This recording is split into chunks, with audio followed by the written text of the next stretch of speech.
Hello, everyone. I am Todd from Momentous Struggle, that you probably already know.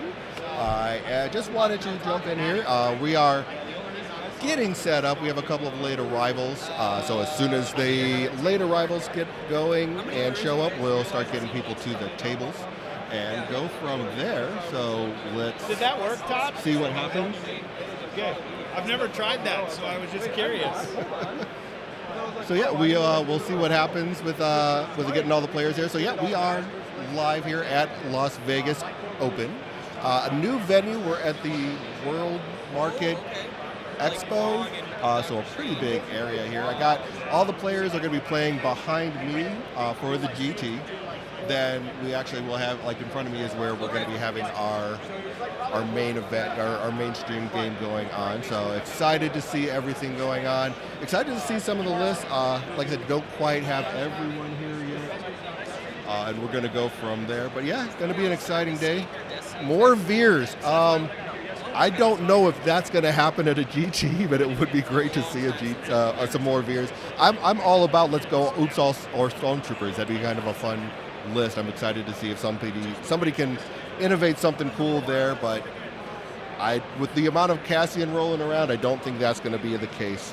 So yeah, excited to see what kind of list we have going on. Really excited to this new venue. It's really going to be fun to see what's going on with all of that. So yeah, excited for the upcoming events. I think personally we're going to see some really fun stuff between with Cassian. A lot of probably Boss coming out is going to be pretty exciting to see what he does as well, and everything along those lines. Izzy.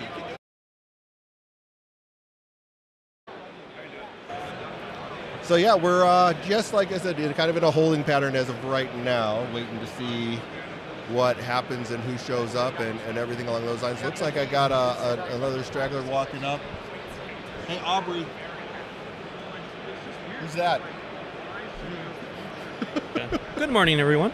And Izzy's joining me at the table for the time being as we kind of get started with everything. Hi. How we doing? Doing pretty good. I'm actually looking forward to judging. A lot of good players out there. A lot of interesting lists, too. I got some surprise sneak peeks of some people's lists, and I'm like, well, I don't know. I'm really excited to see it, and I'm glad to not see that everyone's bringing Cassian. I do think we'll see a lot of Cassian, but also I'm glad to hear that some, at least the well-known players in Arizona, or at least some of the highly rated players, aren't bringing him. Yeah. So I like that a lot, and I can't wait to see the games that, like, I can't wait to be a spectator. Like, right. I love playing the game. I love playing tabletop games in general, but watching people play these lists that, to me, I wouldn't have think of because it's not my personal favorite. Like, for me, Mando's for life. It's the only way to play Shatterpoint. It's the only way to play the game. But I also like seeing people who run Princess Leia with Ewoks, or people who bring in Riff. Right. We're gonna be, and I love that people are like, at least in the community, people have been somewhat down on Riff or Separatists in general. Yeah. But I do love that they're bringing them and splashing them with armor. And it's just like a heavy, aggressive list that they're just throwing at their opponent. And their worry of just a force economy, it's just like, well, he'll get the wound eventually, so he'll get that force back. There is no downside to it, so I do love seeing that in the community, and I do love them having them have fun. Right. So it's just really the Scoundrels list is going to be pretty exciting to see kind of like what they're doing there.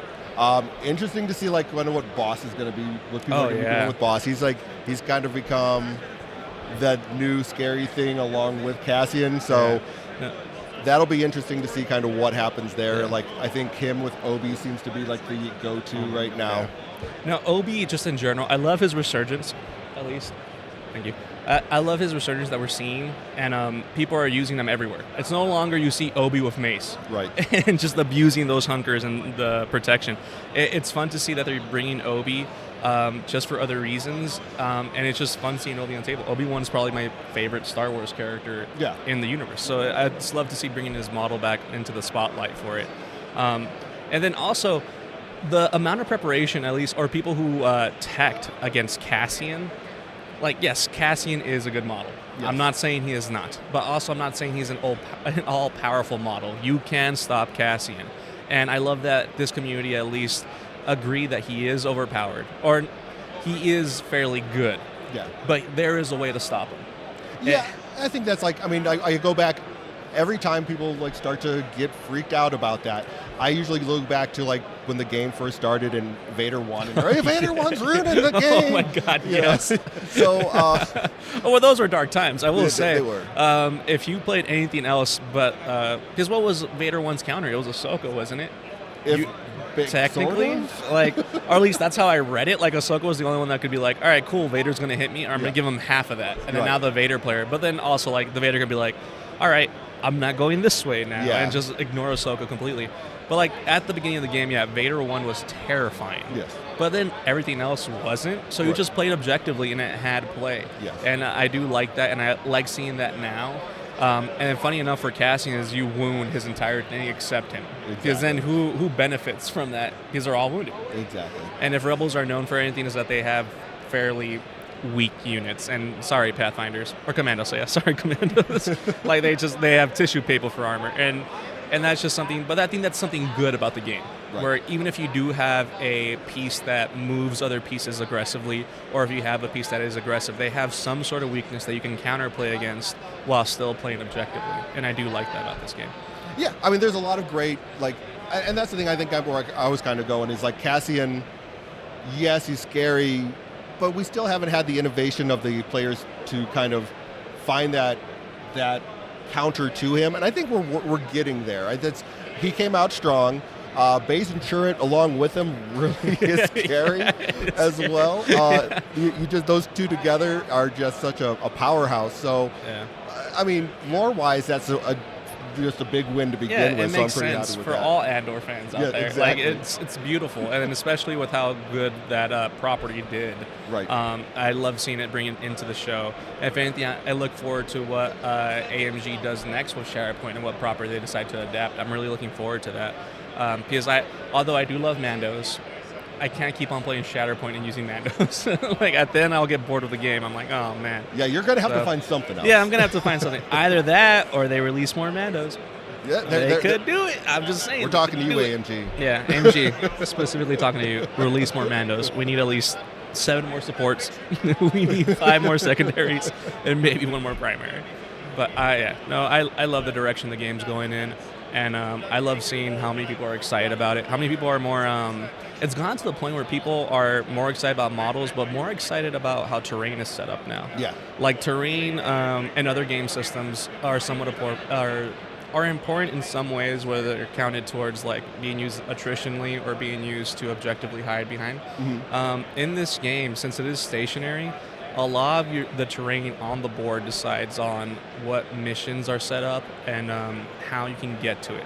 So I do love that now it's like, cool, I do have Cassian that can dash, but how is this terrain set up where my dashes can help me get to ingress points and get me further?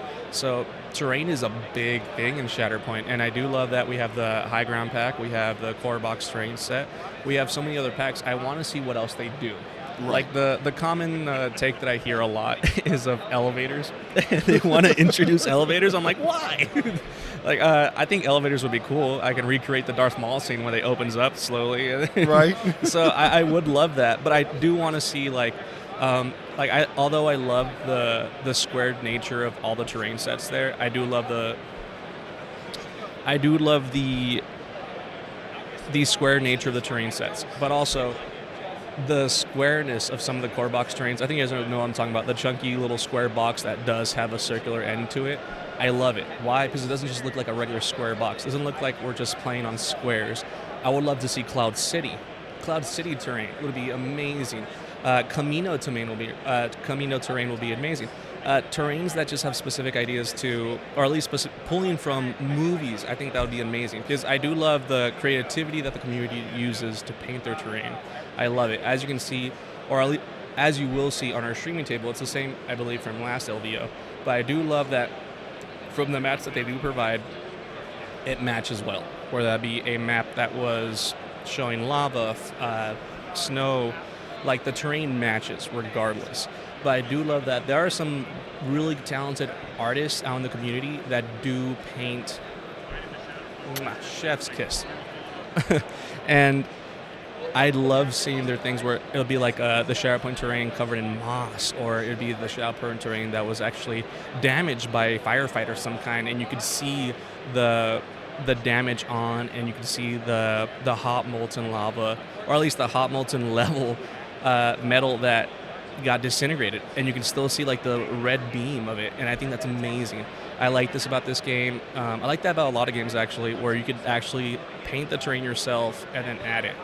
And then a lot of things, just like in The Mandalorian, where we see propaganda finally in Star Wars. I believe who it was, I forget the talented actor, but they said, yeah, propaganda does deserve to be on terrain, or at least in movies and scenes. And you could see that. I love seeing the community where it says, long live the Empire, and just the picture of a Stormtrooper helmet. That's hilarious. I love to see Rebel Forever. And it's just those little hints of that allow you to make that terrain personally yours. And I do love seeing people use it. I love people seeing, and this, keep in mind, it's not just like a sticker. No, these are people who actually sketch it onto the side of the terrain, then paint it over, and then they paint it as if they were just painting a massive artwork on their thing, and they have to miniaturize it to make it look like it was a miniature. And so I think that's amazing. I love seeing that. It's very... As you can see, pairings are up. We should have our round 1 opponents. We'll have someone soon at the streaming table. It should be really fun. But I just love that about the terrain, and looks like our round 1 opponents will come in shortly to be at the stream table. It should be fun. I wonder what we're going to get. What? There is a 44th player. He's still registered. Oh. Yeah. Things with tournaments in general, there are people who show up late. We have to add them in. They paid for the tickets. It is a little frustrating, but folks, hang in there. We'll be ready when we're ready. As sad as that sounds. No, it's all fun. It's all fun in games because, one, we do love that this community is growing. Like LVOs in general, this is considered the newest one. It got moved a different date, and Shatterpoint took the less hit out of them all. And it's amazing to see that there's this many players. Never mind. It is amazing to see this many players that are still coming to LVO despite the short change. And I think that's amazing for this community. If anything, it shows how strong this community is and how dedicated they are to the game. And I just love that. It shows that these guys just love to play. They love to travel. And I think that's amazing because they're excited to what they bring. They're excited about the Rift box. They're excited about the casting box. They're excited that they're not playing Mandos all over again. So I do love seeing that.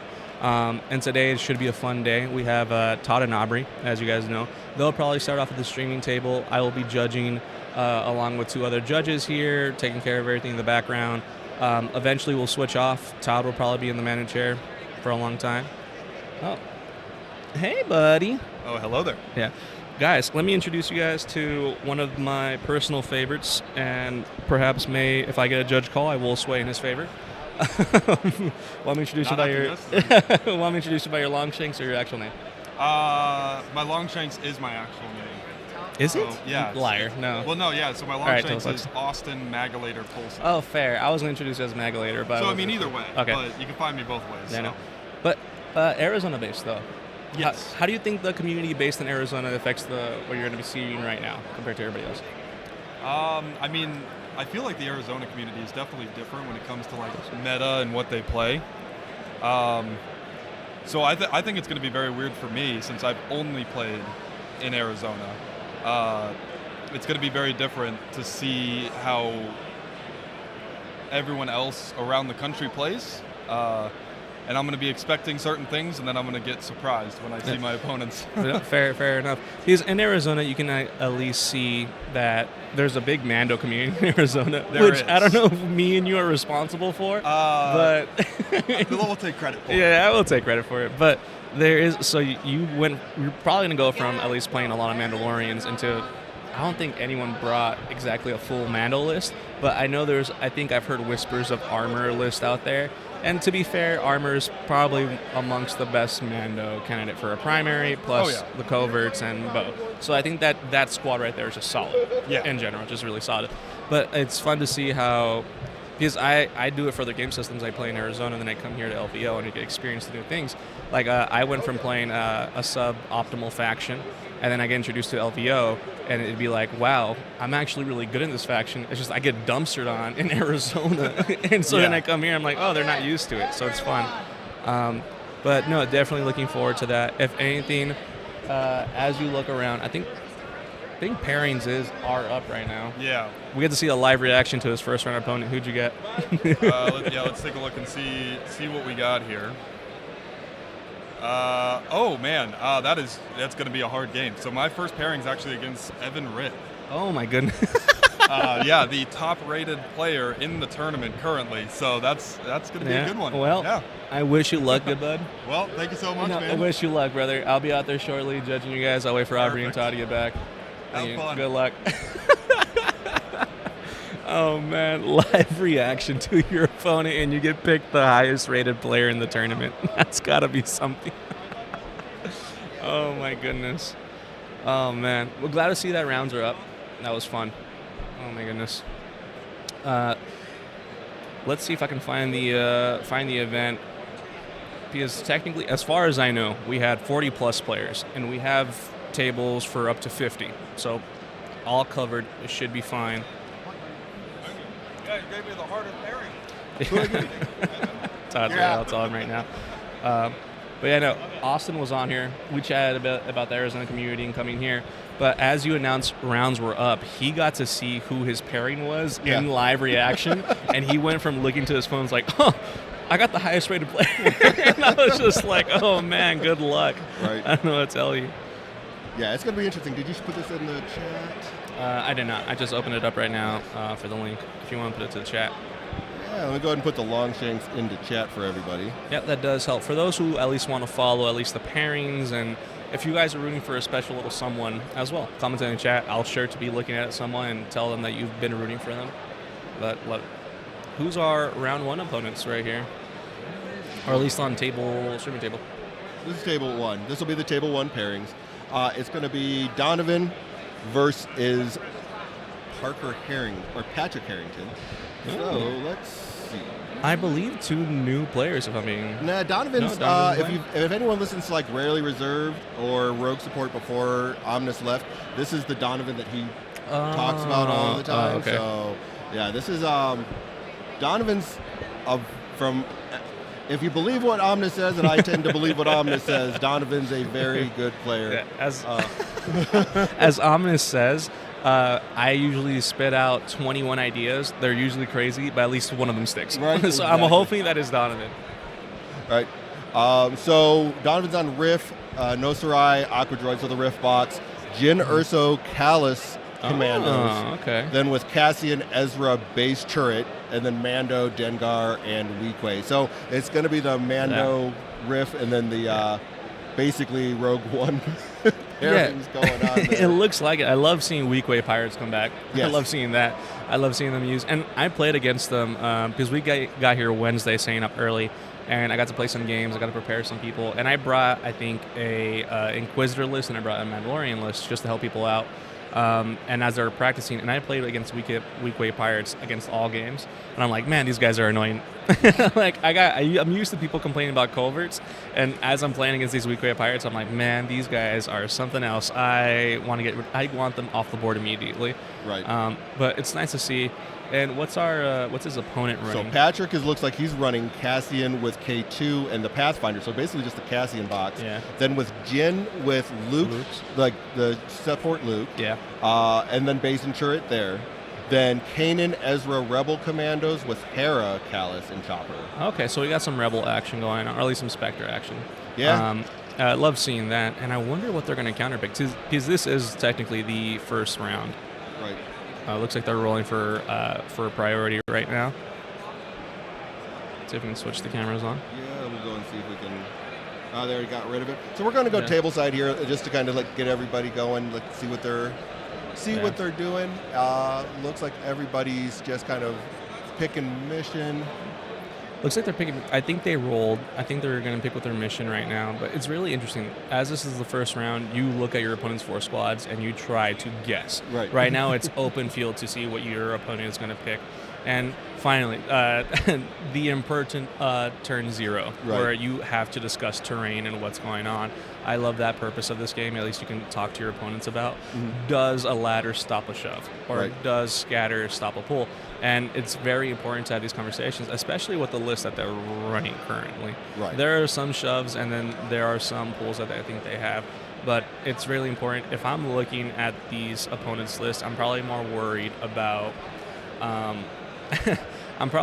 love the Aqua Droid statues too. I'm gonna have an Aubrey moment where I go off tangent, but just the Aqua Droid miniatures are just so big and so cool. I love how everyone painted them, and I like how everybody painted them regularly, and then they went after a while like, you know what? I don't just want gray and white, and they went either silver and aqua like Ominous did, or just some other throw-ins in there, and I just love that people want to be unique about them, and they're just so big that they actually stand out from the board, so I love that about them. And probably the only downside to them, I would say, is their big base. Yeah, they do have giant bases. I mean, and again, that's the biggest problem with the big bases has always been just not being able to get them onto those locations, and I know that's like a big pain point, I guess, for people, is that that's just not happening. Yeah. Well, you're used to in other game systems where a bigger base allows you for more movement. But as we see here in Shatterpoint, yeah, it does mean that. But you can also body block yourself from sending a support or another secondary onto the point with you, just because your two supports are there just clogging up all the space on the gantry. So it's so hard to calculate, and it takes, I think, at least a lot of experience running the same units again to at least decide how to properly use your base sizing when it comes to movement and standing on points. Absolutely. And I think that's very deadly when it comes to... So, I'm gonna do some running around, especially because Aubrey's not here right now, so. Fair enough. All right, cool. Yeah, no, so very important for the stream table. We do have some set rules. So for instance, like where to put the mission objective cards, where to reveal your deck order.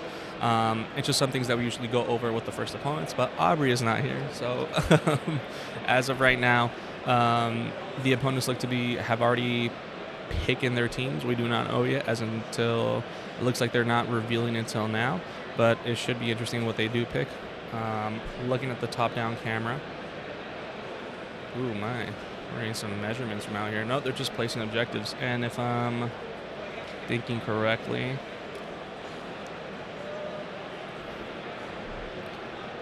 Okay. Yeah. Also, lovely marked maps. Marked maps help out so much. It's a bit of a hassle running an event that does not have, or at least that has a round timer, and you still had to set up for missions. But with marked maps, just makes it so much easier. I love seeing that exactly, and I love seeing people using it because it helps out so much. And it looks like, do we have a donut or do we have exact? It looks like we're playing shifting. Surprise! If we actually are playing shifting, as I'm looking at the map setup now. Oh no, I don't think we are playing shifting. I think I see an objective that's back there, unless he just left it back there. But no, yeah, seeing shifting come back, that's something. You think people start playing on Never Tell Me the Odds or Sabotage, the Death Donut. Glad to see that shifting's making a comeback at least in the community. It's a mission that we were taught. It's when the game came out. Everyone knows how to play it. But they are now where Sabotage Showdown seems to be the common mission objective that everybody takes. But it's just too aggressive. Like, it's either you score 4 points or you score 3. You score 4 or score 3. And whoever has a better character, or at least a better sequence lined up for either side, is how you depend on who scores 4 and who scores 3. One of the biggest flexes I ever did with Mandalorians was just scoring 5, because you have that ability of moving characters onto points, or at least getting dashes with Bo's focus action. So I think that's just like perfect for Mandalorians, or at least it was. I wouldn't say that Sabotage Showdown is exactly the correct format for Mandalorians, but I will say that you can benefit greatly from all the movement shenanigans that they do have, and depending how terrain is set up too, you can benefit from just placing the Mandalorian on top of a thing, just jetpacking on top, or moving them with armor or bow. So I think that's nice. Looking at the opponents now, looks like they are shuffling as of right now.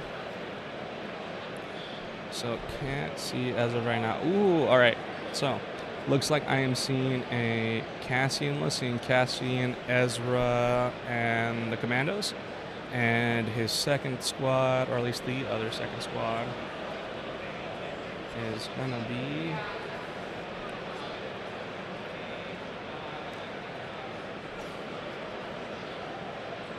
Or is that Ezra? Yeah, okay, that is... So Patrick has not put down his models yet, so I have no idea what Patrick is running. But I do know what Darth Donovan, what a name. I love Darth Donovan. Love the name so much. Darth Donovan, at least from one of the squads I can barely see from here, he does have at least Cassian, Ezra, and Baze and Sherrod. So I do love that. I love that squad build-up. I think it's amazing. And oh my god, looks like we have some rebels on the other side, at least some Spectres. I am at least seeing Kanan, Ezra, some Commandos. I'm seeing Chopper and I think Callus on the other side, and I think that's Hera. And so it looks like we've got Spectres against Rogue One Rebels right now. I think that's what I'm seeing. I can't see his other squad.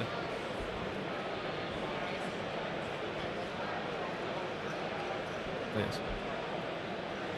Oh, just now they bring out the models. Beautiful. I can see those. So it looks like he's bringing the Rift box. He's brought Cassian and the Commandos and Ezra, followed by his opponent who is bringing... Yeah. Looks like he's doing his all Spectres list, right? Yes. He's doing his all Spectres list, which I do like. And then it looks like we got Rift box and Cassian box with Ezra. All right, folks. When is round one exactly starting? I am starting the clock right now. All right, I will announce it. Ladies and gentlemen, I hope you love this commentary brought by Todd. I am going to go announce round one, and I'll be TOing.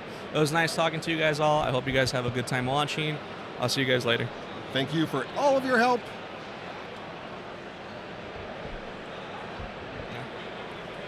But yeah, fantastic. I'm looking forward to this. So it looks like they got everything out. They're getting ready to sit there and get their deployment. So, yep, here goes Donovan. Looks like he's going to start just by placing Cassian right between those 2 points. Make sure he's getting himself nice and contesting both of those back objectives. That's the beauty of shifting priorities. Is it's a pretty standard, straightforward deployment here.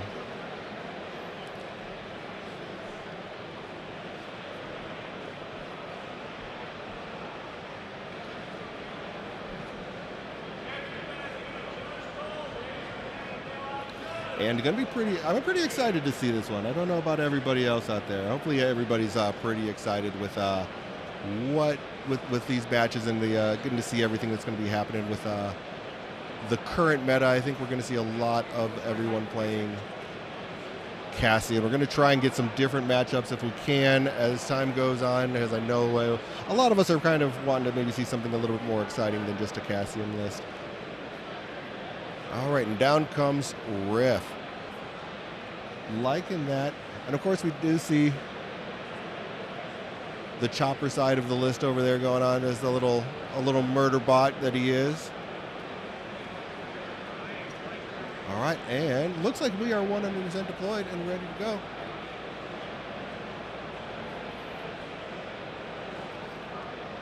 All right. And I think they've done all their turn zeros. They got themselves deployed. The handshake has done. And they are good to go, ready to run, rock and roll. All right, so looking at, it's going to be that top right on Donovan's side.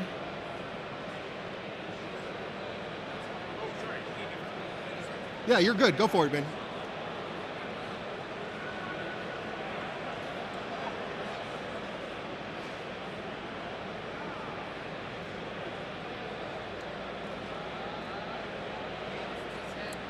You have the two objectives on that side turned on.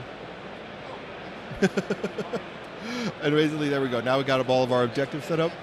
And first pull is going to be Kanan. So pretty interesting first pull. Can kind of really just get himself moving right up the board with Kanan, deciding whether he wants to sit there. You know, he's doing his jumps and and everything that he can do with Kanan. So gonna be pretty exciting to see what he has going on here. Yep, and then the jump forward.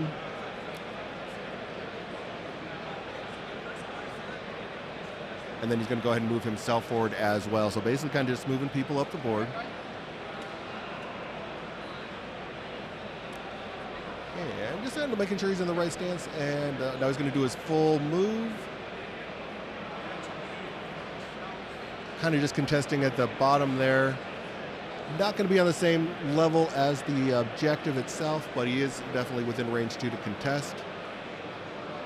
Takes a hunker basically right back into the wall there and secures that objective. So basically just has the back on his side and the center objective scored for himself. Pretty decent first play. I would have probably preferred to put him in reserve just because of how powerful Kanan is, but also having him up the board and in a place where he can get where he wants with his revenge trigger is pretty fantastic as well. All right, Donovan's first draw is going to be Cassian. So a battle of the primaries right off the rip here, which is pretty exciting.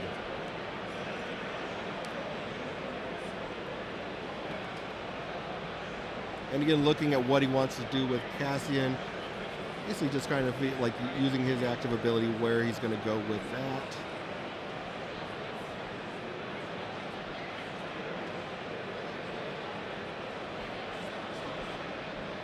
Of course, Cassian. So again, that ability is like basically where he can choose another rebel allied unit, and they can dash, and then if they are also a spy, gain that hunker token. So basically, that's really where he's at with Cassian, just moving him forward. Get that hunker token on that as well. Is probably not going to have line of sight, so he's going to start with his move action. Moving him up, basically looks like he's going to be right there on that second, like contesting that top objective. He is getting within the ladder, so he is able to climb up and contest right on the higher objective right there. That will give him line of sight for the shot to whoever he wants to go into. Might be a little out of the Pathfinders there. So instead, just going to take cover. Take the two objectives, scoring the 2, bringing that towards him. Back to Patrick, who's Shatterpoints. That's a pretty great start for him, painting into Shatterpoint. So I think it's got a lot of options, especially with Cassian being right up there, making himself a nice target to be getting some shots at. Also could basically maybe move some people up, push Cassian off the point, take that point back, scoring 3 could be another way to go about it. It looks like he's choosing Kanan again, which he does again. Yeah, a pretty good way to go about things.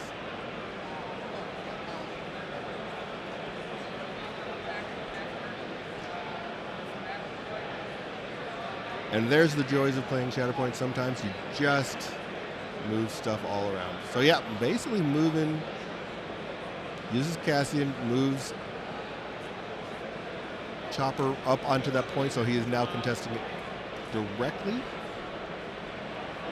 And for the beginning of the game, it's pretty decent to just let him sit back there, since he cannot be targeted by range attacks, and he's just going to continue to contest that point. So ideal, kind of just blocking the point, not being able to be pushed off of that point unless someone charges all the way up into melee. I like that move there. All right.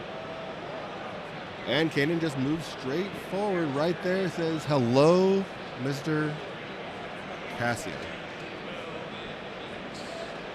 So he's going to charge forward.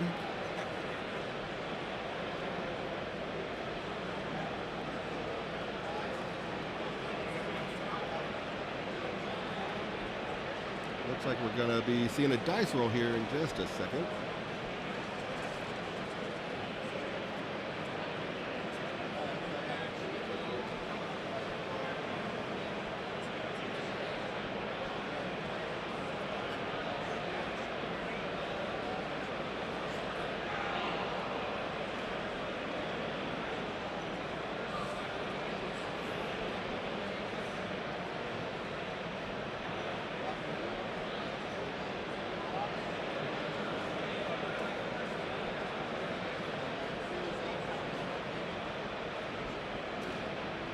Try and make this a little bigger for everybody.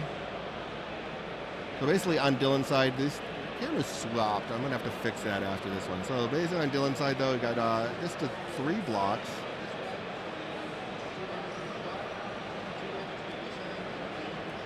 So 5 damage, 2 shoves, and a disarm basically is what we're seeing here.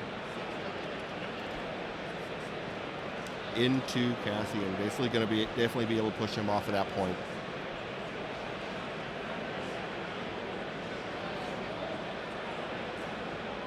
Pushing him all the way back. Not going to follow there. Oh.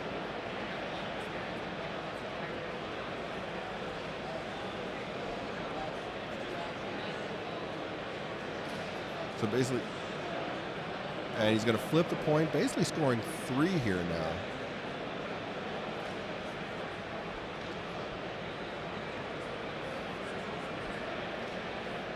Moving that 1 back towards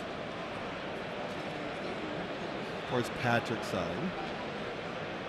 And Dylan goes straight into pulling Riff here. So basically going primary. Primary on the other side of the board though. Not really getting Riff to have a target to go at quite yet. I think he's looking at reserving, yeah. Decides to put him into reserve. Kind of makes sense at this point, though. I don't see... And then he pulls into Shatterpoint as well. So, primary Shatterpoint, based by going tit for tat here on that one, which is kind of to be expected, I think, with that. I like that he's got the ability to just go with whoever he wants. Make a decision whether he wants to actually try and take that point back. Maybe go to the bottom center objective. See if he can try and get that one instead to maybe tie up some points and then maybe put some focus into Kanan later to try and get that point back. It looks like that's kind of where his thought process is. Going with just a dash on the Aqua Droids, moving them forward.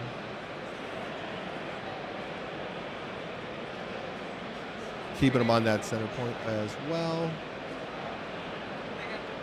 And now doing a move action.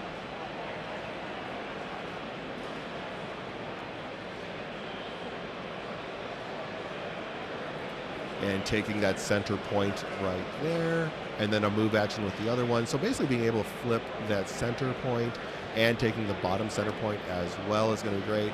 So pretty fantastic overall for Dylan, basically being able to flip 2 points here. I think that's going to get him back where he wanted to be. Definitely has range from the Aqua Droids on whoever he's feeling like putting some shots into.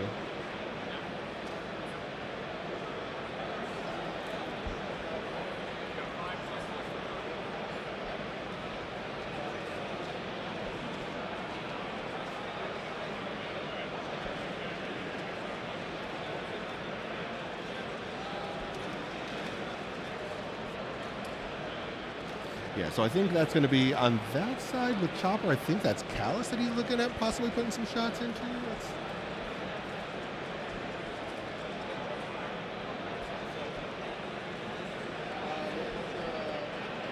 All right, so looking at the dice roll here.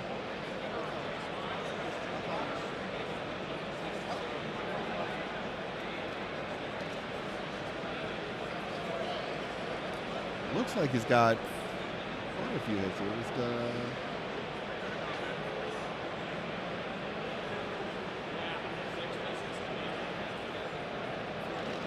All right, so it's going to be four successes with 4 blocks. Basically just the 1 crit going through with Donovan here. Not the ideal roll that I think he was hoping for. But like I said, ultimately I think what he's flipping these points back is really kind of probably the biggest thing that he wants. Softening up targets for Rift to come flying up later is also something ideally that I think he's going to want to do more than anything else.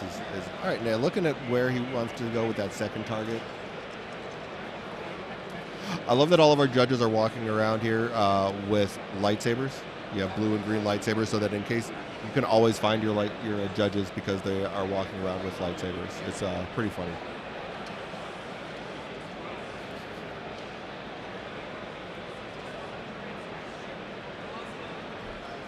All right.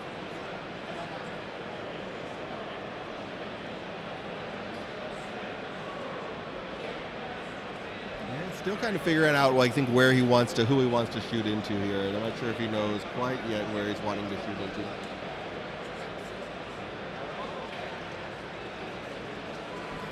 All right, here comes the attack roll. Looks a little bit better. Pretty much statistically perfect defensive roll there. Two fails, 2 blocks, 2 crits.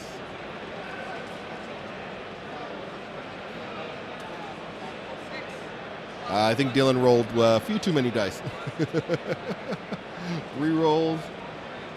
Overall pretty good. I see at least 2 crits in there.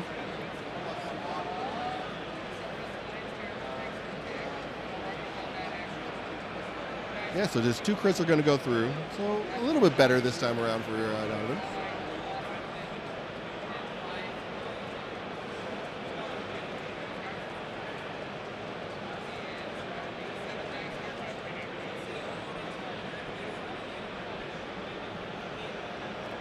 All right, I think he's looking at just like where he's going to do that shove.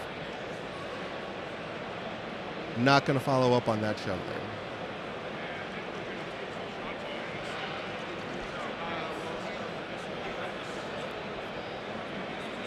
But a much better, at least 2 down the tree is kind of ideally where you want to be most of the time, and I think he was able to go down 2 down the tree, which is fantastic for him.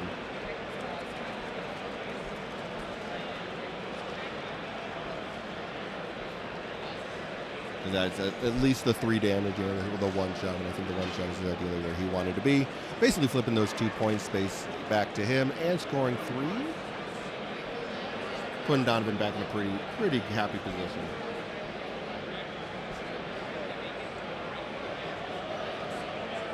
Basically, it's 2 towards Donovan's side at this point in time.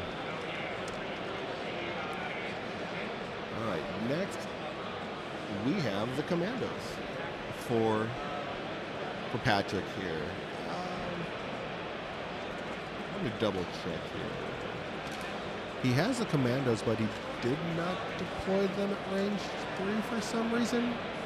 On deployment, I'm not sure what had happened there with that.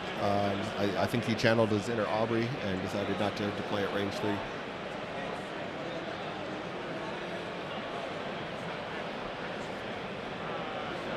So looking at where he wants to go with those at this point in time. Going to kind of move forward. Looks like he just wants to get within range 2, or stay outside of range 2 to basically be able to do a shot into him.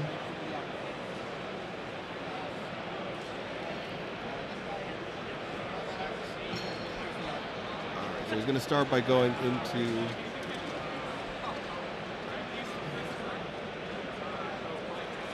in there. All right.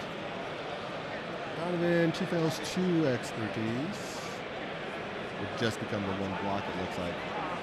Not the most ideal roll. 4 down the tree. Again, it's with Commando, so it's not a super powerful attack, but no, I'm sure it's not exactly what he was wanting to see.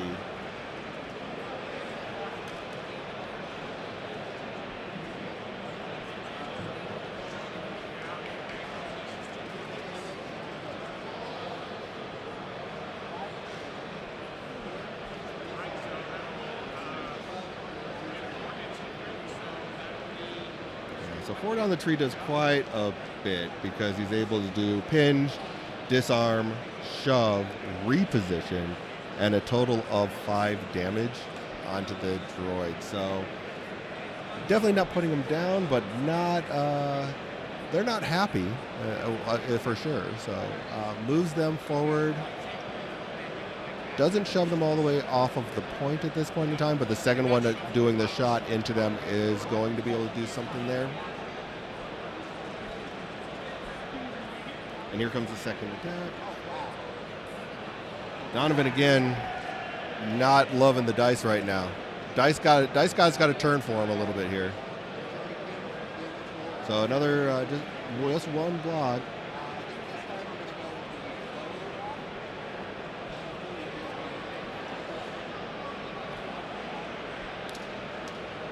So basically, yeah, looks like he's going to just go the lower end. He's going to be able to do 2 shoves this time, basically shoving them all the way off the point for sure.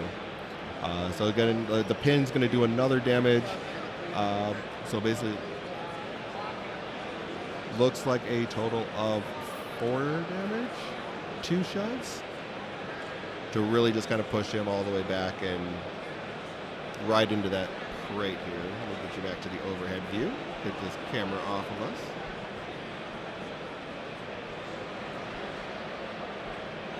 So just pushing him all the way back into that yellow crate, basically. So right there in the middle of the board. Moves forward. Baby was able to flip that 1 point back to him.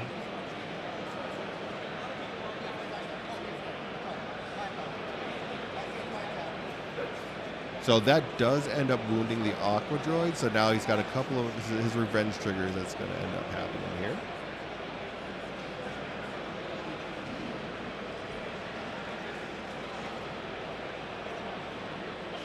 Basically moving Ezra up. Right onto that point, which will be able to stop him from getting the flip in the point.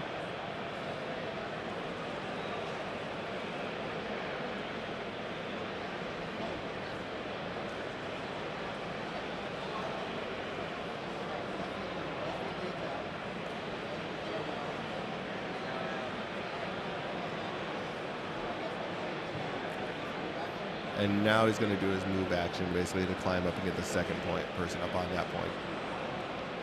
And that will be able to flip the point for him.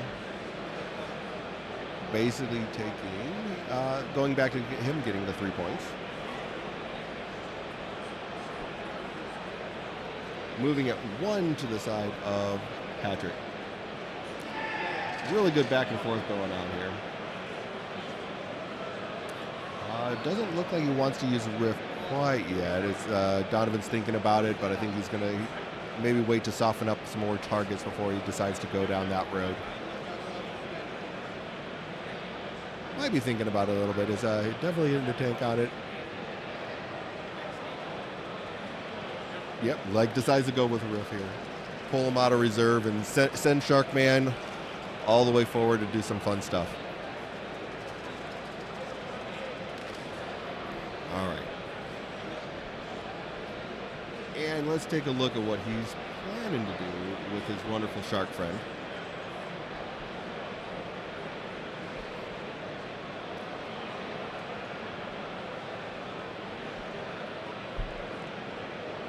So automatically, it looks like he's just going to start with his move action and then death from below to jump and make an attack right into those.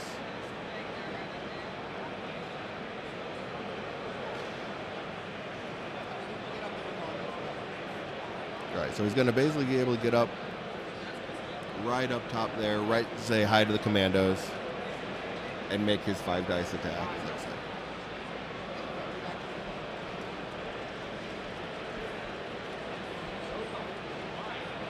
He's just like looking to see which side of the stance card he wants to stay on for this one. I think he's looking for, the early damage, especially when you're looking at the death from below. Probably going to stay on his savagery side. It doesn't look like he's taking any damage yet, so probably going to be on his savagery side to start here. Just so he gets the early damage that's on that side. But could go, potentially also with his cruelty side just to get the shove, maybe shove one person off of the point.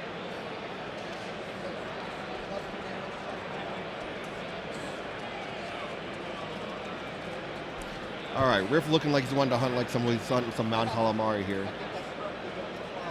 All right. The defensive dice have infected both players, unfortunately, here, with both of them just not rolling a lot of failures. Donovan looking like he's rolling just a lot of hits here. So it wasn't his death from below attack on that side. No, because he has the Aqua Droids there, so yes, he definitely does.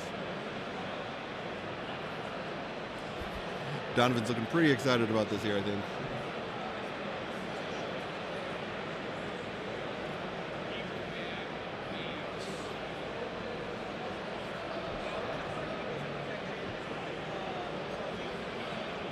total of 8 damage just on that attack. Shoves the one down.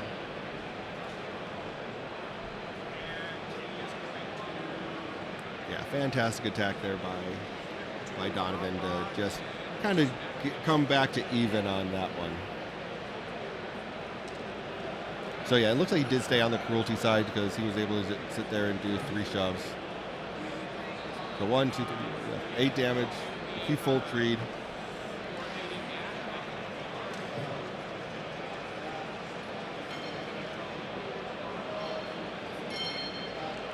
And looks like he's looking, since that was, I believe, a wound on the commandos, who just are a little fragile. I mean, but riff hunting people like Calamari, man, it's that's what he does. So absolutely taking some people down. And we're okay to see it. We're here to see some Donovan Struckman action. It's definitely something that we were excited to see as soon as we saw the pairings come up, for sure.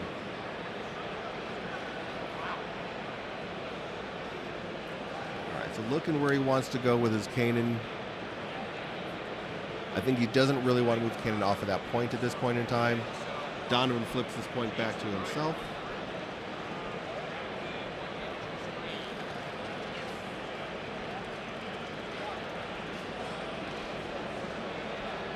Donovan flips it back to himself. Looks like the pull was Chopper. He wants to leave him in reserves and decides to go with, out of reserve, he has Callus.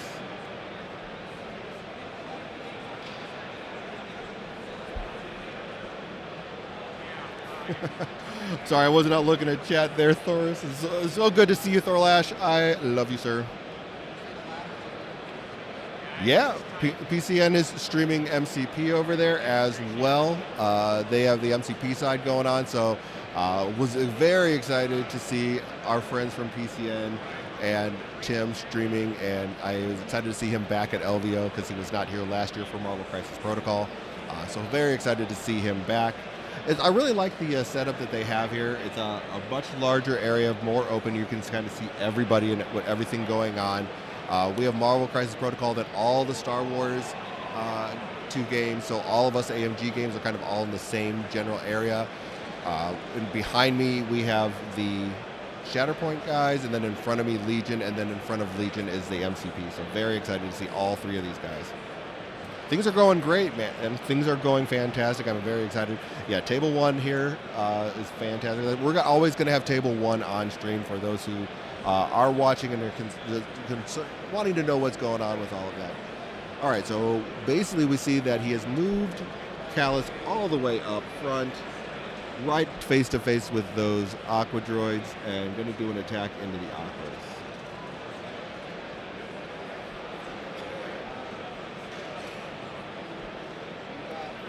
Much better role there defensively by Donovan, for sure.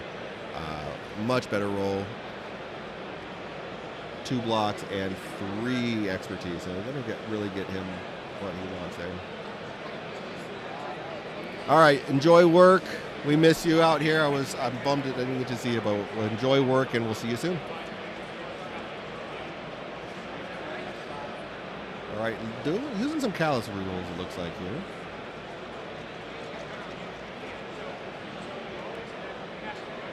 Got a little bit better stuff there.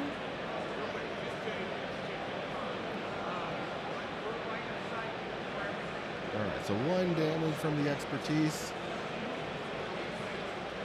Looks like a total of 1, 2, 3, 4, 6 successes. Blocking 4. So just 3 going through. That's overall, with the amount of dice getting rolled there and the rerolls, that's not too bad for Donovan. 6 damage in and exposed. Definitely quite a bit going into the droids there.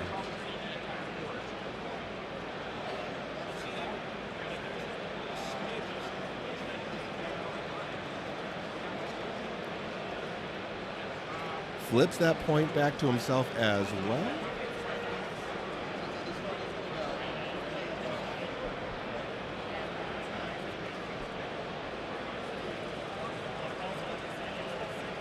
And then again, one back to himself. Basically kind of just, again, this back and forth going all day long. Really not making a whole lot of overall progress. Donovan at this point pulls No Sarai. I think he's debating whether he wants to get him moving up the board or not. No Sarai is really not your, he's more of a point sitter. I don't think he's really excited to see him. Looking to see, though, if he can potentially get No Sarai up there enough to push potentially Callus off of that point with an attack. So definitely a way to go here is looking at what he can do, who he can move around. Seeing if he can get maybe some other people to engage that other point. So No Sarai takes his move action.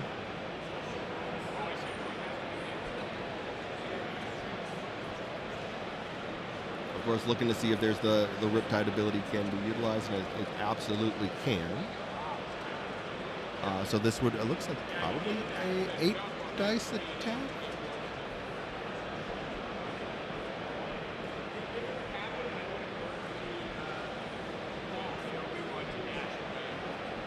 All right, so 8 dice attack. Oh, again, a lot of blocks here.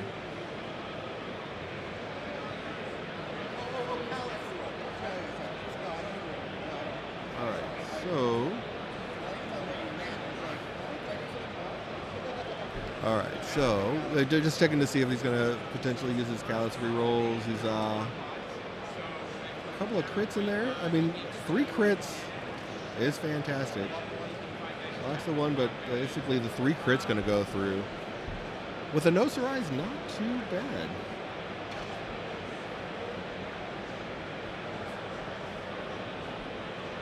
Not too bad with No Sarai. There is, if he goes the bottom route, can get a shove on there with a disarm, which looks like he's going to do. So basically kind of moves forward a little bit there.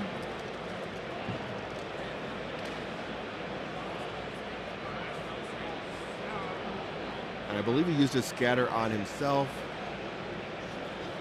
So he is within range 2 now. Basically scoring the 3 points. Just 3, going back and forth with those 3s is seems to be the constant battle. Looking to see if someone can break out of that 3, maybe flip to 4 points at some point in time, but the very aggressive back and forth right now. Really enjoying it. All right, so Hera's the pull. Still has Chopper in reserve, so absolutely has to go with Hera. And looking to see what he is going to do with Hera. She is one of the more complex characters to kind of get down and make sure she's playing. I think it's just when it comes to Spectres, maybe not, but some people don't put as many of the reps in with her.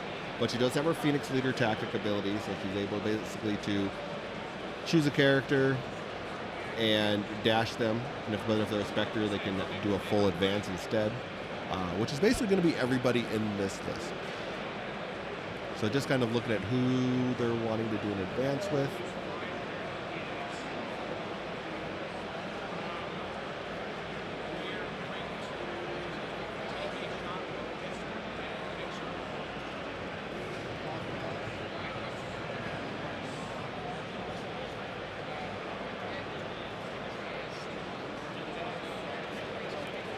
And it looks like he's choosing We Will Not Stand Down, actually, to start with over here on Callus.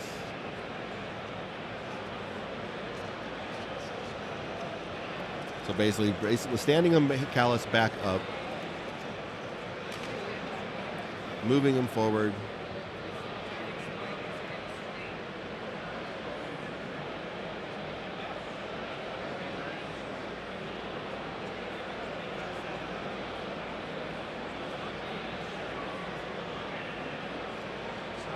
All right, and then Hera takes a move action.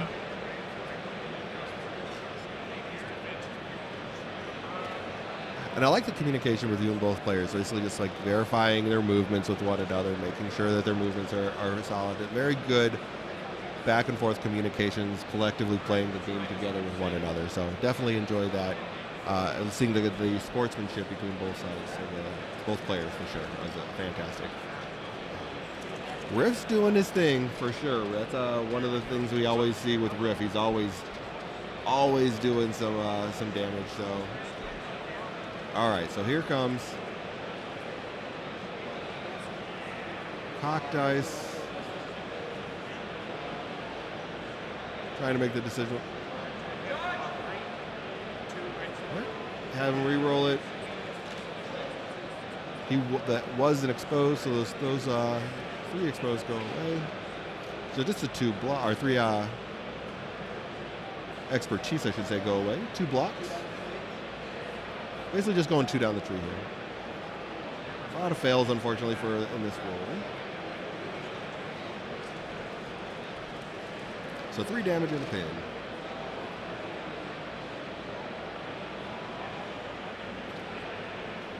Not going to be enough to flip that center point, of course.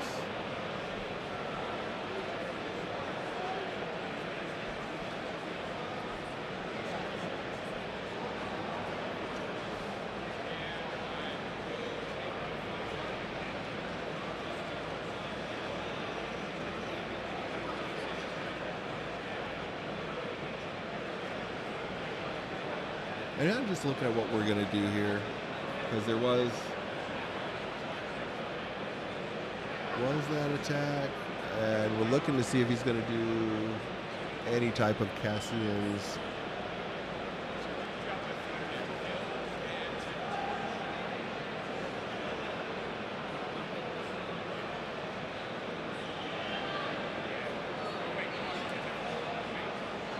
But it looks like they're just kind of deciding where they want to go.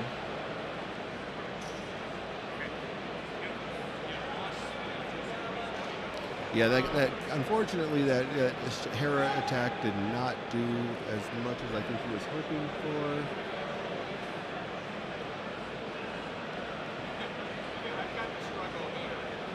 Moving Nosarai up onto the point is going to keep that point basically in Donovan's favor.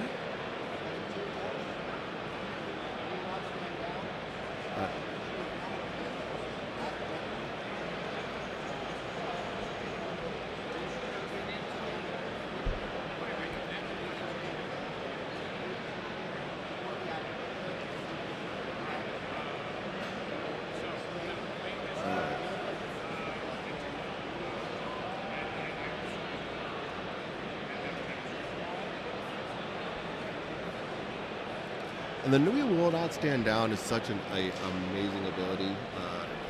If you are not aware of what that one is, so basically you choose an allied Rebel Alliance unit and an active objective. The chosen unit will remove all wound tokens, all damage, and 1 condition from itself. And then the unit gains an injured token and repositions towards the active objective that you chose. So it's just such a strong ability for 2/4 that basically you just turn somebody back, wake somebody back up, put them back on the point, and go from there. It is a fantastic ability utilized to basically help get that point back. All right. So the next draw for Donovan is going to be Ezra. Trying to decide whether he wants to sit there and what he wants to do with Ezra.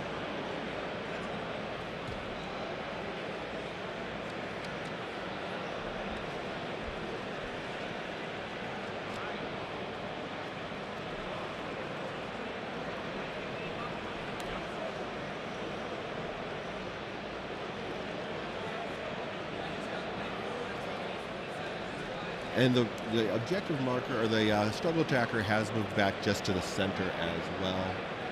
So this is really where I think Donovan's going to want to try and make some moves here. See if we can get Ezra to do some fun stuff. Ezra does have, so Donovan right now controlling the bottom objective. He decides to put Ezra into reserve and draws the Aqua Droids. Going to wake the Aqua Droids back up, and I think that's going to be a pretty impactful turn right here. Because you can do a lot with them. They can influence all of those points. So I think that's kind of where we're looking at, is like, where can we impact those points? Especially because they can climb up there get face to face with our friend Chopper.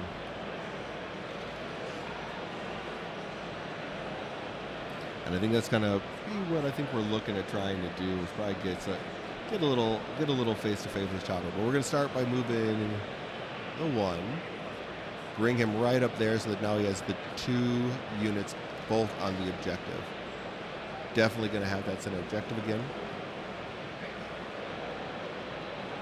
And what does he want to do with?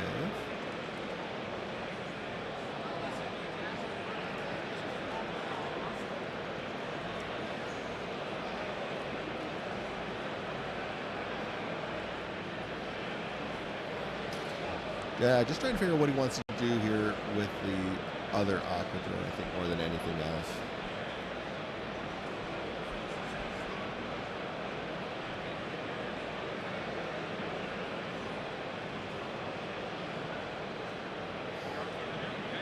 Trying to look and see if he's able to get within range to sit there and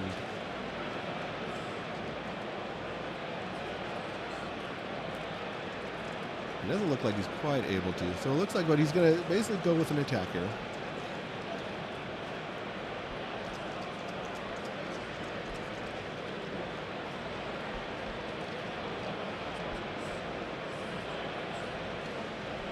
All right, so Donovan, yeah, so 3 fails in there, but looks like he's going to be able to go 3 down the tree.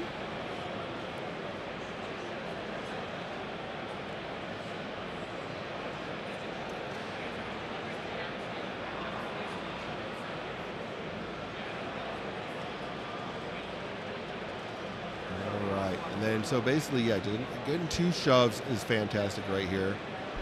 Chopper isn't anybody's friend. I agree with you. Chopper just wants to sit there and be an angry robot. And he's really good at it. Really, really good at being an angry little astromech droid.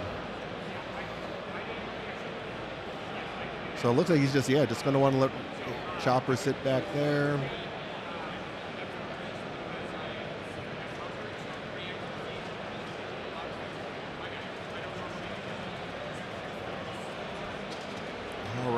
So basically, yeah, did move that from that center point, moved basically all of them down to the bottom. And now we're going to go in with our second attack. 2 fails, 2 expertise, and a block.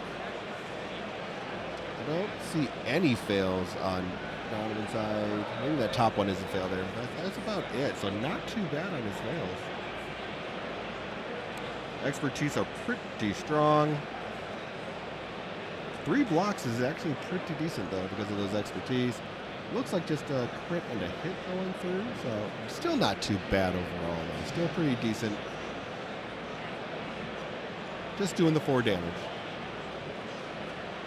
No conditions, no shows, just going to do 4 damage on him.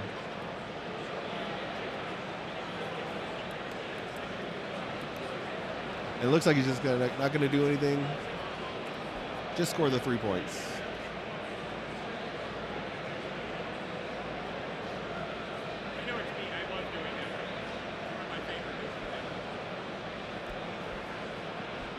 I do like it. I mean, it's basically, again, still just always going, the back and forth has been pretty good, but Donovan's keeping it on his side of the board.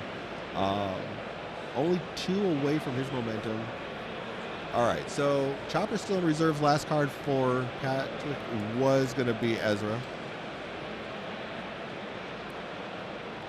So definitely going to be going with Ezra. Just a lot of bodies on, like right on that center line, but that is pretty consistent here for this type of a matchup. So it looks like Ezra's just going to kind of run up in the middle here. Not going to be enough to flip that point. With you got 2 healthy bodies right now on the top.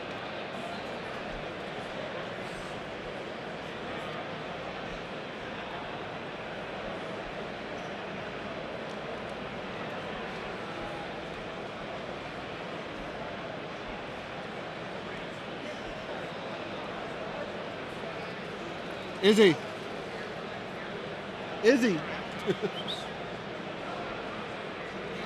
All right. So they're just looking, just having him check a measurement.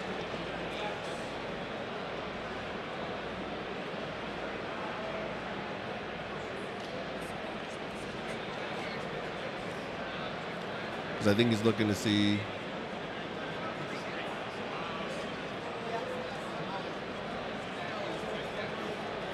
Yeah, unfortunately, the judge there didn't know which Ezra he was supposed to be measuring off of.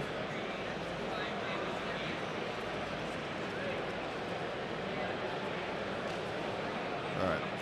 So double checking. Looks like he is confirmed that he is within range of the egress point and able to climb up.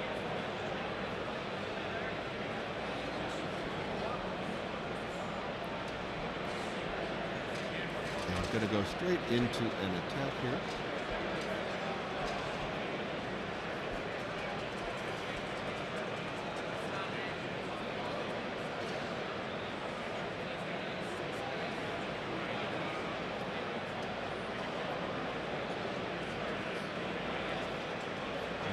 Right. Again, pretty solid attack roll here. 3 blocks, though, overall. So just 2 down the tree in the damage, though. It's like, from an attack from Ezra, that's pretty solid there. So as far as wounds go, let me double check on that one for you. A little hard to see from here. I can't.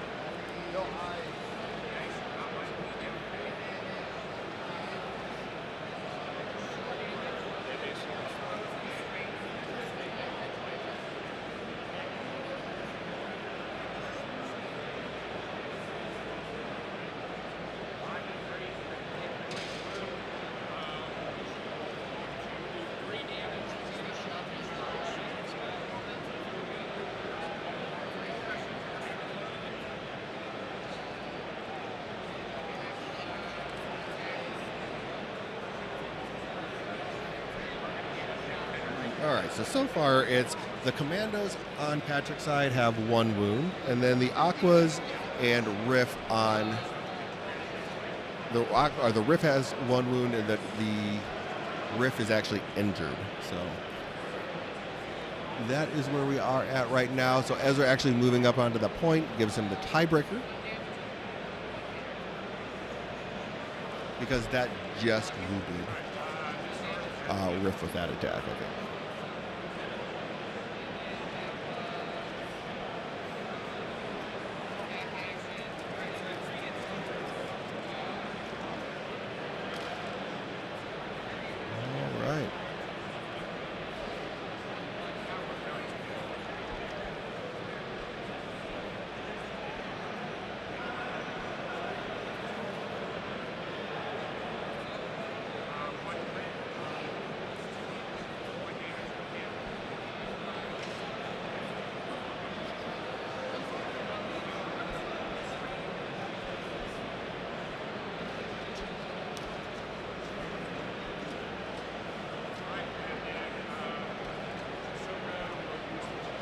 All right, and Donovan here is got his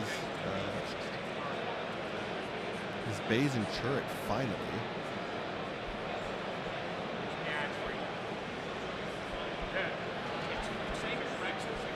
And the attack roll here, basically a reposition with 2 blocks.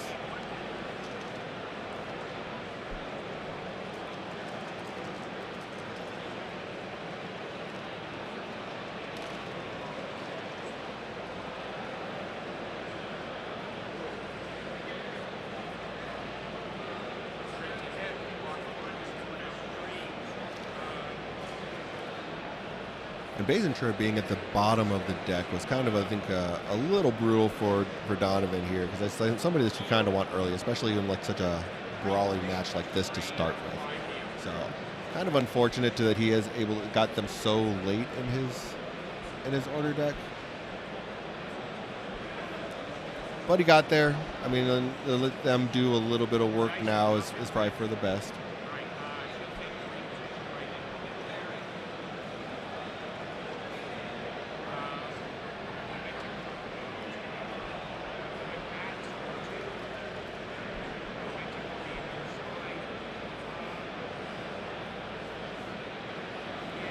And now Kanan's going to have that revenge too.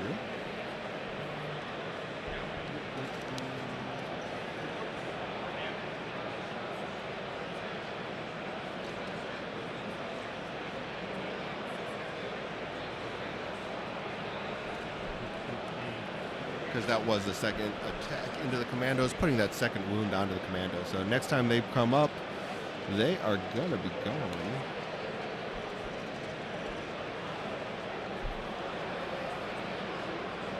And here comes the other Basin turret. Quite a few blocks here on this one. Indicating it looks like.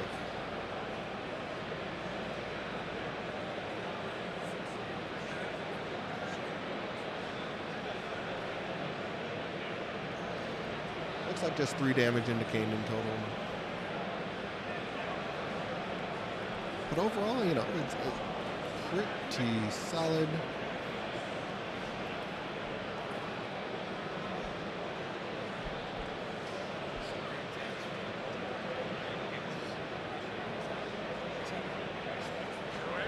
With still having Ezra in reserve to be sitting there doing his tiebreaker thing later on down the road is fantastic as well.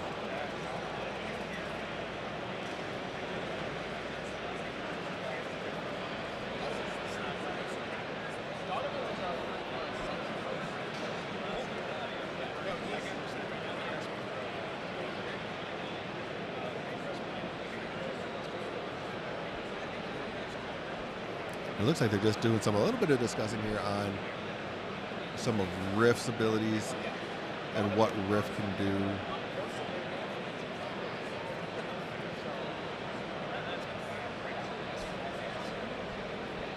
And I think there's probably a little bit of just like conversation in regards to Blood in the Water, because they were an allied supporting unit, how Rift can sit there and do his Blood in the Water to do a jump and make a 5-dice attack. So I think that was kind of just maybe a little bit of unfamiliarity with how that particular ability worked. So there was a Blood in the Water attack here. Quite a few blocks, but because of the Blood in the Water with the attacks and all the aqua droids and stuff around, a lot of extra dice getting rolled here. So just 1 damage. But Donovan's still in pretty decent shape here.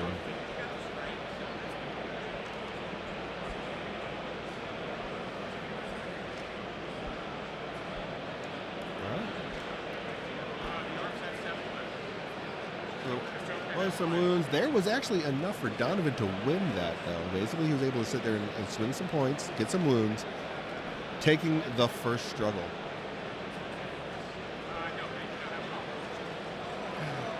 And they both tried to blow the town here, or Donovan tried to blow the town, and apparently that was a dud.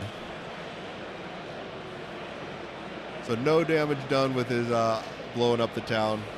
But as a consolation, he still did win the struggle.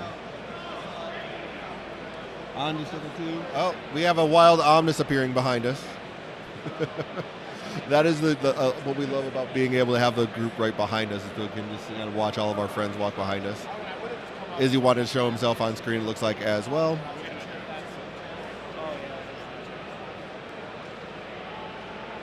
All right. And basically kind of just looking at, like, now they're just determining where he wants to go with these points, which ones he wants to keep active and which ones he wants to turn off.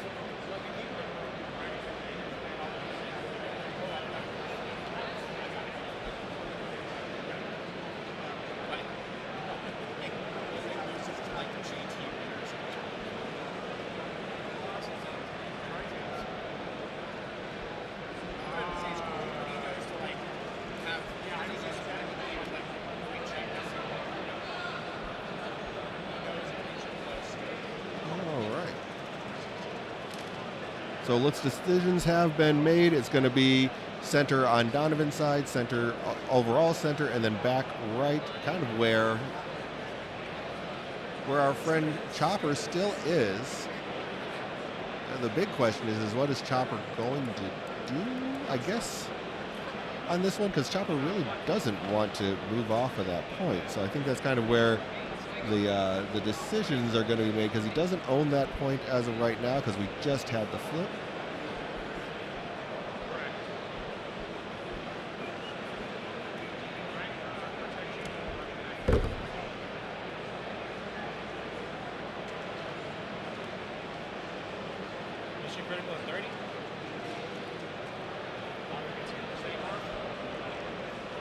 All right.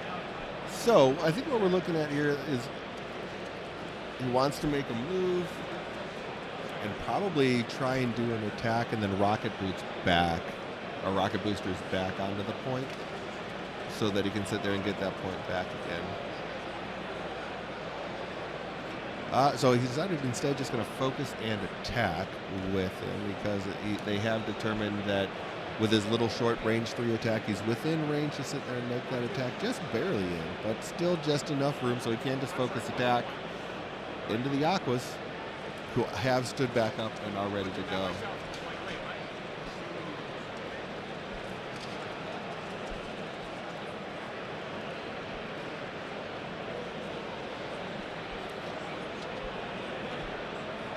We have someone joining us in the booth here. It's a Wild Omnis, who's just too excited to sit there and not come in and join us. You know I love spending time with you.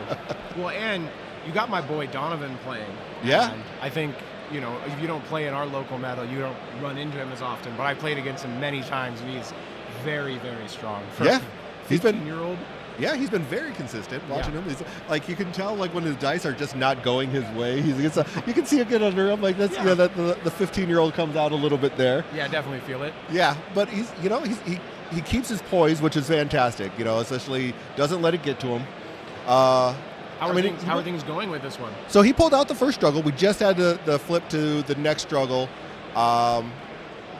The Commandos have 2 wounds on them already, so they're coming off the board on Patrick's side. Aquas already have 1 wound on him. He's going into Aquas, it looks like, with Riff here, right? So we're in struggle 2 now. We just started struggle 2. Okay. So kind of a long struggle 1, too. It was a long struggle 1, yeah. We're at the bottom of both order decks at this point in time.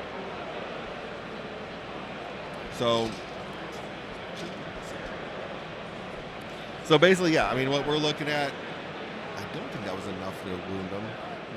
So shifting, it looks like, as well? We are on shifting. So we got the bottom on Donovan's side, the center objective where all those bodies are, and then our boy Chopper over there has just been holding down that back point from the beginning, because he hasn't been able to get targeted. And again, he was the last card to go. He's going to go back into the deck, so again, not going to be able to target that back point where he's sitting. Yep, that's useful. Very much so. If they complain about the table, I set this one up. There you go. We'll blame you. Yeah. So now Donovan, this is Donovan's last one here. He's going to end up basically just having Ezra to go at this point in time, because Ezra's just been sitting in reserve for him. Only scored 1 point here, though, for Patrick. So Donovan's in pretty good shape. Yeah, and he's the kind of player that can climb back. Like, he knows when to not give up, right, and to just ride that mission and go, may look not great, but he can swing things back. Right.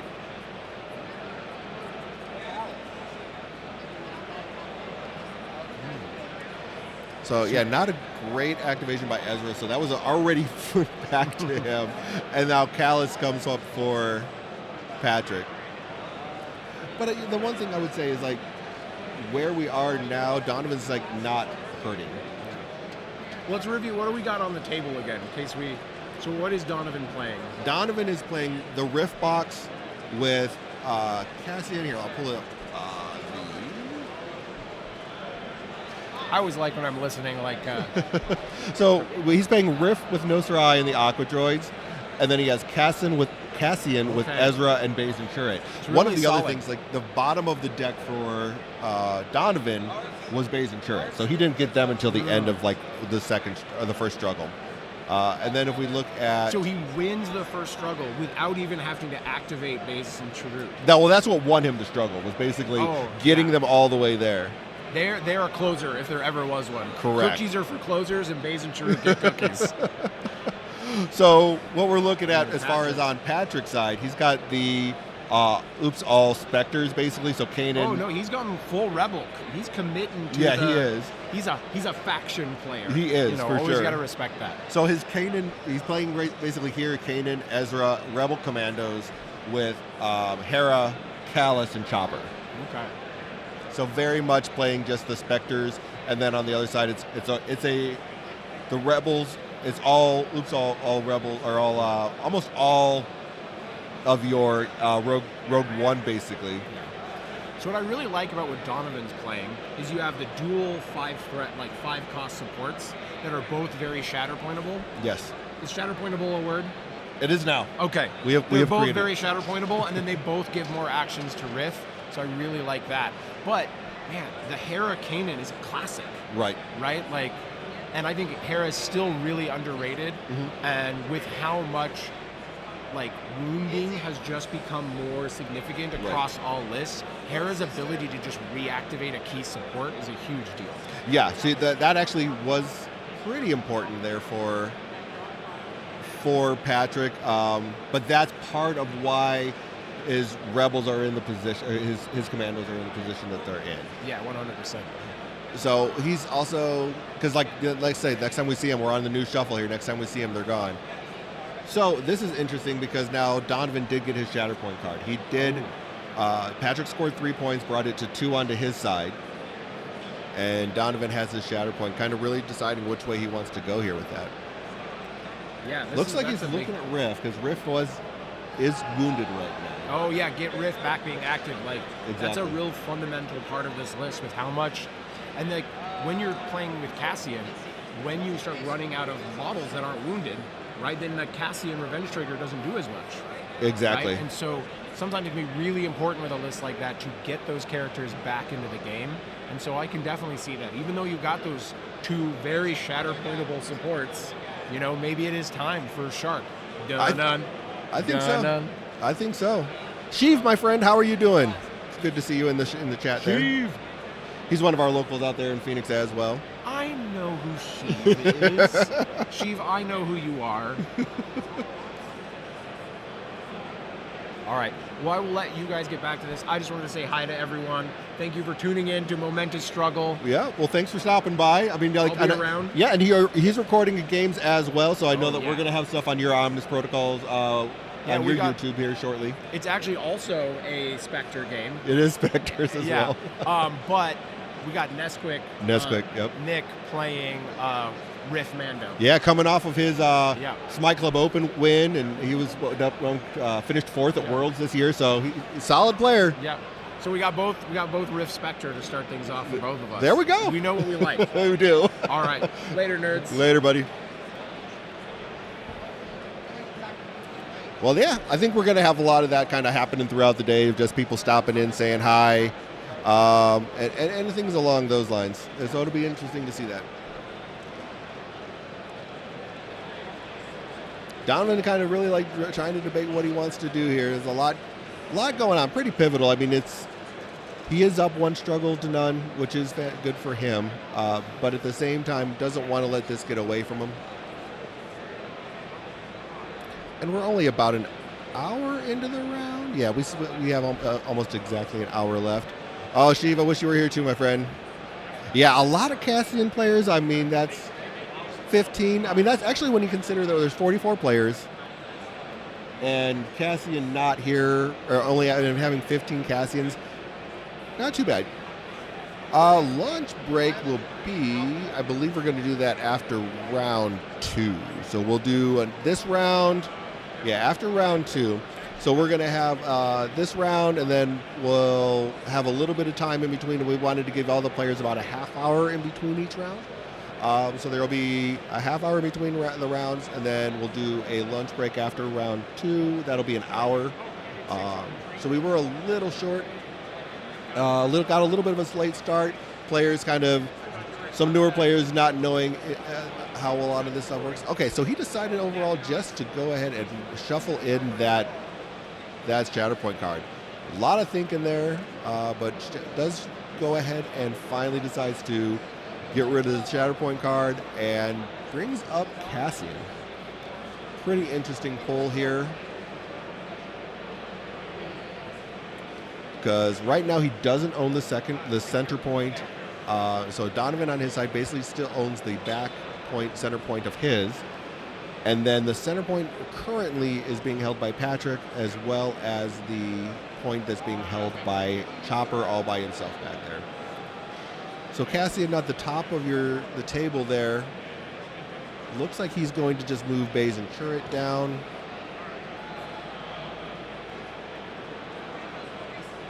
And then going to just basically kind of, looks like maybe dash himself down. He's trying to look at where he wants to go with him. But it is a good, basically kind of trying to figure out where he wants to go with them.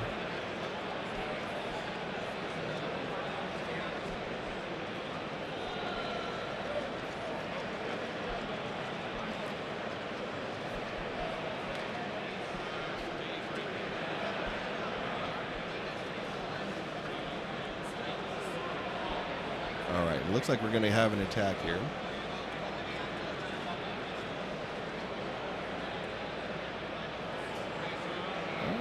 Three blocks, one expertise.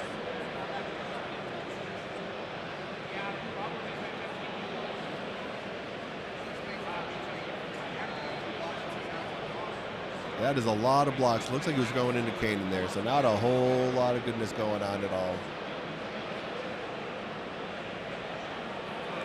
So the crits will go through. Looks like he's got 3 crits there. So I mean that is beneficial. Yeah, Boss. Cassian and Boss. I think what we're expecting to see quite a bit. I was expecting that like both of those numbers to be pretty high. I'm happy to see that they're not higher than that, and that it sounds like we have a pretty diverse meta for the most part with 44 players, I believe we had total for the event.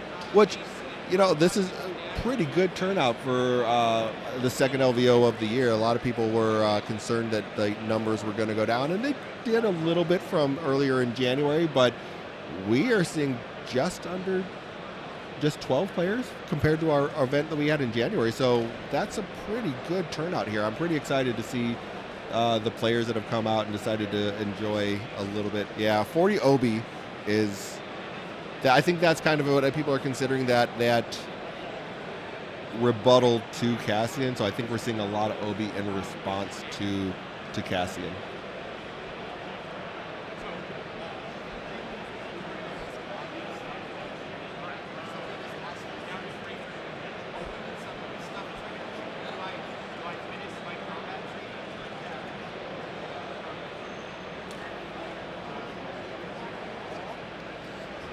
All right. Well, the attack didn't go quite as well as they had thought. Looks like only scored the 1 point, went back to 0 scoring, getting some momentum there. So it's at even with Patrick still owning those full points, and he pulled his Shatterpoint card.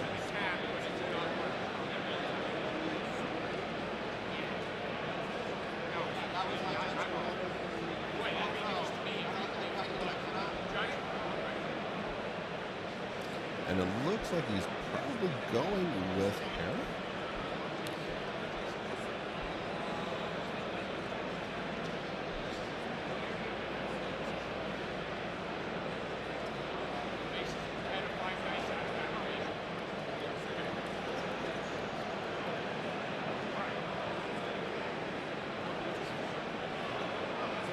Yeah, he went with Hera so he could spend some momentum to have basically remove some damage and conditions from this Rebel Alliance units within range 5 of her, with her ability, so her identity. So I think that was the key there, was he wanted to remove 3 damage and a condition from the Rebel Alliance unit within range 5 of her, and that being Callus. I don't think Callus was at range 5 of her.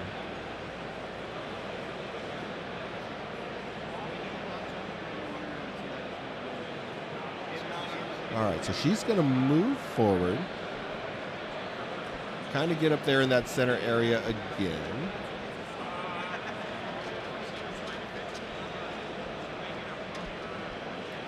And she's going to go ahead and punch somebody.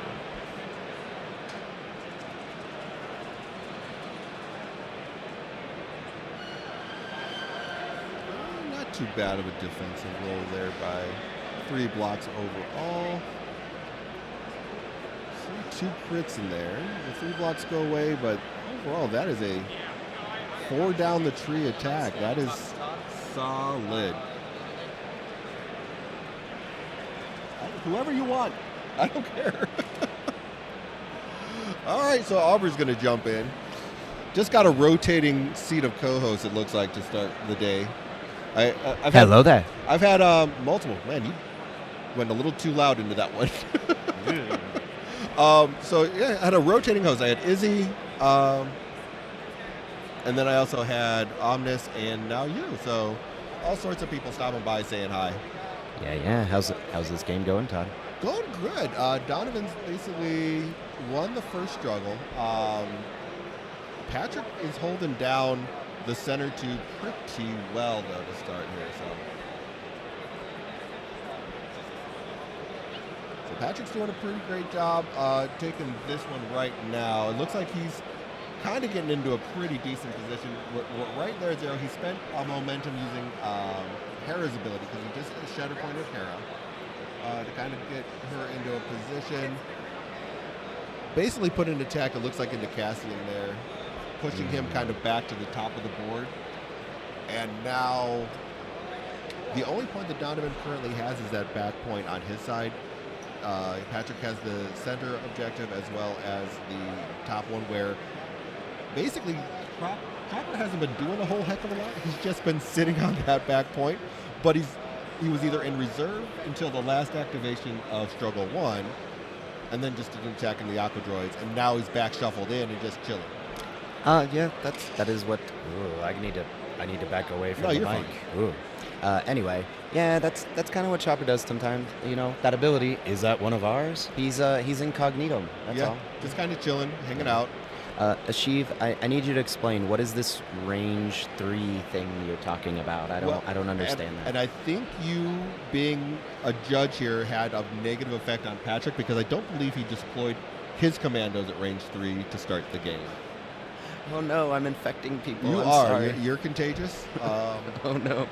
Yeah, I was looking at that. I'm like, he's not playing Pathfinder, so I think that was just a slight oversight. Maybe being on stream first, like kind of, you get a little bit more jitters with that. I like to think that it's the Todd effect. We're all distracted by your glory, and so we forget to deploy it. I don't know about glory, but we are here. Yes. No, it has been an experience. I'm glad you're here now, Todd. I'm glad you're here. Ooh. Yeah, I was a little delayed getting here, slightly delayed, but I did make it eventually. Yes, we got there. Ooh, all right. Got some more rolling. Yeah, I get talking to him, I kind of forget. So yeah, Donovan's like, who is Donovan even going with? We get talking and catching up on everything. Yeah. I'm sorry, everyone. Donovan, I'm distracted from the game. Donovan pulled Riff. Riff is basically just doing an attack here, it looks like. I think he's probably just going to try and get Ezra off of that center point. Is really kind of think what he wants to do. Yeah, Ezra is doing that annoying teenager thing, with his breaking ties. Breaking ties. So you gotta get him out of there. Right. And I think he's just gonna. Well, it looks like he's just leaving him there. Oh, we're moving around the table. Yeah. Gotta do some measuring. Oh, I think we have a revenge trigger coming up here. We might have wounded him. Yeah, that's what it looks like. And I think he's just trying to figure out whether he wants to try and get onto that back with his revenge trigger, get onto that point of Donovan's side. Yeah. Which setting up for a struggle 3, probably. Yeah. Well, he wants to get, because if he gets here, that'll get him all 4 points. Oh, yeah. Oh no, that's active right now. See, I is didn't active even right see. now. Well, this is what happens when you drop me in the middle of a game. I'm still playing catch up. He wounded Ezra, so he doesn't have the center point anymore. Yeah. But he will flip the other point back on his side. So he basically, as far as points contested, doesn't lose that game, basically. It's not rigged. It's just the Todd effect. You cannot deploy at range 3 if you are within 10 feet of Todd. Yep. That's one of the rules. All right. So basically, yeah, what we're looking at here.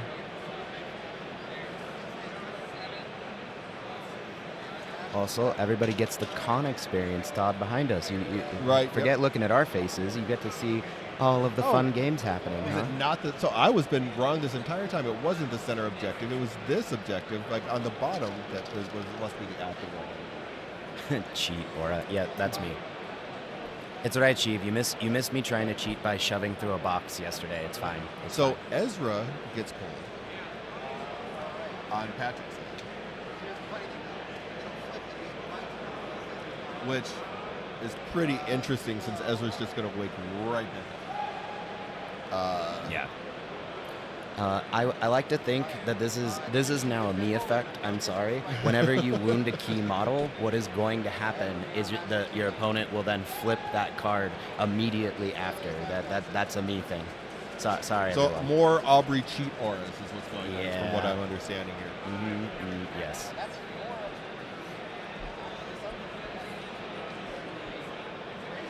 Okay, we got some dice. Yeah, another pretty big attack overall coming in. So 3 blocks on Donovan's side, but I see at least 3 crits so far. Yeah, that's and a damage. Ooh, yeah. And a jump. Ooh, there's a lot happening Yep. here. So all the blocks, it looks like he blocks everything, but he does get the 3 crits with a jump and a damage to go through here. Yeah, nothing like 3+ crits to be like, oh, your blocks don't matter. I'm Right. sorry. You rolled well. I don't care. Yes. The joys of playing, just rolling crits with Spectres.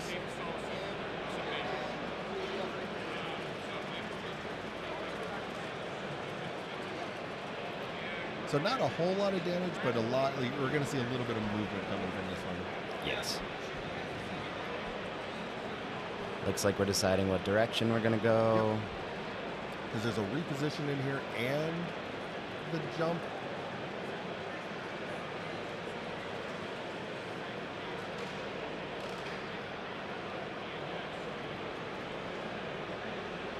But yeah, just all sorts of like craziness going on here as far as like, I think because he's going to have all 4 points, I believe, here now. It's what it looks like. No, it looks like he's only going to have the 3. Ah. But that was enough for Patrick to win this struggle. Yep. All right. Blowing up the town again. Blow up the town. Looks like this blow up the town is going to be a little bit better because Oh, the first blow up the town didn't do anything.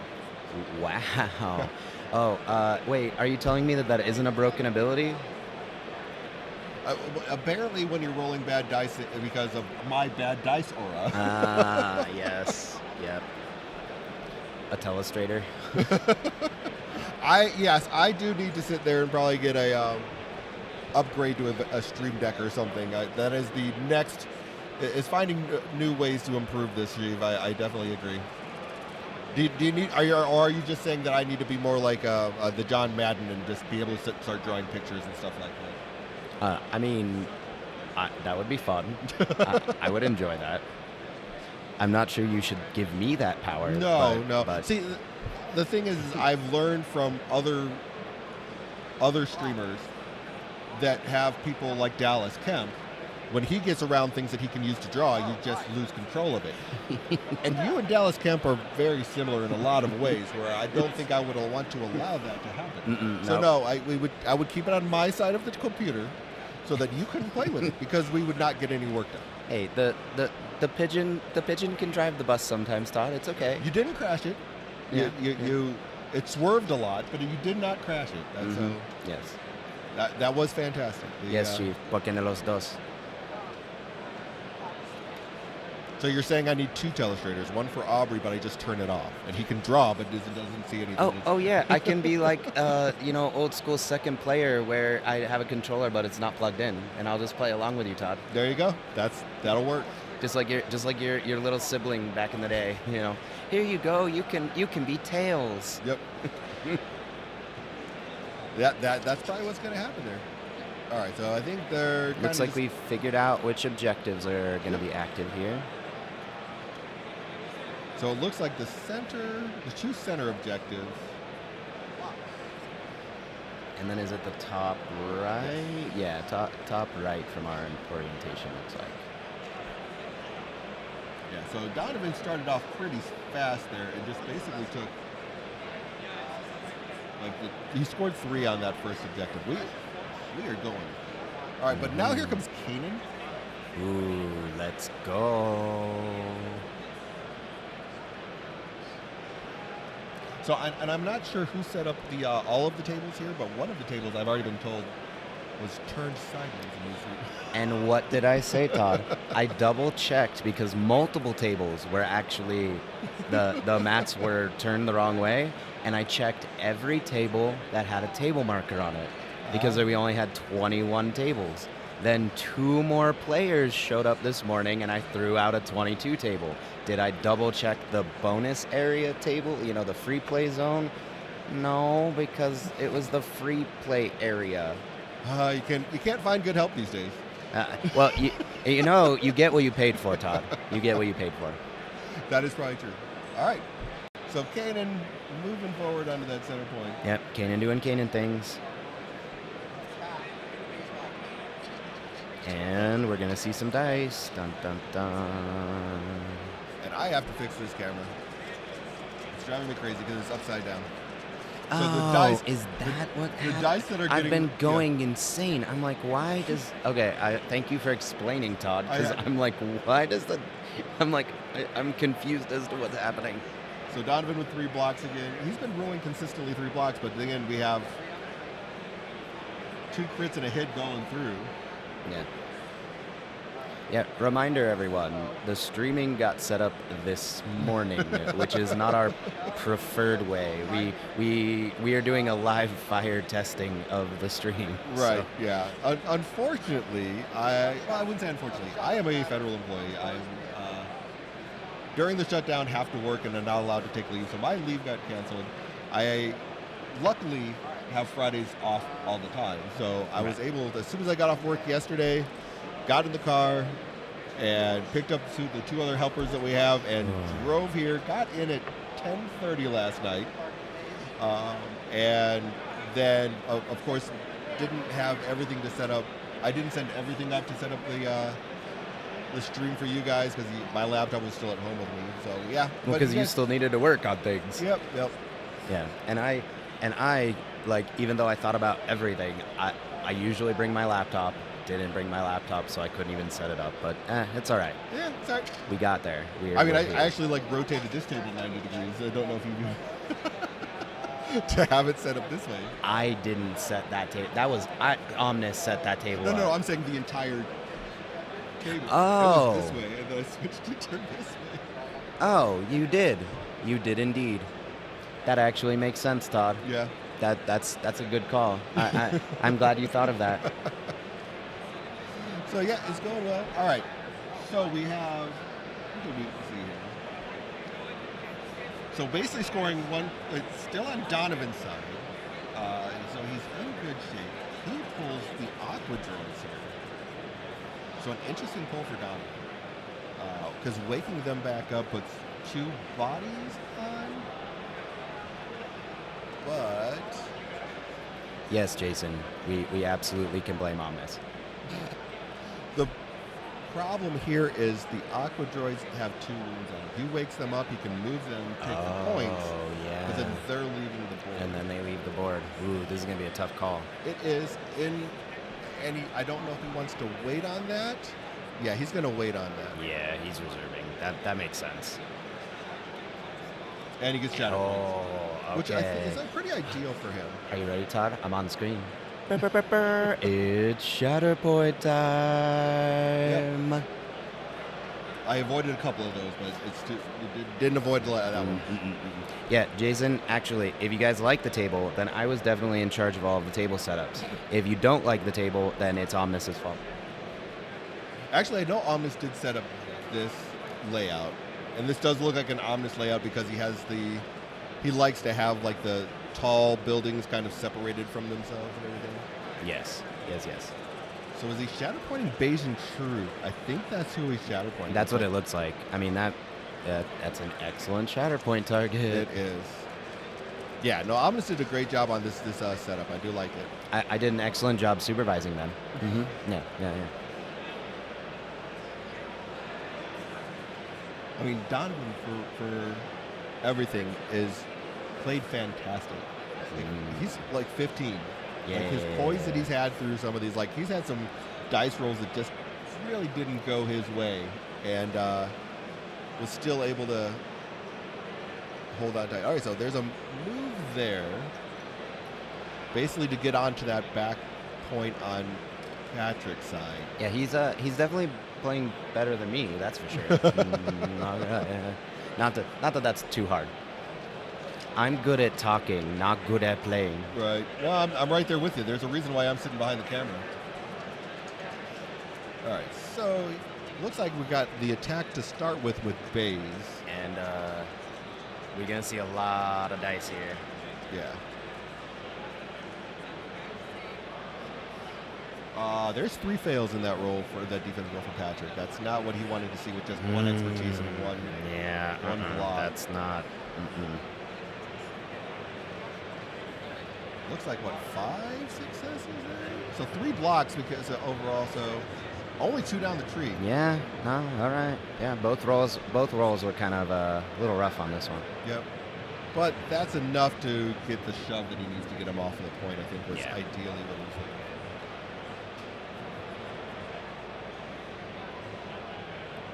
Is going to follow on that shove. He's decided not to follow through on that shove.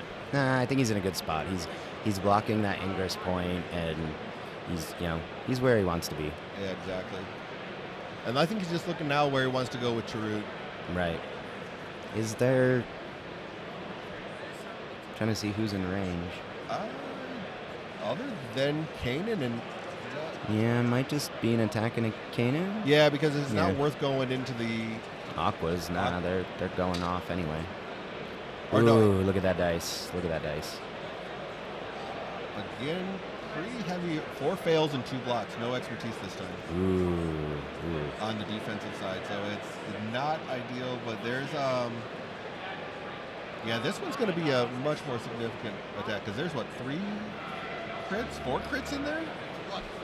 Yeah. Hey, I learned yesterday that 7 Scorch by themselves can wound Kanan if he's got a little bit of chip damage on him already. Yeah, they just took him down. So. Yep. Ugh. Yeah, he had like 4 damage on him, I think, before. Or no, maybe that was Mando. Anyway, regardless. Ugh, they can go down. They can. All right. So again,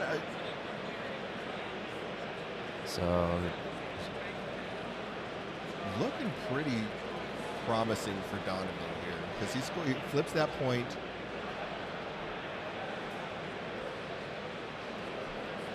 Samson won his first round. Hey, excellent. So like, we're getting some results in already. Now Donovan basically has moved it all the way to almost his point. This is, I think. Yeah, this is going to be. Patrick needs a really big turn this here. is going to be I don't tough. know what he's got. Chopper, I don't think he's going to do it. That's not. Oh, that's. Oof. Robert, you just missed a pretty big attack from Baze and Chirrut into Kanan. He's got control of those points, and then now Chopper just came up, and I don't know if Chopper is what we want here. Yeah. So basically, Donovan basically has all 4 points now. He was able to use Baze and Chirrut to score to secure all 4 points. He is 1 score away from basically winning the struggle, and this is struggle 3. He is going to go with Chopper, it looks like. So moves Chopper over to Baze and Chirrut. I'm not entirely sure since I just sat down what's left in his order deck, but I mean, Chopper can really only influence the 1 point. 1 point. So we'll see. Yeah, so basically he's going to move right there, right face to face, and he's going to probably, looks like he's going to try and commit a war crime. Yeah, that's what he does.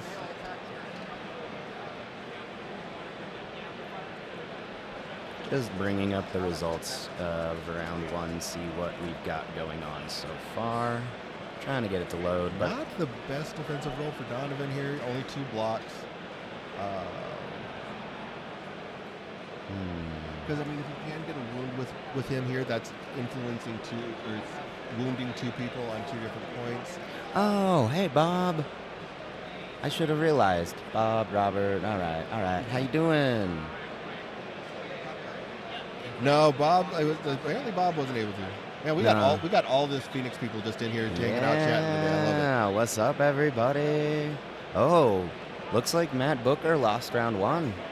Look at that. It was he was playing Obi Hunter into Moth Thrawn. Wow. Todd, I thought Empire was bad now. What's going on? it. Apparently not. All right, so pretty. Oh yeah, that's right. He has rugby. He's going to rugby. Oh, yeah. It's all right. Sounds like Bob's probably going to make it to Adepticon, so excited about that.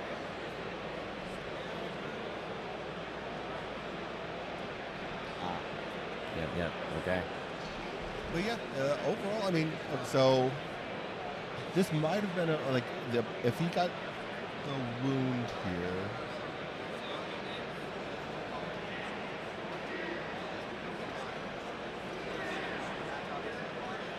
Flips the point scores.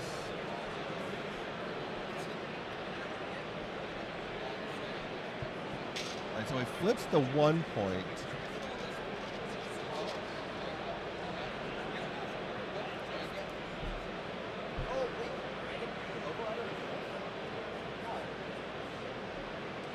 Oh, looks like we're double checking.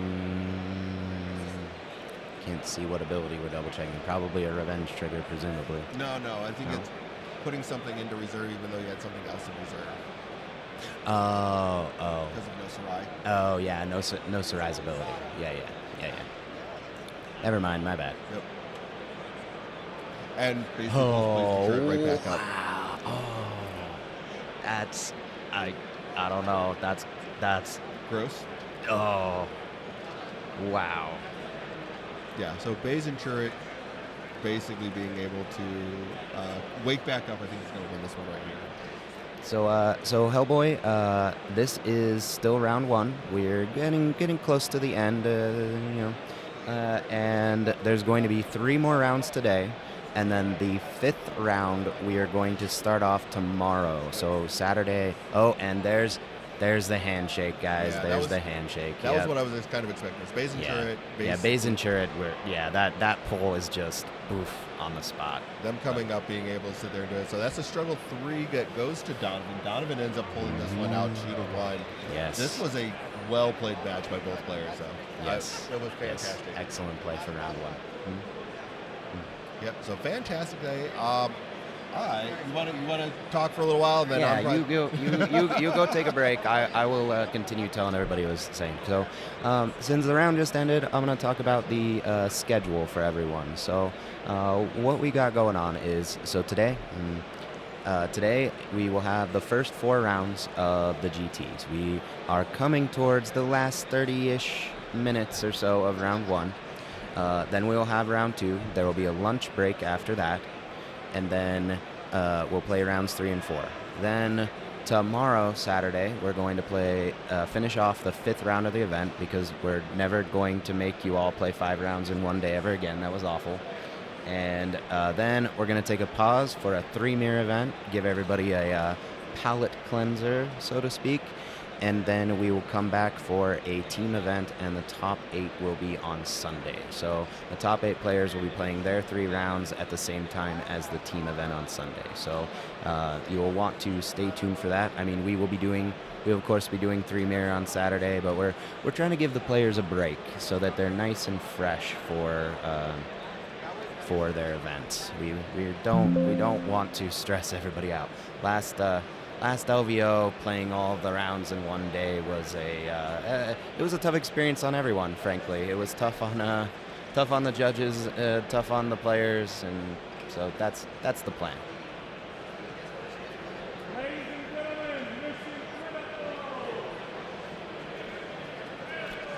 Todd's doing his magic here. So chat, tell me if you were here, what would you be playing? I'm still trying to make my full Rebel Premier list work, but as good as our supports are now, I still feel like it needs one more support. I don't know. I'm gonna try Bar 2D2 again and see if that gives me what I need to finish off the list. And hey, I mean, games are going. You get to see behind me. We thought it would be fun setting it up this way, give you all a little bit of the con experience. So we have the first 10 tables are, well, aside from table 1, table 2. The other 10 tables are behind us, and then we got the rest of the event over here. We got Legion. Legion is playing just directly in front of us, and then MCP's on the other side of Legion. We got Halo Flashpoint over right next to us. I don't think they've started, or maybe no. It doesn't look like their event has started. But hey, I don't know anything about Halo Flashpoint. I'm just giving you the lay. I'm just giving you the lay of the land. The new venue for LVO is pretty awesome. It is massive. We are all in one giant room. We've got War Machine over by the entrance. Of course, the various Games Workshop events are taking up the whole left side of this giant convention hall, and then we got a ton of vendors with cool stuff going on the far side, and that doesn't even include the hobby classes that are happening. They're happening in their own hall because need some quiet. So the classes are happening in a different spot. But I, for one, am very happy with the new venue, the new setup. There's a lot of hotels nearby. Next year, there's going to be they're building it right now. There's going to be a giant hotel right across the street from the convention center. So looking forward to that. Yeah. Let's see. All right, Bob, what do you got? Yeah, I think Grand Inquisitor, Vader 1, and Boss. I like it. You going for the murder, death is what that feels like. Although GI can be a little controlling, we'll see. I of course am still trying to make my Cassian, PLC, Kanan, and I'm digging Mando right now. I'm having a lot of fun with Mando. So, all right, Sheev, you got a boss anchor list. Yeah, until the game stops me. Yeah, I'm not gonna lie. My game yesterday with Omnis, which I was not playing well. I was very tired and on autopilot, and also like I had to stop 4 or 5 times during our game. Like literally, Chris showed up with most of the streaming equipment as like in the middle of our struggle 1. So I had to go ahead and set all of that up, then try to go back into my game. So I was not playing my best, but Boss Fixer and 7 Scorch really rung my bell. Oh boy, it was tough. Mando and Kanan were both down, wounded by turn 3 of struggle 1. That's what I got for you. Like, wow, it was nuts. Yeah. Let's see. So I think we are going to take a break here for a moment because I'm going to go check on everything that's going on. So everybody, have fun, and we will be back soon for round 2. Okay. All right.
Welcome back, everybody.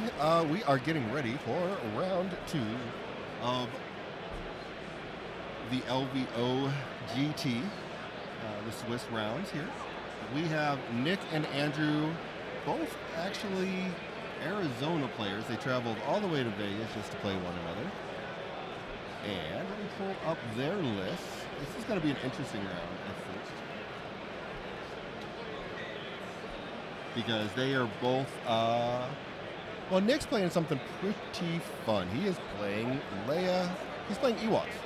That's probably just the best way to put it. He is playing Ewoks today. He is going to be playing Leia with Chopper.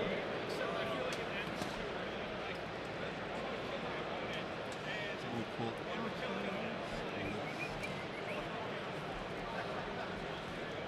Yep. All right, so Nick is on Leia, Freedom Fighter, C-3PO R2-D2 Rebel Pathfinders with Logray, Wicket, and Rebel Commandos. My favorite Raider brothers plane, so yes. Oh, damn. Shots fired. No, I heard him talking about this list, and I'm excited to see how well it does. Right. Aubrey's coming back, but I just came here and tell that I can't wait to see how this list plays. He's been talking about it nonstop. Well, and here's the interesting, so now into this list, Andrew is playing GI with Third Sister, Fifth Brother, and then Cassian with Vader 3 and Dark Troopers. Mm-hmm. So a very Empire-focused list versus Ewoks. Yeah. I do love the Grand Inquisitor theme. Also, there's some tiebreakers there, if I'm not... is there some tiebreaker models in... Fifth Brother. Yeah, Fifth Brother. So, I love Fifth Brother. Yep. It's, to him, it's like an addiction, almost. I run a Mando list where I had Mando, Boba, and Fifth Brother. Mm-hmm. And then I had Gideon on the opposite side. So then I had 2 tiebreakers, and it's an addiction, just going up to a point and then taking it. So I do love Grand Inquisition moving their own models and taking points. And then Vader 3, just in general, is, I think, a good secondary. Oh, yeah. He's fantastic. Took a little while, I think, for people to really kind of get his play style down. He's just a little different than I think most people are used to. But absolutely.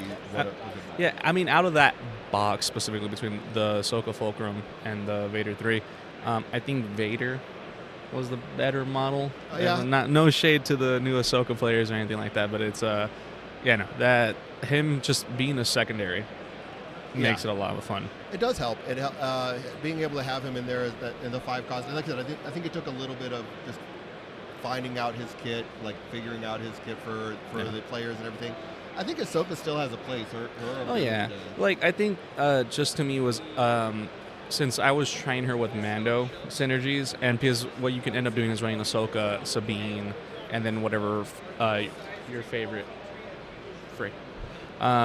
whatever your favorite support you wanted to run, but just having her play and then getting 2 attacks. Yep. But her attacks aren't the best. Her skill tree is it's not the most oppressive thing in the world for her to be using 2 attacks a turn. Correct. So, but I'm glad to see that he is using Vader 3. I wonder what his other secondary options were. I don't talk to him enough for him to I don't talk to him for enough like Nick, where Nick just talks my ear off about his new list. But I'm glad I get to see it in action. Yeah, it's going to be exciting to see him play this, for sure. Yeah.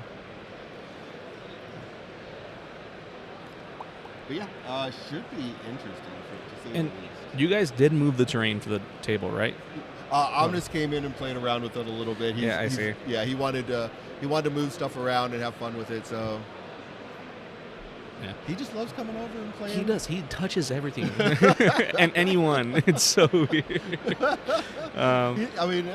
No, it's fair. I think it's a real good thing for at least the TO crew to be moving the terrain for the top table, because you don't want to have someone go over there and watch it from previous rounds and be like, oh, you know what, this strategy is going to be, I'm going to abuse this ladder tech, or I'm going to go over here and hide.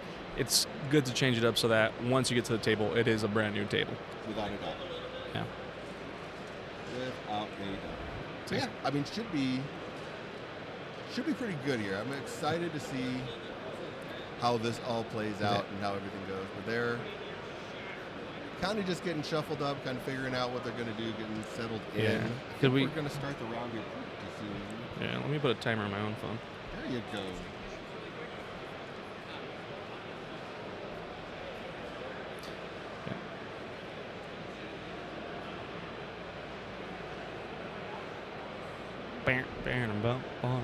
But yeah, I think it's going to be this will be an interesting match. I mean, so what has Nick told you about this list with his Ewoks list? To be fair, it hasn't just been Nick himself. Jake's also talked to me. The famous Raider brothers have. I mean, we come from Arizona, and we see each other at events, and when we do, we talk about what our pride and joys are. Right. So for me, it's more like Mando's, but for Nick and Jake, they have just talked about silly stuff that they've run. I've heard Nick talk about this specific list, and specifically how he's fond of Leia. Yeah. And he loves the whole tag situation that he can make. And not even that, it's also he's infected people. People have been coming up to me and have been like, because when he adds in salt, he adds salt into the injury when he tells me about Gar Saxon. Right. Because he's like, I'm gonna use Gar Saxon in this month, and I was like, okay, cool. And then I was like, why? And I can't get to the process of him making his choices. And then when I do try to talk to him about it, like he'll be like, I just like it. And I'm like, no, wait, come back and tell me what exactly.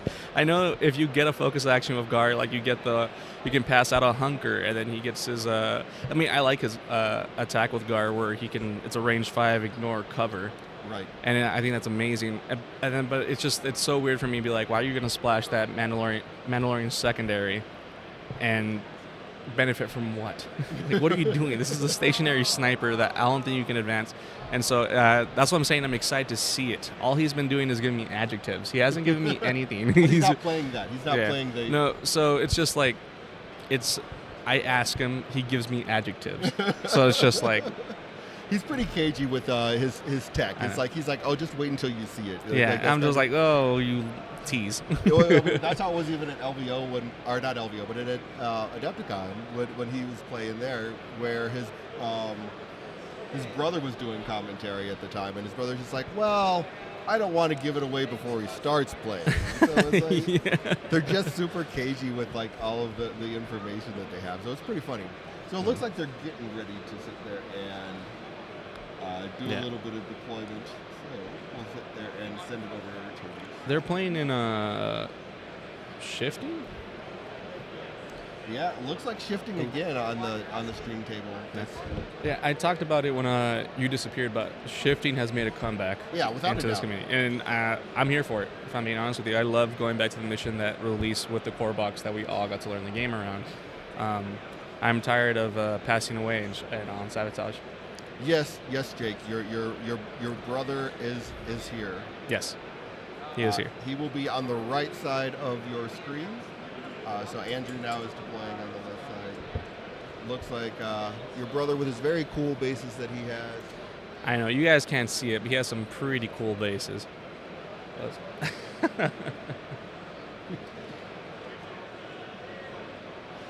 But yeah. And then we're going to be taking a lunch break after this round, and then we will be back for the start of round 3 at 3:30 Central-ish time, Pacific time, I should say. So we'll be doing that, taking a lunch break, let the players get some time, but right now we're looking at getting going here pretty soon. I think...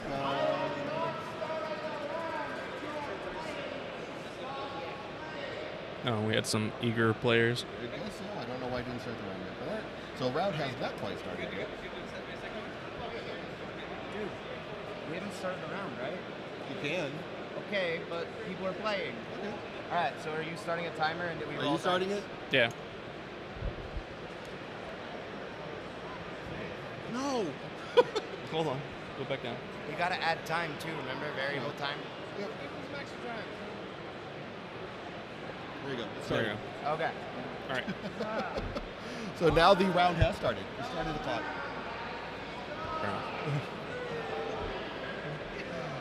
So yeah, we were giving people a little bit of extra time to get to their tables and everything along those lines. So We had a few games go to last activation. we did, yeah. There And was so a couple rounds that like actually ended at time.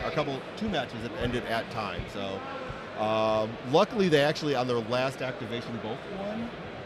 So Yeah. that was convenient.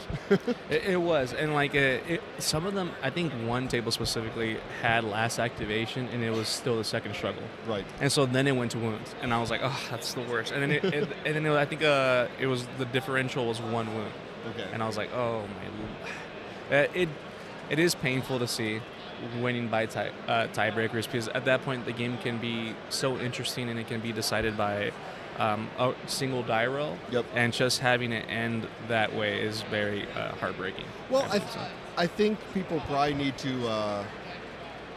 I mean, is learn to like when you're in mission critical. It's like okay, you might have to sit there and like look at your strategies going forward. Can you sit there and end the round prior to? Can you win the game prior to the end of the clock? It's like you have 30 minutes left. What can you get there? Maybe, maybe not. So it'll be interesting to see kind of how that plays out going forward. Also, big fan of the Inquisitors as well. I'm seeing that he just finished deploying his second squad, and I think I'm seeing Boss. I'm seeing I see Vader. Oh, nice. Yep. Yeah, he's playing Vader 3 with Cassian. That's all. Okay, there you go. No, okay, sorry. Bosk and Cassian's model I think are in the same pose, aren't they? It's the Yeah. gun. Okay, yeah. In my mind, I brain farted. But okay, I see Cassian, Vader, and on the far left with the ATs.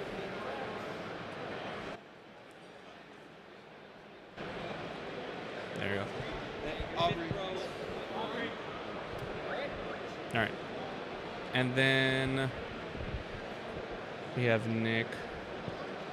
And we're just going over the rules, specifically for the cards as well, because we need to know who activates. There. Explain the rules of the cards. Well, just so I can see the order deck as they draw them, I wanted to kind of have it in a spot where I can see it so I can... And we have the teddy bears going first. I'm grateful that Nick is yelling out his abilities. But yeah, he's got Wicket that he pulls. So Wicket's using Lead the Charge, and if I'm not the best Ewok player, because not my favorite movie.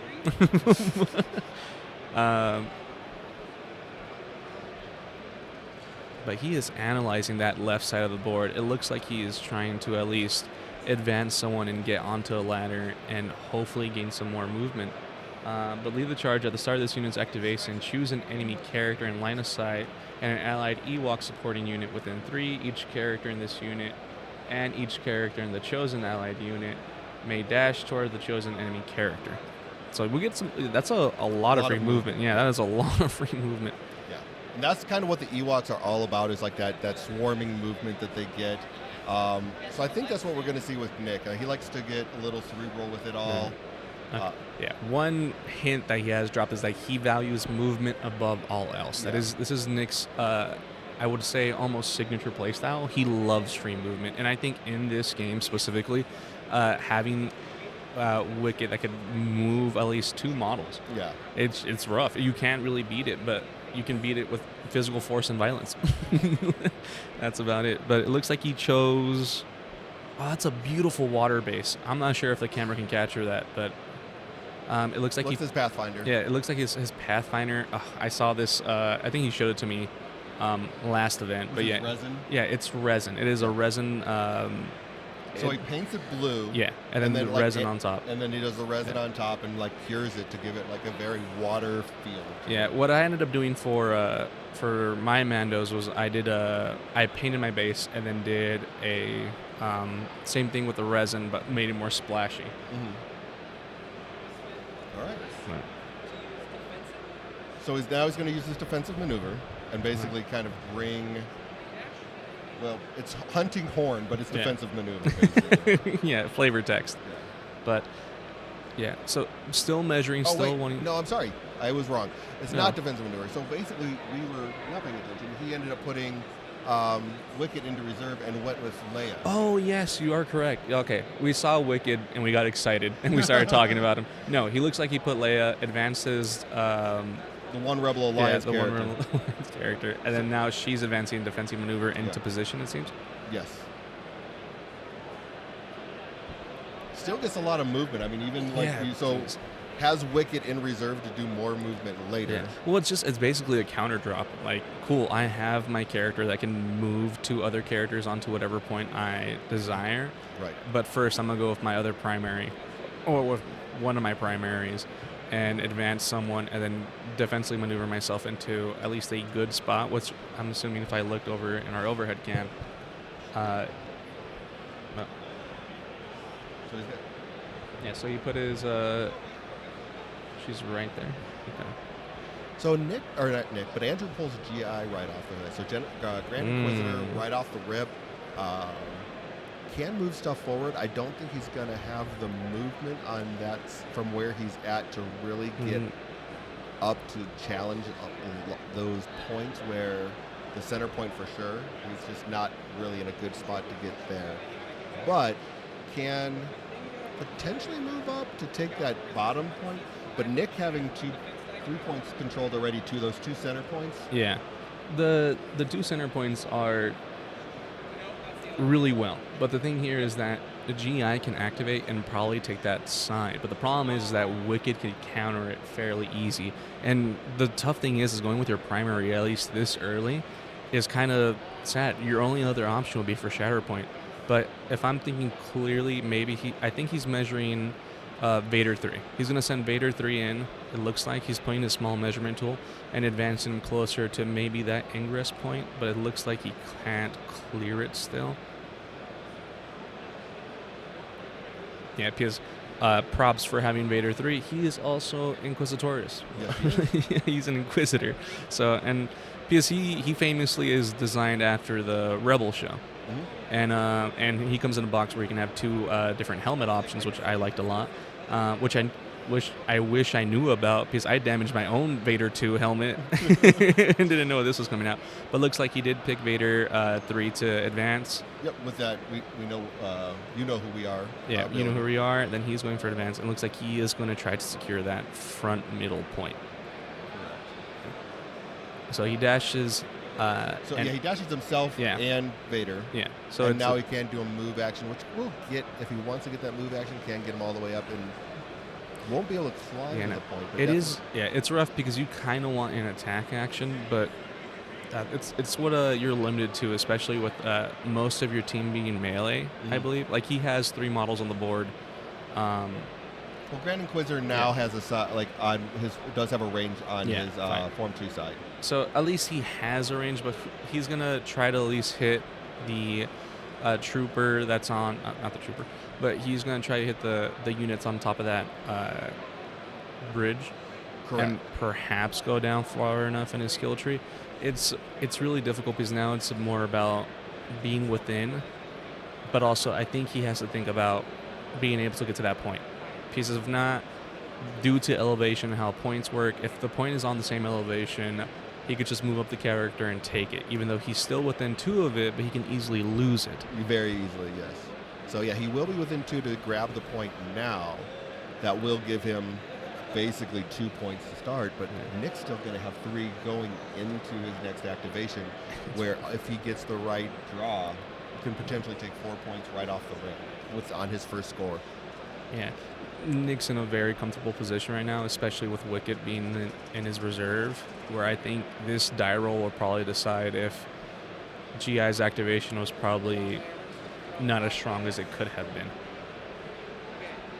So it looks like we're rolling dice now. Looks like Nick's rolling at least 3 dice, going up to 4.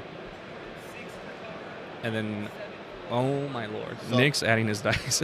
I just heard 7 just from the whole thing. Yeah, because he's got cover and everything like that. So even with that, so he's got a lot of expertise in there. Yeah. 2 blocks, 3 expertise. Yeah, that's not looking like a great roll for Andrew. We at least Unless get he, one box, I suppose. I see a crit in the roll. Or was that a crit? Nope, no, that's he has just 3 hits. fails Ooh. and- yeah, so unfortunately, 2 blocks in a reposition, so even if he wanted to. Yeah, Andrew's that's just like, oh no. Andrew's already. Yeah.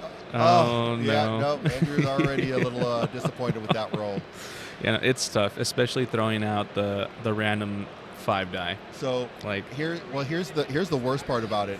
The reposition will get him down to where he can go and just take that point, so Andrew doesn't even get it. yeah, Now Nick is starting with 4 points on his secured. turn. It is wild. Basically the worst option I could have had, where Right. no crits were on the attacking side, all pure hits, and then not even on top of that, on the defensive roll, you trigger the reposition. Right. It is a downwards feeling. This will be a tough struggle for Nick to come back to, and I'm hoping he does. Yeah, I definitely hope that he does as well. Because if not, this probably wouldn't. Nick probably couldn't have asked for a better start. No, Nick is No. fantastic right now. Yeah. He's I think he's in a very happy with where he is at. So he's basically has 4 points going into the round without even going into the round or into his next activation. He's like, well, you know what? I can just take Wicket now. Yeah, because why not? Why not? You might as well secure the 4 points that you already have and move Yeah. up the models, so you can at least get 2 people on 1 point, and still maybe throw an attack into GI if you wanted to put a condition onto him, or slow down Vader, because Vader is still up there. And the sad thing is that even with GI's advancement, he is still out there, hasn't had his activation yet, but now he's just up there and he's just a sitting target. Yeah, he's able to take get a couple of hits on him if he wants at this point in time. So now he's going to use lead the charge. Yes. Basically, just starts moving some of his people forward. Yep. Moving people forward, trying to get into high elevations, especially with at least 3 of the points being on different elevations. We're going to be seeing a lot of characters at least not being on the floor at all. So yeah, definitely just extra securing characters.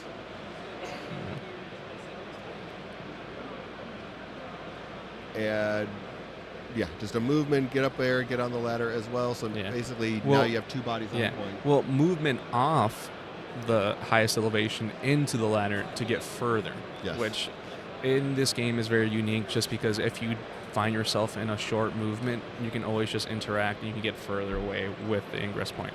So I do like that aspect of it. And he's using it very wisely. And it looks like he's pondering an attack into GI, it looks Yeah, it like. looks like he's probably going to move forward there. Yeah, so just goes and walks forward with that little Ewok into the Grand Inquisitor. Because in the universe, or at least in the Shatterpoint universe, it's very normal for that to happen. Just an Ewok that got sent on a space shuttle and landed on the same planet as the Grand Inquisitor. Grand Inquisitor sees it for the first time, and then a spear just gets thrown. Absolutely. We weren't trained on this. It's a wooden stick. So it's very interesting. It looks like he's measuring, or at least he's angling.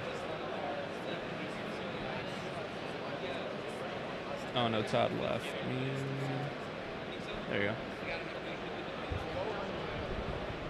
All right, yeah, no, it's always just important to at least conversate. Clear your intention, see where you want to go. Because it looks like he advanced one of his own units, and now he's on the opposite side of the base. But even with measurement tools, as long as your base can be cleared and have an actual position where the base fits, and it's not overlapping with another base or another terrain, he can make it there. It's not just because the enemy character is there that your movements, you're not allowed to go through them. No, it's fine. As long as your movement stick allows you to be in a position where you can actually replace, you can make it. I look like we're some dice rolled.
So we had an attack roll going to GI.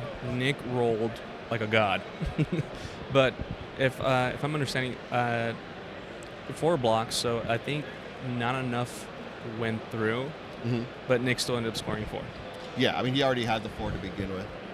Yeah, so not enough to change exactly GI's fate, but now it looks like he pulled the DTEs, and DTEs are now going.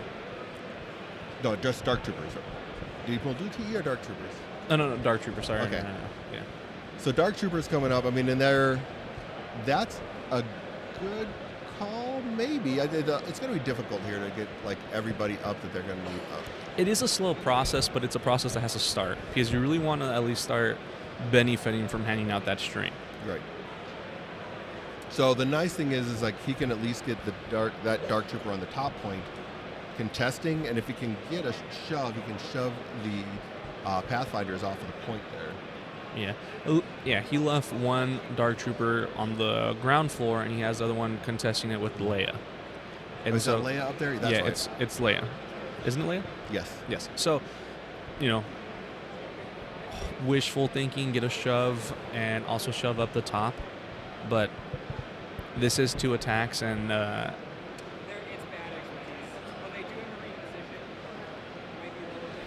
okay, yeah, no. Asking when in your expertise chart do you get a reposition is now become a very prominent question. It has. Definitely has. All right, so here comes Andrew with his first attack roll. A lot of dice by Nick here. Oh, boy. Well, 2 fails, 2 expertise, a crit, and a hit. And not a bad defensive roll, but at least...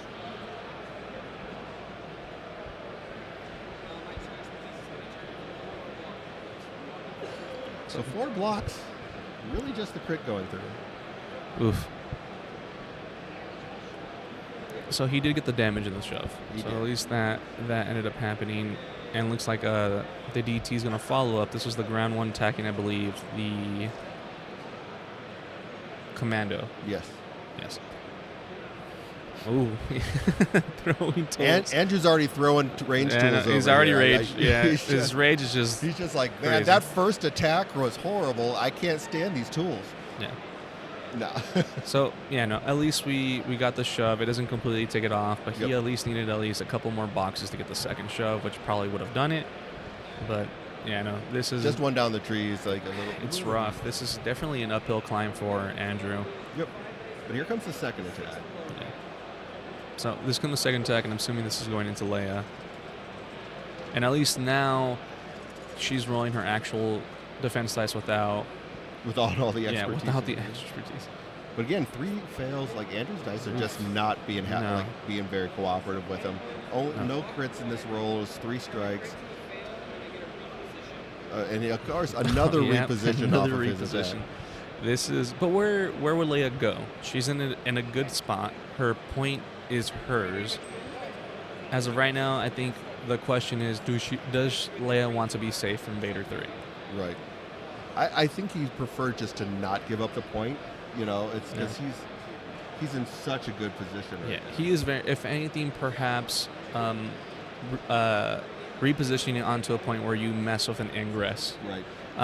Because then you can just limit the amount of models that can make it on through an ingress. But from what I can see, no, he's just in a very perfect spot. Right. It's a big part of that is just like Andrew's dice really just not it's helping rough. him. The expertise for Nick has been like just so fantastic for him. This is our second die roll on defense, and we already got 2 Right. repositions from Nick. Is insane.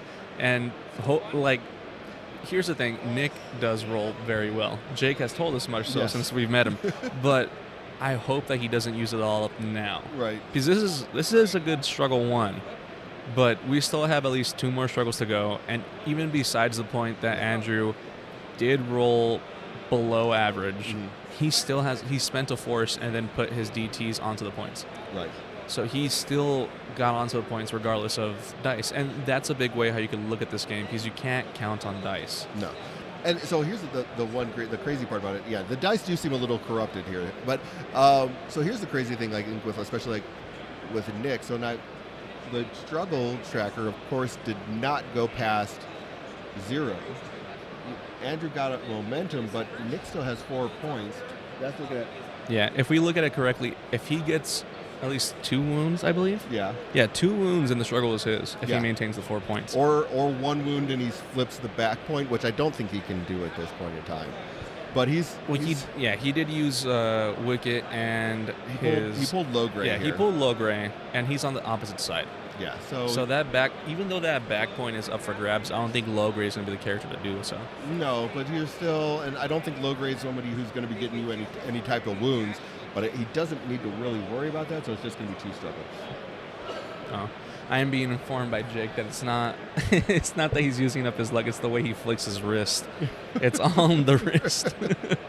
So, I mean, he's known him for his whole life, so I think I'll take Jake's word for it. Yeah, we'll go with Jake, what Jake has to say. Yeah, since he's known him his whole life, right. I suppose so.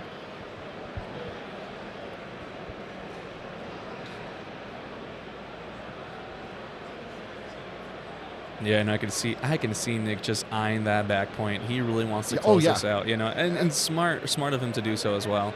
But I think he wants. So look, he's scaling up. I believe that's what he's going to do. But I think the point is on the ground. No, is it on the ground or is it on the? Oh no, it is. It actually is up. So yeah, no, it's on. It's just on that back corner. He is so close from it. I think that taking a hunker or taking cover action gets him there. Well, he's not. But he's not. He's going with low gray. I don't think low gray. And I have not played enough low gray to know if low gray has another way to move them. Let's see. No, from my common knowledge and what Nick's told me, I could believe him to say yes. I don't know. No, he can because he's got. Yeah. He can move them up to there. So low gray's moved up now. Now, because you have Leia, the not short troopers, the Pathfinders that he has are Ewoks. They are now Ewok supports. He can use Elder's Command to sit there and pay a force to move them forward. So I don't know if that's the play, but I don't see why it wouldn't be. Yeah, it's definitely. For all we know, Nick is piloting curling right now. We have no idea what's going on in his mind, only what he's showing. I don't think many people do. Maybe his brother and his wife, probably his parents. Yes, maybe his parents. But you know what? I mean, shoot, he took 4th at Worlds. Yeah. He just came off of the Spike Club Open win. You know, he's on a pretty good run this year. Yeah, so he is. And, I mean, as you can see, it's rightfully so. So we're throwing 2 crits already in that first roll without any expertise. Yeah, 2 crits. 2 crits, 2 hicks, 1 expertise, 1 fail. Defensive roll is okay for? Well, 1 block, 3 expertise, depending who he was targeting. Turns into 2 more blocks. So still 3 crits and a hit. So Yeah. 4 by low gray. It's a very unique game system where I have blocks. Okay, cool. I have crits. Right. It will still go through regardless of how many blocks you have. So I mean, grin. Low gray's not a powerhouse of damage or anything along. Well, I mean, with the wooden spear, you wouldn't think so. You never know, man. No? Yeah, you never know how sharp those sticks are. You don't. But with 4 down the tree, how far can you go? And I'm not sure if he's on his Omen side or his Wisdom side. But either way, you're looking at, I think, at max 6 damage, depending on the side. So like 5 or 6, depending. So he's just not going to be a lot of damage, but yeah, no, at least not. Well, I mean, depending who he went into, I suppose. So he's going to be on his Wisdom side because he did do a shove there. So that means that he's going to be at most doing 5 because I don't think he did the reposition there. Nothing really to heal. No, so, if he's on his Wisdom side, he's going 4 down, correct? Yeah. So he's going to do like 5. Look at 5 damage, 2 shoves, and a strain. Or he could go 4 damage, 2 shoves, a strain, and a reposition. Yeah, I don't think he has a reason to reposition. potentially he could if he wants to get low gray all the way up the board. When I think he's just going to use a force, Yeah. and use that Pathfinder who's now an Ewok to move them up, take the 4 points. Yeah. Very unique tag manipulation. Indeed. It's very unique because it's. Could you imagine if Empire had this power, where they could just hand out the Empire tags, Right. and people would be like, they lose their mind. But since it's Ewoks, we're like, oh well, it's fun, it's Ewoks. But no, competitively speaking, you just send people different directions with Ewok tag. And here comes the next attack.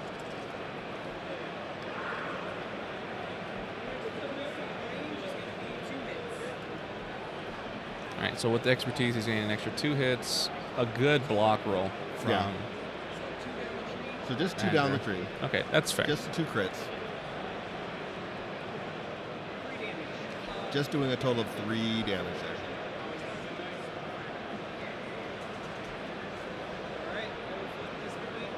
Flip of the point, still no wounds. No wounds on the table. Well, because But I don't he think. scores 5 points, basically putting that right against the expertise. So I don't. At this point in time, it's like I'm just probably looking at, okay, how do I set up for the next struggle? Yeah, no. It's like that's really kind of where your mentality is going to be. So he pulls a Shatterpoint. What a time! I mean, around this point, pulling your Shatter. What hopes do you have? Your DTEs have just gone. They contested certain points, but they're outmanned 2-1. Yeah. I think the best move here is to just shuffle it away.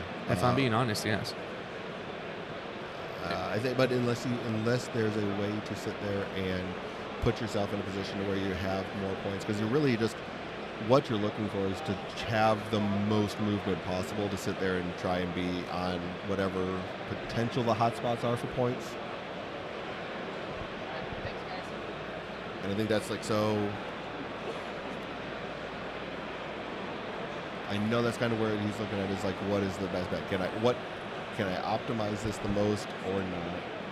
It's definitely a weird position to be in because somewhere in your heart of hearts, you want to be like, who can I activate that can make me survive this first struggle? How can I not draw this out, but maybe come back and win?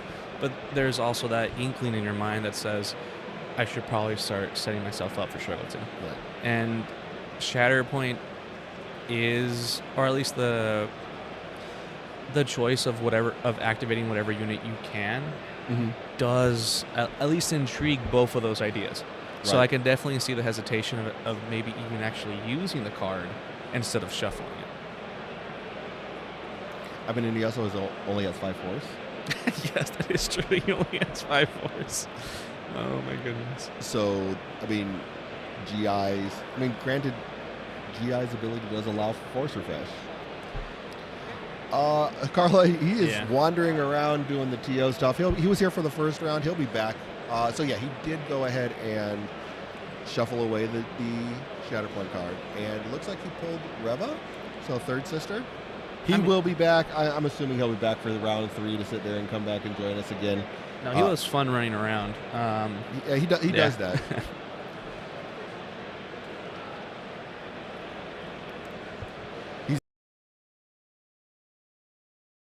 So that's what he likes to do is put out fires as much as possible. Yeah. No, right now I think it's his turn to TO, and he fought me for it. He's like, I want a TO, and I was like, oh, okay. I mean, this group and this community is very, at least they're very knowledgeable on the rules, and if not, they help each other out. So most of my judge calls were, hey, am I within 2? Or hey, how does this ability work again? And it's a fairly simple thing. It's all, you have to pay attention to the wording of a lot of cards. Yeah. Like if there's nothing specific where it's allied characters or other allied characters, those differentials between those words could mean the game or not. Absolutely. So I think he's just trying to figure out, like, measuring right now to see if he can get within range 2.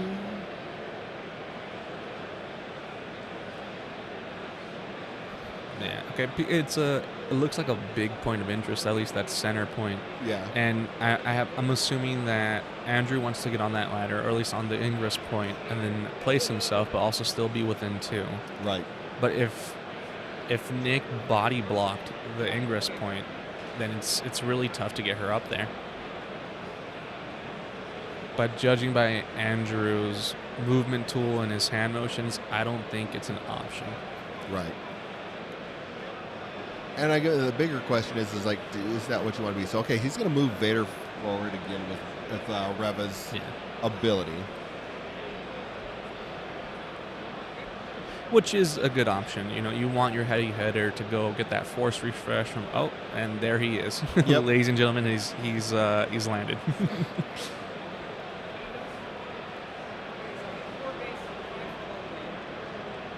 Okay, so now we have Vader in the DT. A wound is the difference from securing that center point. Yeah, absolutely. So he's basically looking here right at, all right, moving her forward, using Reva's ability to move Vader forward and then just do his attack, his normal, this is his 5 dice attack. Yes, so it's this 5 dice attack, but he does have his expertise. So going down his expertise chart for Vader 3 can give him a lot of damage output. So 2 fails, 3 expertise. That's actually a pretty good roll for Andrew. Yep.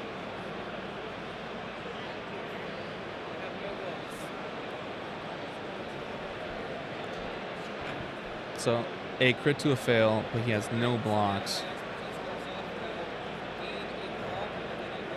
Yeah, so just 1 block. So still 5 down the tree. Oh, but of course, gets his reposition. Oh my goodness. Oh gosh. Oh man. Can we get a reposition counter for Nick real quick? Because this is his 3rd one, right. and it's barely struggle 3. Right. This is getting crazy. Yeah, the repo counter is basically just on fire right now. 3 repositions on 3 activations by Yeah, not even that. By 3 activations. 3 defensive Oh, my repositions on goodness, 3 yes. activations by Andrew. That is amazing.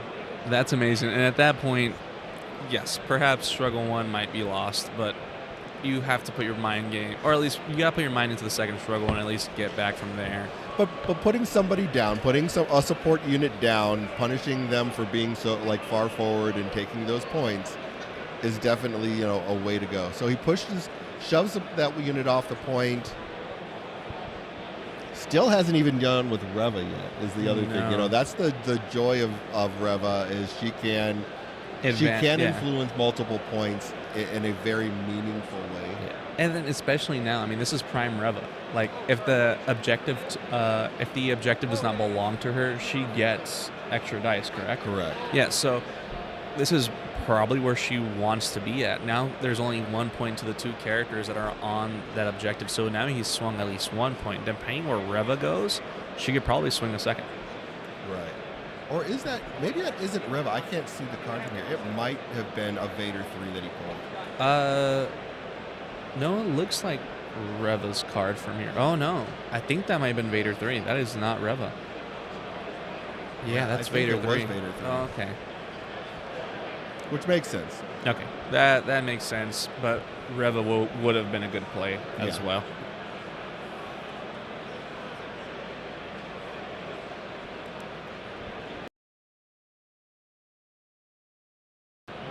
So it looks like now they're talking about shoves. And that's good too. Helping out your opponent, at least trying to clarify where they can and can't go is always a good. And what it's looking like now, yeah, it's tough. It is tough to be in Andrew's situation. It looks like he was able to flip 2 points now. So he's at least scoring 2. And it is tough to say, but regardless of probably his efforts today, the struggle is still probably going to Nick. Yeah, no, I mean, so he scores 2, but then Nick scores 3. So no matter what the activation is, Nick scores. Nick pulls his Pathfinders, it looks like. Yes. So that's... So it looks like, but Andrew did get a wound though. You did. So at least he has that going for himself. He should be refreshing one of his force as well. It looks like he did. I don't think he did. Well, he used 1 to reserve, and then I think he used 1 to reserve. Then he used 1 for the jets of the DTs. Mm-hmm. And I think he used 1 on Vader's ability. Oh, Vader's ability. Okay, fair enough.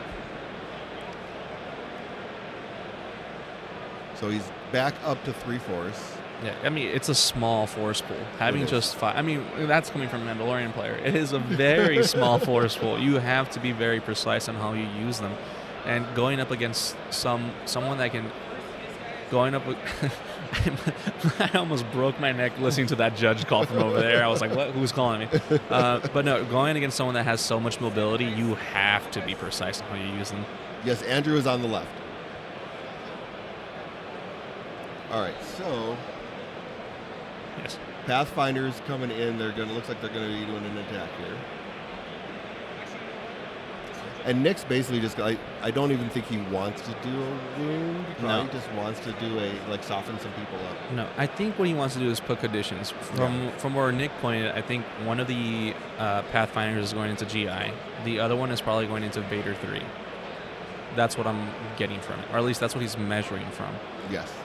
Yeah, so he's measuring towards GI. And from where I can see here, He's within range.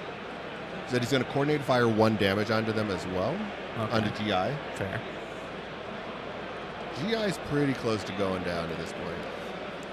Yeah, well, now he's gone. It's been 2 attacks into him now.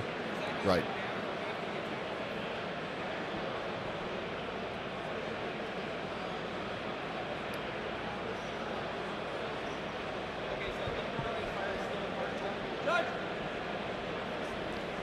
And just trying to find the way that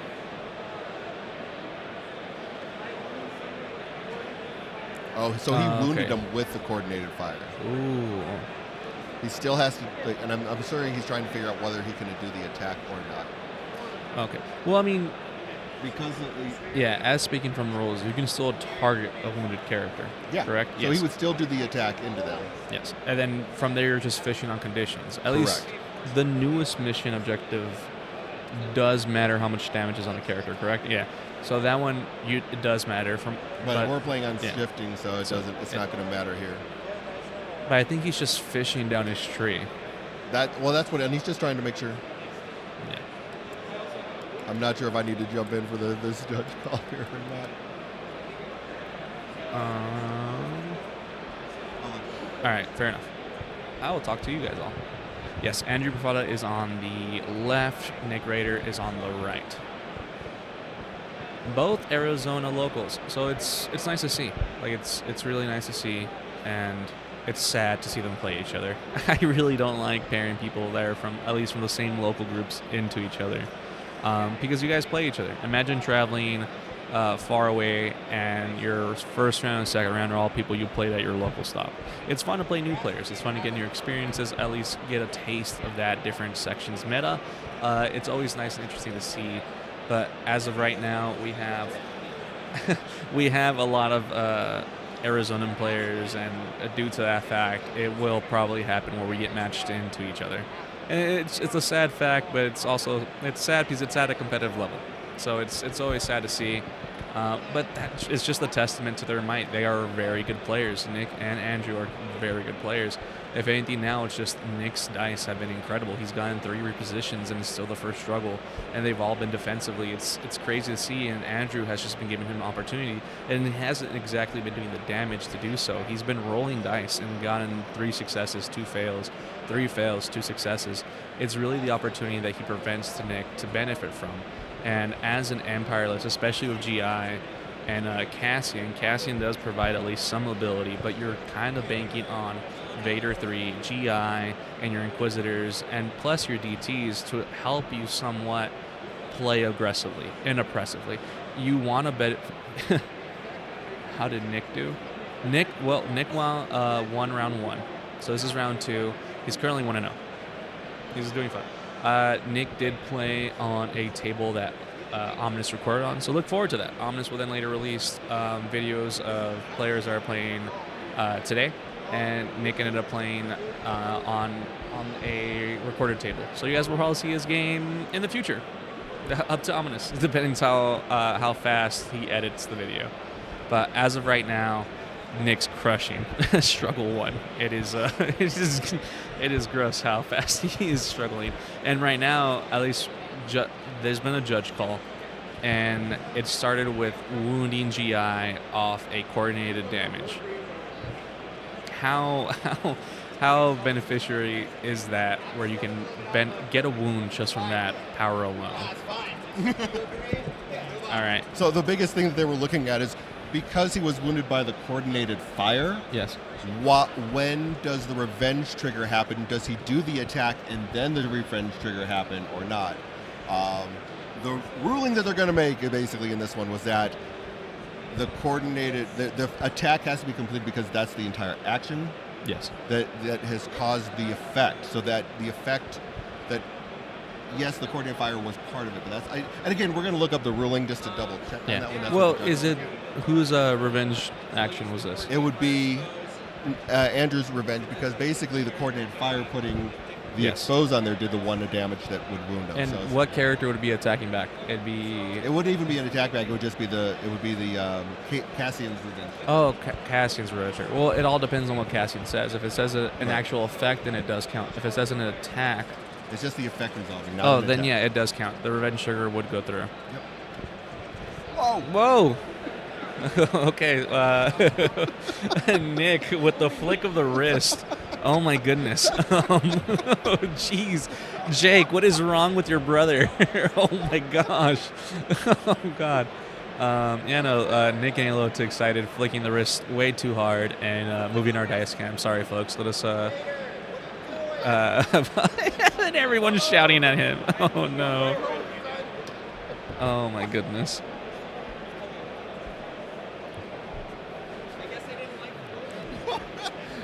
Nick got a little excited with that dice roll there. That was fantastic.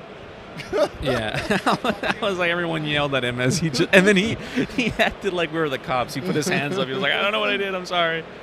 Yeah, that was funny. Okay.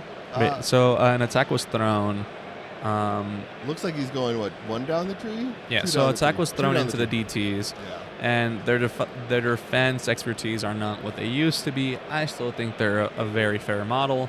But we'll find out. It looks like one shove got through. Right. Because that's what Nick was measuring from. Never going to let him forget that he just destroyed a camera. Yes, that he flicked his wrist so hard that he destroyed a camera. Yeah, that was fantastic.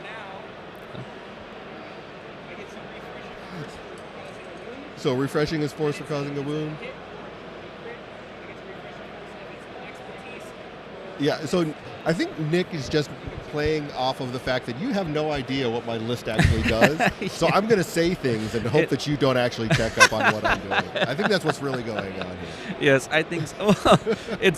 That's what I'm saying. Like, even then when Nick would talk about his list, he would never give us exact information. He would always just tell us adjectives or like, oh, no, it's like, I can't give you too much spicy detail, but just know. It's gonna be good. Yeah, it's gonna be good. It's gonna be mobile. It's gonna be beautiful. So it's just like, okay, I guess I'll take your word for it. You seem to know what you're doing. That's what he does. He gaslights. He's like, it's gonna be great. You're gonna see. Yeah, he gaslights you. And if you don't agree, then you just don't understand. You just don't understand my list. That's all right. Oh, you don't believe me? Let me hit this camera and knock it over. Yeah, exactly. Talking bad about my dice or talking about how I'm using my dice luck. Yeah, no, let me just hit this camera real quick. These guys they're now taking turns. I'm just gonna F up this camera. Yeah. Oh, well, I think that's going to be the struggle for Nick when this is all said and done. Yeah, I believe so. I mean, this, at least this activation for the Pathfinders was mainly putting at least conditions onto characters that are at least midway or at least about to be in the midway of the board. And it's fairly smart. Like, you don't want them to advance. You want to handle them as much pins and strains as possible. And if a character hasn't gone yet, you want to put on a disarm on them. Yes. And it's really good planning ahead, and especially for Nick's list, because even though it is mobile, their defense dice are not the best. No, they're still Ewoks. They're still a little flimsy. They're still. These are the same teddy bears that got shot at. Exactly. So it's just, it's rough. But it looks like we're looking at the second struggle now. If you can go to dice cam.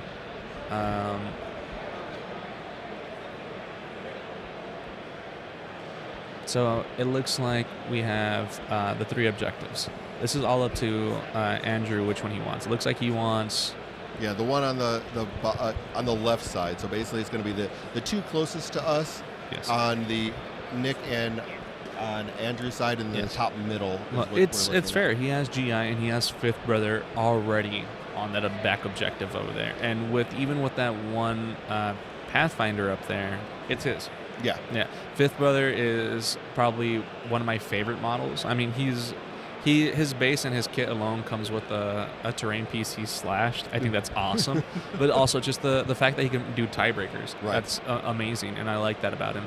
And it helps him now where starting in Struggle 2, he has that objective, and winning this struggle for Andrew is so important. We're rolling for point of priority here.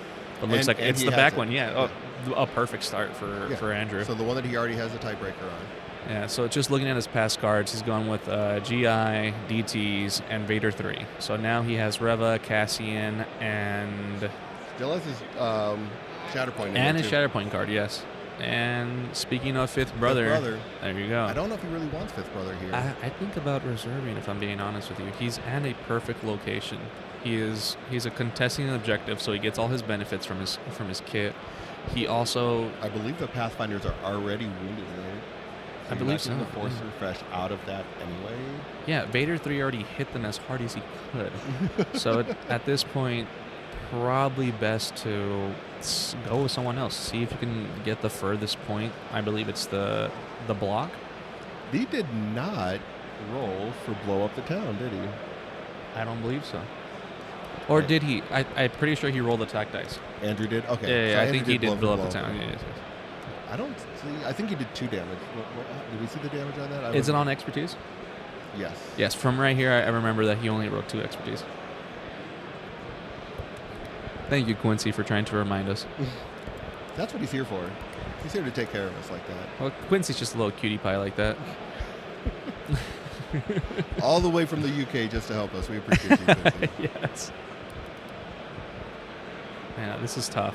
Okay, so he's pulled he's pulled his Fifth Brother to the side. Now So- he's just contemplating on what he might draw, which No, was no, he did. Shatterpoint. He Oh no, drew he drew Shatterpoint. Shatterpoint. Yeah, so he That's drew a fairly shot. good. Yeah, I think that's about the best he could do. I think he's looking at like, can he get to the point at the bottom since he has the 2? I mean, Yeah. put himself in a position where he has all 4 points. Well, he does have DTs. Like one DT is already in the middle. The other one's in the back point. If he I think could, he's looking at Vader here. Oh, if he. Okay. I think he's looking at Vader 3. That's kind of where I was at too. It's like, because you can just, as long as he doesn't have a strain, he refreshes the force. You Fair. know, Yeah. removes a damage in one condition, Yeah. and then also can dash. You Fair. know, then it's like, okay, now he can move and beat up on something else. Yeah, and at that point, I believe he can contest the point by also hitting the commandos. Potentially. Just judging from it, because the point that's closest to Nick is on the ground. Yep. So, But yeah, he's going with Vader. Yeah, unless he wants to give up just not being on the ground floor. But who knows how far he goes down his expertise tree. Yeah, so he's going to dash him over. He's gonna dash. That's just from the activated ability.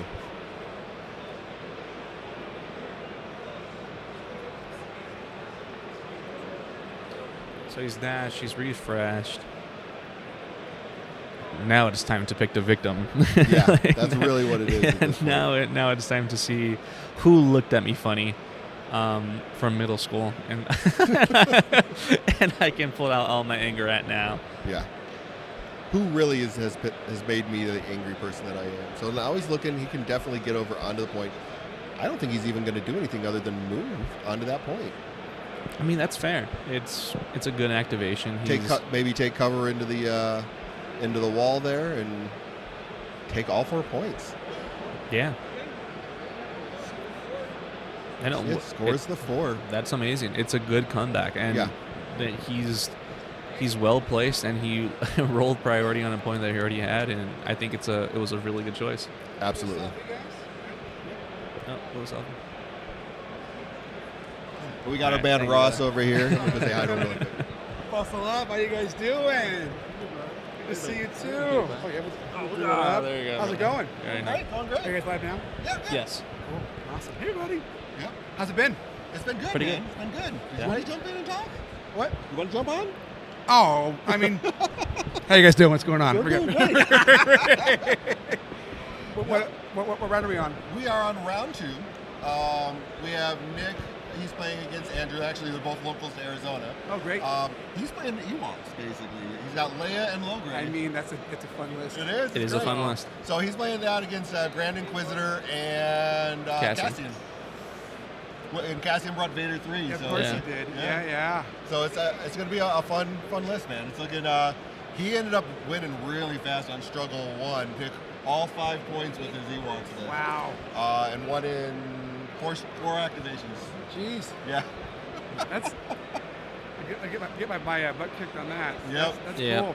Yeah. No, yeah, he. It's great. Sorry to interrupt you guys. Anything. So. No, it's No, fine, fine. man. Yeah. You're Of going to be course. around? Oh yeah, I'll be here all weekend. Nice. So we just finished walking around. We got all set up, so we're hanging out. Yeah, we're doing lunch after this round, and so Cool. we'll be Yeah, in Legion there. just took a break and they're getting ready to go. So, and you guys got everything you needed, right? Awesome. Yeah, everything got here, and we're Good. everything's running smooth.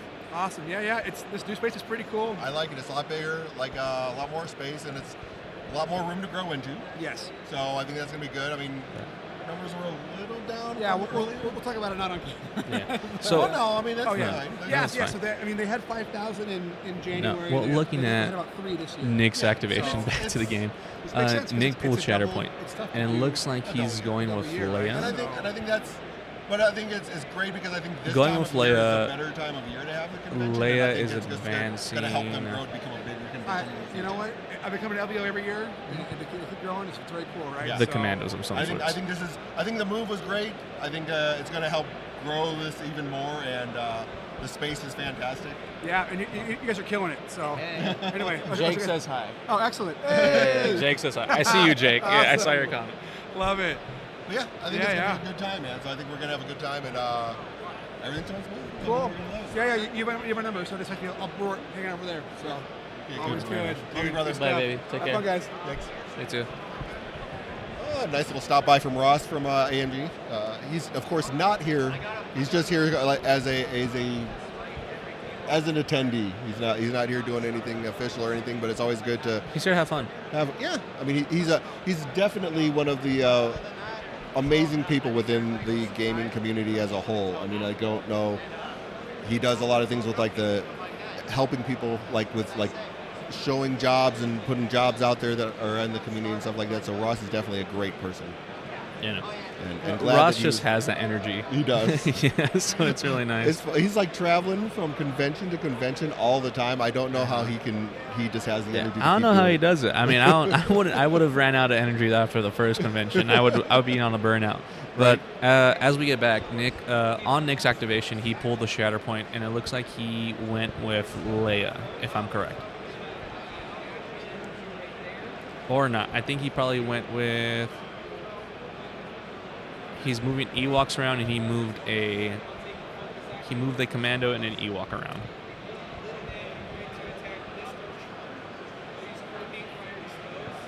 Coordinated fire expose again. Into the Dark Trooper, so there goes the Dark Trooper's protection. Yep. And here comes another one to Nick, and hopefully he doesn't hit a camera this time. Nope, hopefully it doesn't. We'll I don't know what else. Maybe we need to move the camera a little higher with him. I don't know. We'll see. Well, higher camera and a bigger zoom, probably.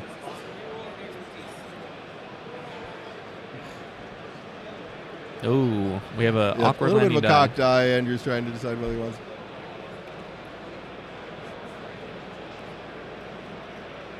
And he rerolled it. Still got the re-rolls into the expertise anyway. Not the 3 fails in there is not the greatest. Really good defense die from Yeah. Just turns into a from hit. Andrew. Yeah. But he was exposed. So that, Oh. So that really doesn't do that much. So 2 down the tree still. If he wasn't exposed, that would have been fantastic. I apologize for my outburst. Yes. Okay. He was exposed, just 2 blocks, and doesn't really do much. But the other DTs, they were supposed to take that much damage. Yeah. And looking so, Nick has the option to advance, but does he want to take it? Well, there's not a tie there anymore, so that would take that point. Yes. So, I mean, I think you kind of have to. Yeah. But you know who we have on reserve on Andrew's side? We do have Fifth We Brother. have Fifth Brother. Yes. And Fifth Brother, he has a couple of abilities to be able to sit there and do that are just attacks in general. Well, he can fish for the attack if he really wanted to. Yeah. Because as of right now, I believe Andrew still has all 3 points. Well, he won't now here. Well, no, not right now. He has at least 2, and if that is actually the point of priority, he is scoring 2 right now. But okay, so a point that Vader 3 is holding down. If Andrew wanted to go with Fifth Brother, he can at least focus and fish for the force refresh from the wound. Yep. And if that fails through, just push everybody off the table. Yeah, I think he's gonna go with Fifth here. Yeah, it's a very smart choice, and I think it's a very, at least logically sound one. Yep. I mean, because if he gets a wound here, he wins this struggle. Yeah. Because he'll have all 4 points, and a wound a wound and flipping this point basically gets him back. So it's At this point is because as of right now, I think the Pathfinders are down. So he's going to be swinging into the model that's next to Fifth Brother. But Fifth Brother is covering up, so I can't tell who it is. I think that's judging by the base, there's a lot of grass, so I'm assuming it's a commando. looks like it. Yeah, so I mean, fair defense dice. I think it's a pretty good choice. But Andrew has to be careful with this, because even if he doesn't score all 4 this round, if he doesn't get the wound, he still won't get the point, depending. He could still score 4, but he won't get the wound to shut out the struggle. So getting the wound is very priority for him, but also with another activation, it just gives Nick to reposition better, or It's at least actually try to low gray swing. up on that Oh, point. it's low gray? Yeah. Okay, yeah, no. Like I was saying, that the wound is very high priority, but also he could still score 4 regardless. Yeah. It's just at that point, it gives Nick a chance to reposition into better positioning for struggle 3. Yeah, but it's actually it's low gray.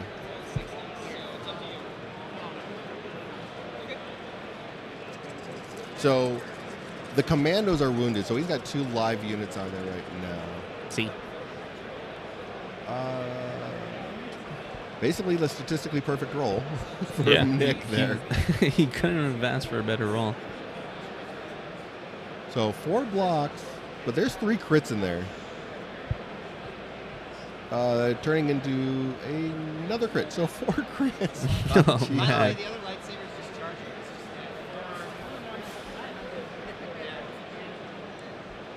I mean, 4 down the tree of Fifth Brother, I think, is a decent amount of damage. I do not think it takes down low gray, though. I don't know if he's going into low grade. He's probably going into the Pathfinders, isn't he? Well, the Pathfinders are down. No, they're not. The They're not? commandos are. Oh, the Commandos are down. Oh, hello there.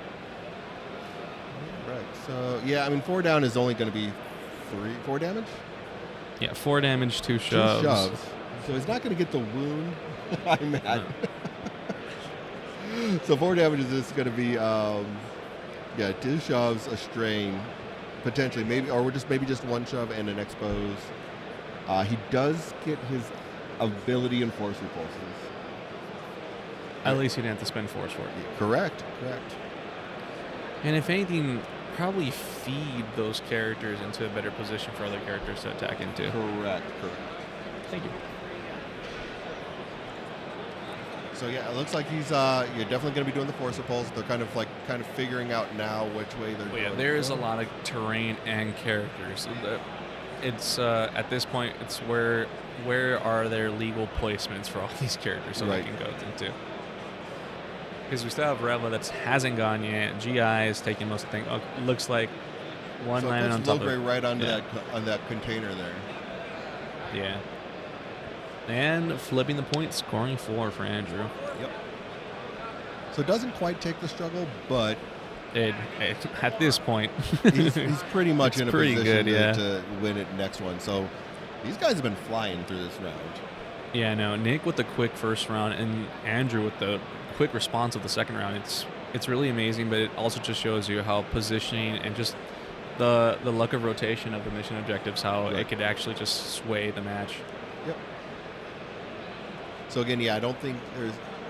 Jake ends up with, looks like the Commandos here now, which have not gone yet. They haven't gone. No, they've been and wounded. they're that far up the board. Yeah, just all the movement. So they're that. So here's the one thing is they haven't gone yet. So they're going to go now. They have with one wound on them.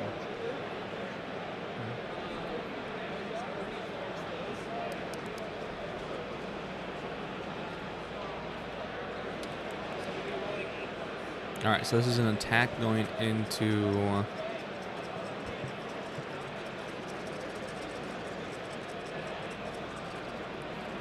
All right, well, rolling some attack dice. That's a pretty good roll.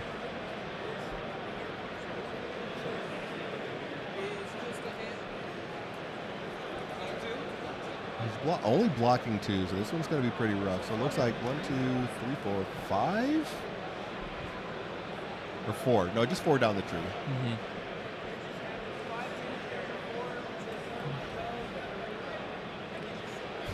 And again, another reposition. So it's like, it sounds like 4 damage, disarm, shove, reposition. Shoving that down off of the point there. Oh, it wasn't a DT. Yep. The reposition is kind of interesting here. Well, mark him down for his 4th.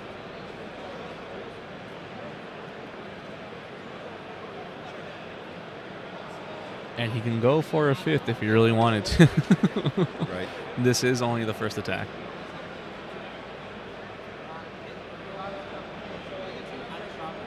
Refreshing a force off of the wound here. Dark Troopers do take that wound here. So it's looking at the Cassian Revenge trigger is what's going to happen next here.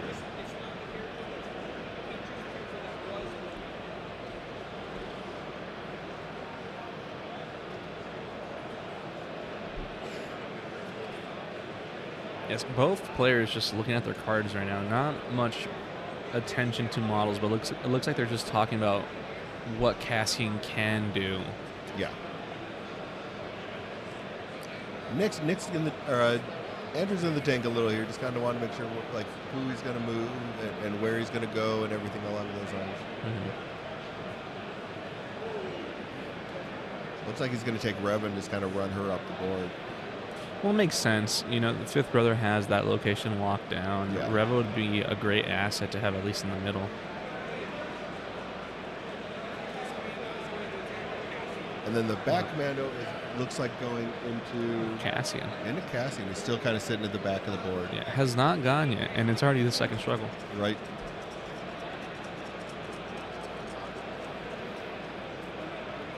Well, I mean, any conditions now on Cassian is fairly good.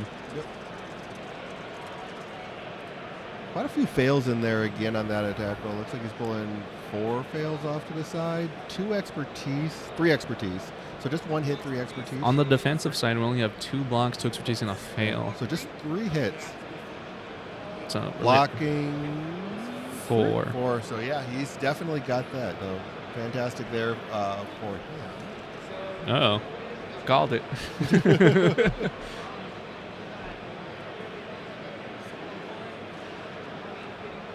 Scores the 1, gets the momentum. This will go back to Andrew. Point of the priority is... it's going back to the block, so it's a point that Andrew already has. If anything, he's pulled Reva. Yep. But this guarantees a struggle. Yep, absolutely. So what would you do with Reva, especially if you already have the struggle? Like, Reva's a good unit just to start off with either the other struggle or it do damage now. But it's a rough choice to decide. Because Reva... there's not a whole lot. I mean, like, maybe can you get a wound with her? He went ahead and put her in reserve to bring Cassian. Yeah, that's fair. Cassian's been out of the action. He just barely got attacked and nothing happened to him. It's better to move Cassian up now. Because once you go with Reva at least guarantees to move up someone with her. Correct. And then after that, you refresh your force. Or refresh your deck and force. Yeah, and I don't think her. You want her where you can sit there and utilize her that extra movement to sit there and get into the positions that you really want her into. Yeah. And we don't know that till the next struggle shows up. Yeah. And I think that's probably a very wise decision from Andrew. So it looks like Cassian's doing some long-range attacks, and I think he's going to go after the commandos. Yeah. Would make sense. I mean, like the commandos, like you can easily put down right now. Yeah, I mean, it's two models that are fairly spread out. Well, they already have one wound on them, so Yeah. you put a second wound on them the next time they activate, they're off the board. It is rough. They at least get to score, but they are off the board if they end up going activated again. All right, so looking rolling here. Quite a few. Let's see. Again, statistically perfect defensive roll there by Nick. Well, I would say, but it's 2 fails, 2 blocks, and 2 expertise from Nick. But, okay. All right. Well, according to Nick, that's a bad roll. That is a bad roll according to Nick. So 3 blocks, 3 down the tree with Cassian. Not too bad. That's Again, I don't think he's really looking to try and take anything out at this particular point in time. Just really trying to. Yeah, perhaps mainly soften up, prepare yourself for Reva's turn, get a free wound, and probably 2 wounds depending on exactly how the activation goes. Yep, and of course he's going to blow up the town after this as well. He's gonna blow up the town.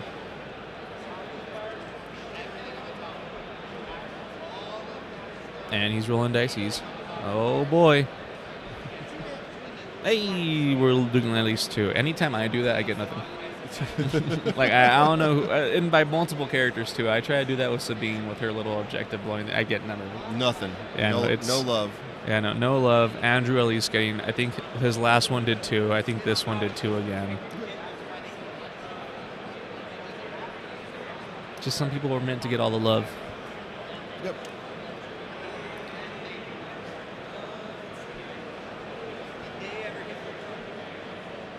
All right, and back to Nick. Now Nick is looking at where he's going to be getting which objectives he's going to have turned on here. Yes. I mean, I did like that last time Nick did flip over the card into the dice tray, and he's going to do it again. Yep. Ooh, I actually like this. So he didn't put it. It's either the straight across. Yeah, it's the straight across, or at least down the middle or down the sides. Yeah. And that's interesting. He is, regardless of it, that's tough actually, because Nick has that side point, and Reva and GI are at the back point. It is, and Vader 3 is at the other back point. Andrew's in very good positions for both of them. Yeah, he can move, especially with knowing that Rev is coming next. The center point looks to be like Nick's going to guarantee it regardless. Maybe. I don't know. This is a tough one. Because, like, so he is going straight down the middle.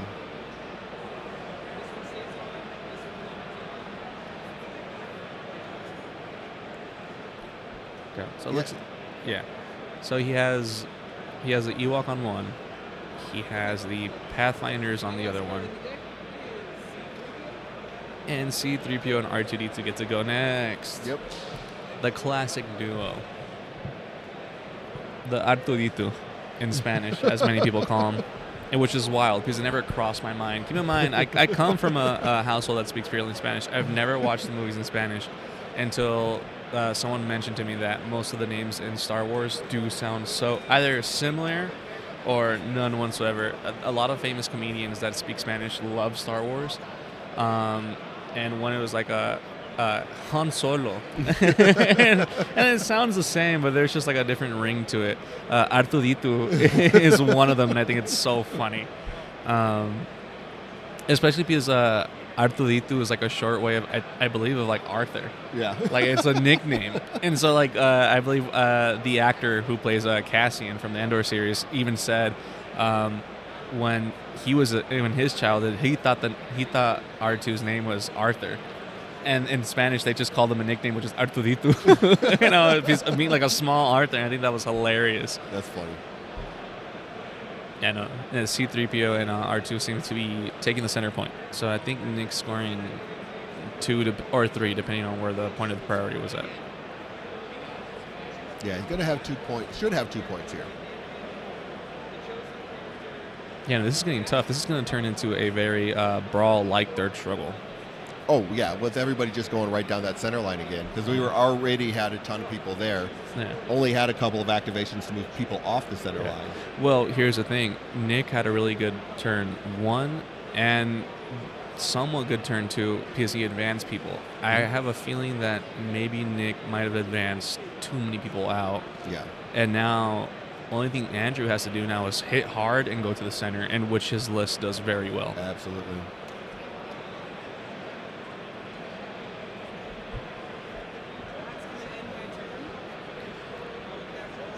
He actually has all 4 points. Oh, Nick does? Yeah, Nick is actually going to have all Did he? 4 Oh, points. yes, because he wounded the DTs, and Yeah. the DT was holding the back point. So, yeah, he is scoring 4. He Never mind. scores I take all back my 4 statement. points. Yeah, that is rough. Yep. All right, rolling so for it's going to be Revo. point of Right, priority. We Nick. have expertise, which I believe is the point closest to us. So the question being now, because he's got 2 bodies on, like getting somebody up there to actually push people off of the center objective is going to be kind of difficult because Reva is a melee-only unit. She is, and I think her other allies are too far away to get there. Correct. But what he can do is advance an ally to the point where they're contesting at least the far back point. Because what Reva offers is an advance and a strike, right? That's you advance and hit For for an allied character. correct. Yeah. So at this point, who does she want to advance? Does she want to advance Vader 3, or Well, does she want to advance? It's an allied Inquisitorious support, so it's only Oh, okay, one so- person that she can move. Oh, fair. So it's only Fifth Brother. It's only Fifth Brother. So where can Fifth Brother do the most damage? He can advance him and probably take that back point. He can't get to the center point, but No. he can go down and hit somebody. He could hit Low Gray. Yeah, there is a Ewok below him that he can decide to climb, or at least dash off, and attack, and perhaps get his ability from his tree, Yeah. and then push people away. But that's a Yeah. Call the Hunt's Nest not going to get to where he wants it to be. no. This is very tough for Reva. So like right now, it's like Call the Hunt. You have to move Fifth Brother anyway. It's a matter of what you're going to do because it's you have to move him down to make a 5 dice attack. There's no point to keeping him up on top of on the top of that bridge there, because on top of that gantry, because it just doesn't make any sense to stay on top of that gantry.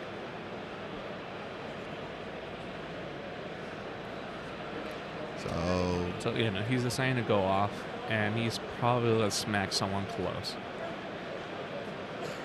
So he's falling down, place himself right next to an Ewok. He can go into Low Gray too, because Low Gray is still not range 2, above him on Yes. that piece of terrain. Yeah, that terrain feature is not greater than a range 2, so technically they are still in the same elevation. Correct. So Nick again rolling 7 defensive dice now. Yeah, Sanson is 2-0 right now. Looks like he's finished this game. And another local one. Hey. So 2 crits and a hit. So 3 expertise, 2 more blocks to turn a crit to a success. So turns a crit to a success with his expertise. So only 1 crit going through. That's rough. Yeah, a little rough for Andrew there. Not ideal for what he's wanting. So really, because of Fifth Brother being just a little too far back, he's not able to influence that No. bottom point. And it is a 5-die attack. Yep. It's really random. If games have taught me anything, especially when it comes to dice, the dice can take it, the dice can take it. The dice can give, and the dice can take it. Yep. And with 5 die, it can either be the best attack roll you've ever rolled all game, or it could be just a random throwaway. Exactly. So now what we're looking at here is basically what he wants to do with Reva, and where can he influence points the most effectively with Reva. He does have enough force to where he could move, jump, and attack. or vice versa, jump, move, attack. So it's a matter of where he's wanting to go and what he's wanting to do. So it looks like he is wanting to try and get that center objective, maybe? I don't know. No, he wants to go for the Okay, objective closest to us. That's where the point of priority is at. Got So it. if he does secure that, he is scoring 2, and it puts him back in the game. A little bit back in the game. Yeah. I mean, scoring 4 on your turn is fairly good. It's hard to climb back from that, but it is doable. It is. So it looks like Rilla is jumping, or she. Uh-oh. So this is going to low gray. No, it's going it's going into the commando that's up on top. He's got, because they're Ewoks, they're getting 4 dice I plus 1 see. because from Okay. low gray. So a total of 3 at 1 expertise, 1 fail. 1 fail. The attack dice look fairly good. No crits in there. Basically, some fails. He's got 3 expertise and 2 hits. Yeah, it looks like 3 expertise. The rest of them are hits, if I believe correctly.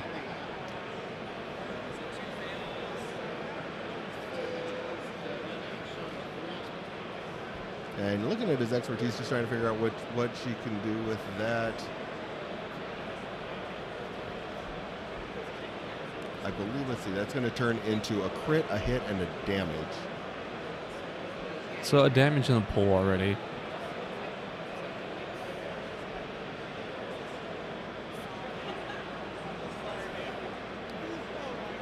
Try to reroll and rerolls into fails. No, no.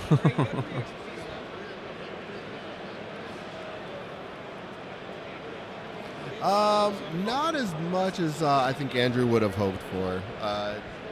This has been, they've just basically been able to be capturing all the points every struggle. Like basically, it was Nick's score getting all the points on struggle 1, Andrew's getting all the points struggle 2, and then Nick basically coming back and being able to take that. So basically, just 1 down the tree and 1 damage is what it ends up turning into for. Which is basically, it is the 1 shove, so that is the nice thing about Reva. She does have the 1 shove on 1. So it does secure him the point, even though attritionally probably not the best thing. No. But it's the 1 shove that counts, and now she's securing the point. So regardless, Andrew might have been frustrated with the Was that rerolls. enough? Oh, it was enough to wound him, so they were pretty. Oh, okay. That's the 2nd wound on the commandos, too. Uh-oh. Now that it's like, unless this could end up turning into a grind. I mean, so that could be a factor. But Nick's been positioning so well throughout this entire game that I don't know if it's going to be too much of a factor, really.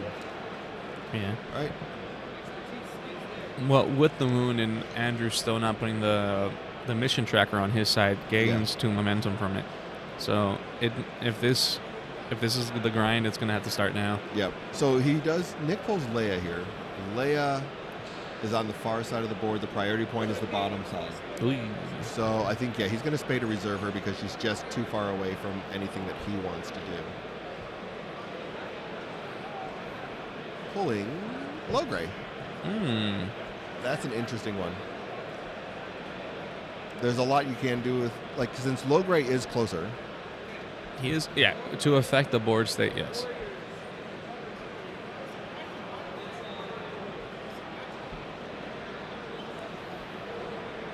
So, I mean, the one thing is he does have Inspiring Presence. So at the start of his activation, basically, an Ewok warrior unit gains a hunker and removes 2 damage in 1 condition, and the scouts can dash. I don't know if, I believe he does. Some of these are scouts, and let's see, the Pathfinders, I believe, are.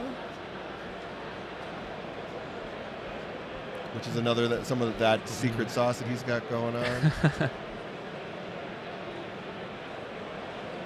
Yeah, no, he's measuring and staying within, I believe, 4 of, looks like R2 and C3PO. Because the Pathfinders are scouts. Yes. So, and there are also Ewoks because of Leia. Mm-hmm. So he gets some movement out of them from that. I want to say that it doesn't impact the commanders, though. No, at least, well, he's just putting so many bodies on that center point where at this point, it probably is only Fifth Brother who can move so many people out the way. Yeah, without a doubt. Like and Fifth Brother's somewhere in that deck. I mean, he's with just refreshing the deck, you have no idea what you're going to get out of that one.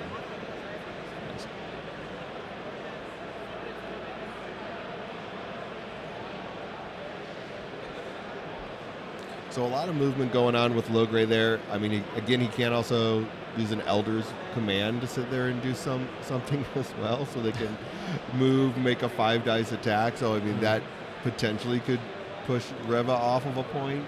Fair, but as of right now, he moved a Pathfinder off the point, and I think he might be switching the position with the Logray from there. So I think Logray might either go on top or he's going to go after Reva. I think Logray is going to go after Reva.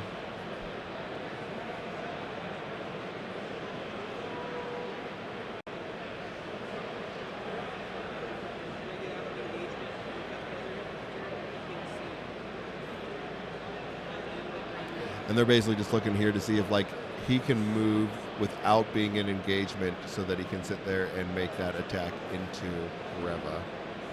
Yeah.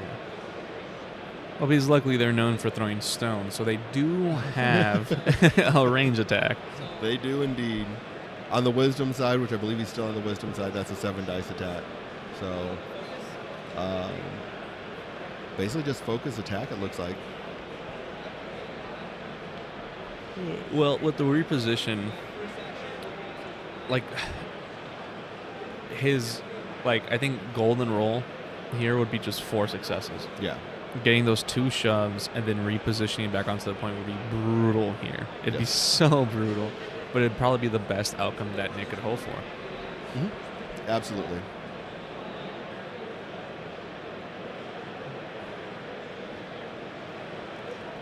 Getting really precise here with his measurements. Yeah, too. really precise. Well, I mean, to be fair, if Nick does secure this, he's scoring 4 again. And I think after that, no matter how much Andrew does do, I don't think he can come back from taking that much loss. I don't think so. I mean, because scoring 4 here puts him pretty much 2 away.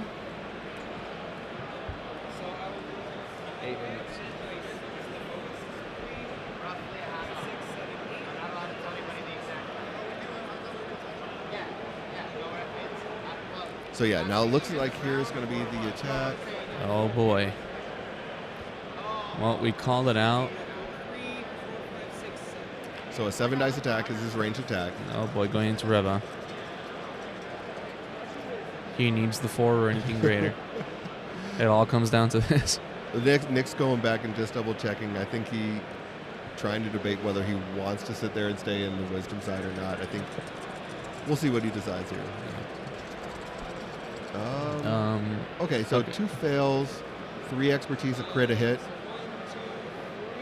That, I know Andrew's not happy with that one. He's got 2 blocks and an expertise with 3 fails. Oh my lord.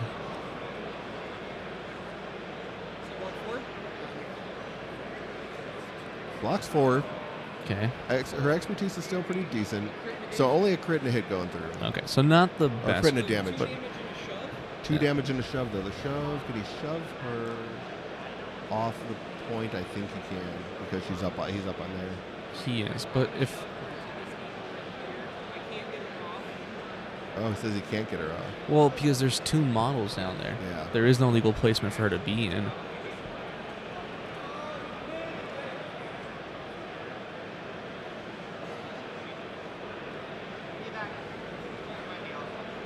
And I think he's looking to see if he can do a secondary attack on him.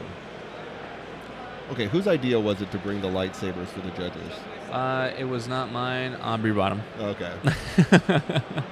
But it does at least pop out. It's fitting. It's fitting. It's fitting. I mean, and it's very on brand for Aubrey, so I don't.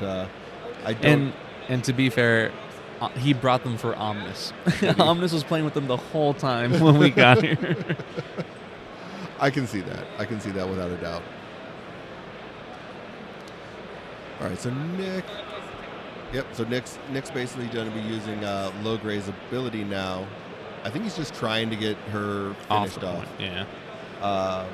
because that's basically going to be the Elder's Command again, allowing us Ewok support to dash and make a 5 dice attack. Yeah. I mean, I think she has 5 or 4 health left right now. So yeah, then that's a solid defensive roll. That's a pretty good attack roll, though. Well, 2 crits. The crits are going to go through. So that's going to be an additional 3 damage. So 3 more damage. yeah, it doesn't get her No, though. she'll be alive barely. Alive. But still, getting 2 crits on that attack roll is really well. Yep. But he has 2 people on that point now. Basically taking the point back, scoring the 4. And at this point in time, he's only 2 away from his box, or from the black, momentum. Yeah. So And fail, so center point. Yeah, this is rough. center point, but let's see who he pulls, because like the pull will help out here. I mean, Andrew's got a little bit of an uphill battle. Looks like It's Reva. It's Reva. That's interesting. Reva,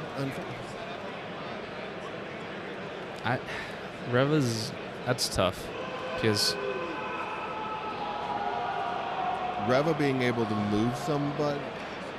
And then what he's looking at right now is, can he get Fifth Brother far enough forward to get to that egress? And I don't think he can with a dash. I don't think he can I either. think he's going to be just short, which makes it kind of difficult, because if he could,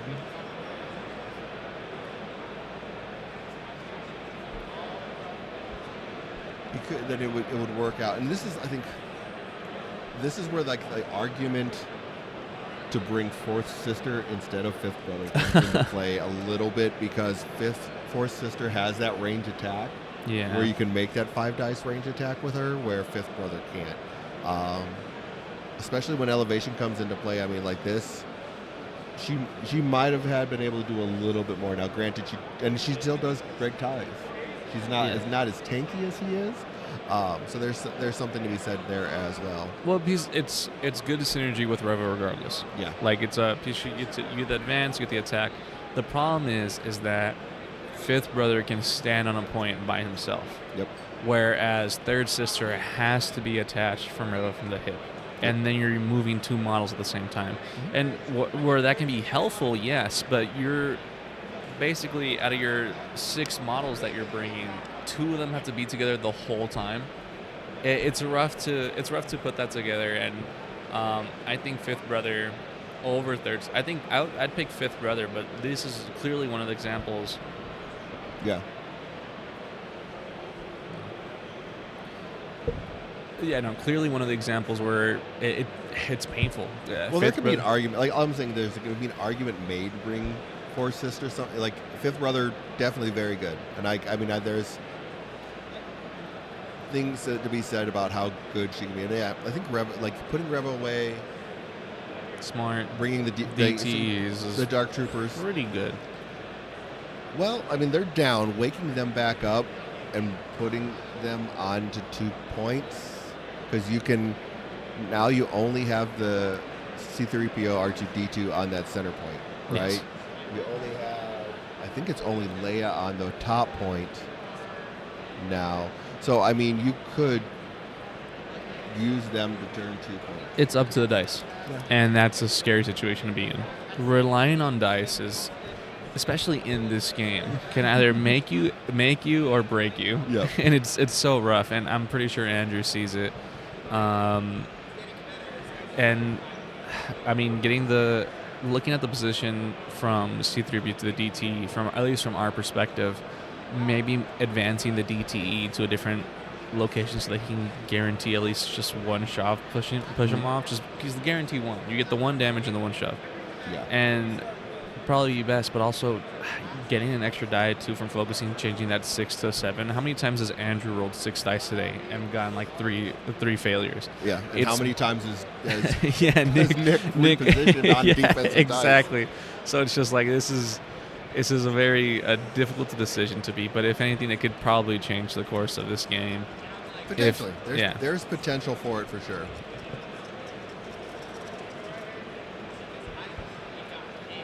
All right, well, here comes the rolls. We're at least looking at Oh boy. That's a pretty good roll. I'm looking at it. That's pretty good. 2 crits. 2 natural crits coming from his end. Nick is only 3 blocks, so he's going to be blocking any regulars, but you got 3 crits. 3 crits, 4 So 3 hits. crits going through is fantastic. So 4 down his tree. That's I think you can have asked for better for more.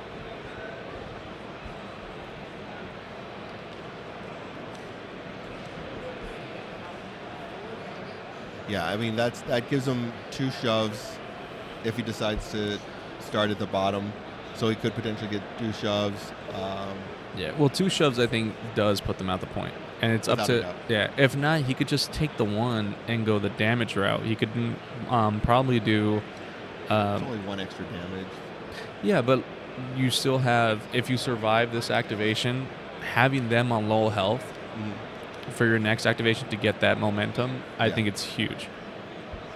So it does push him down off of the elevation.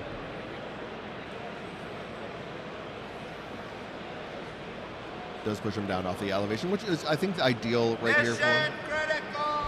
And that's the call for mission critical, so we only got a half hour left in the match. It feels like this has gone faster than that. It has. It feels like Struggle 1 went by so fast. Right. And Nick took it. And then Struggle 2 felt fairly quick because Andrew just scored out like crazy. Right. But now I think maybe Struggle 3 just feels like A little back and forth a here. little So back Andrew, and forth. So Andrew throwing. Andrew's still rolling fairly well. Yeah. Only 1 fail in this roll, which is really nice. And then 3 expertise, still pretty decent. They have a decent attack expertise. So, as of right now, the only dice that we're handing out are the purple and green dice. Looks like Jake's asking in the comments. So it's just green and purple. Yeah, I would love to sit there and get those other dice, but no, we don't have the blue yellow. No, I miss those dice. Well, this is off of because this is the kit that went out earlier. March is when these kits came out, so that might be for the next seasons. We'll see. Fair. No, but that's a really good block roll, and he got the reposition. Add another counter to that. That's at least 4 repositions on defensive I rolls. think that's 5 now. Yeah. It's 5 repositions on defensive rolls. Yes. This is becoming ridiculous. I mean, that has been what has kept Nick just killing it. Like In this Andrew's game. just shaking his head, just like another reposition. I can't wait to talk to Andrew after this, Right. and him coming. He's gonna be like, reposition should just be taken out the game, Right? I'm sure Andrew's done with repositions on defensive expertise. Absolutely going to be done with it. So flipping center. It's going to. Still doesn't cross over, so still getting a momentum. Nick could 1, 2, 3. If he can score all 4 points here, he wins. Yes. And depending on the priority roll, I believe So it's up to this game. Yeah, so he has that. So he has priority. So I think now he's just looking for. Oh no, he's won outright. He just Or needs to take the center point. Yeah, did he roll for priority already? Yeah, he did. It moved to the top point. Okay, so it's the top point, which he already has. Yeah, so all he needs to do is take the center point and he wins. But we're at mission critical. We are at mission. Oh no, he won. Yeah, he won. Nick's stressing out, but I'll just let him keep on stressing out. I don't think. Yeah, I don't think he's realized, but Yeah, just go. He's just gonna He's go gonna with go with Leia. Leia. I think he's got it now. yeah, I think it's fine. So yeah, he just yeah. coordinator fire exposed. Yeah, I don't know. Corner fire exposed. No, I don't think What is so. wrong with you, Quincy? They putting, especially with like Boss in the game now and Oh Delta's my gone. God, I don't know if yeah. coordinated fire exposed would be something that anyone would want. ARFs were too. I mean, yeah, giving them that back again. It'd be crazy. Yeah. Could you imagine? And then not even that, but bosses splashed everywhere. Yes. Like, oh, I'd hate it so much. I wouldn't even show up to events anymore. Like even for my little event, I'm like, no, I see across me, I see ARFs. Like not even saying the ARF sound would be fun anymore. And I'm like, yeah, you're one of those players. Get away from me. So 8 dice attack. All right, so 8 dice attack. I mean, in theory, this can help out his standing. The Agent of Chaos. Yes.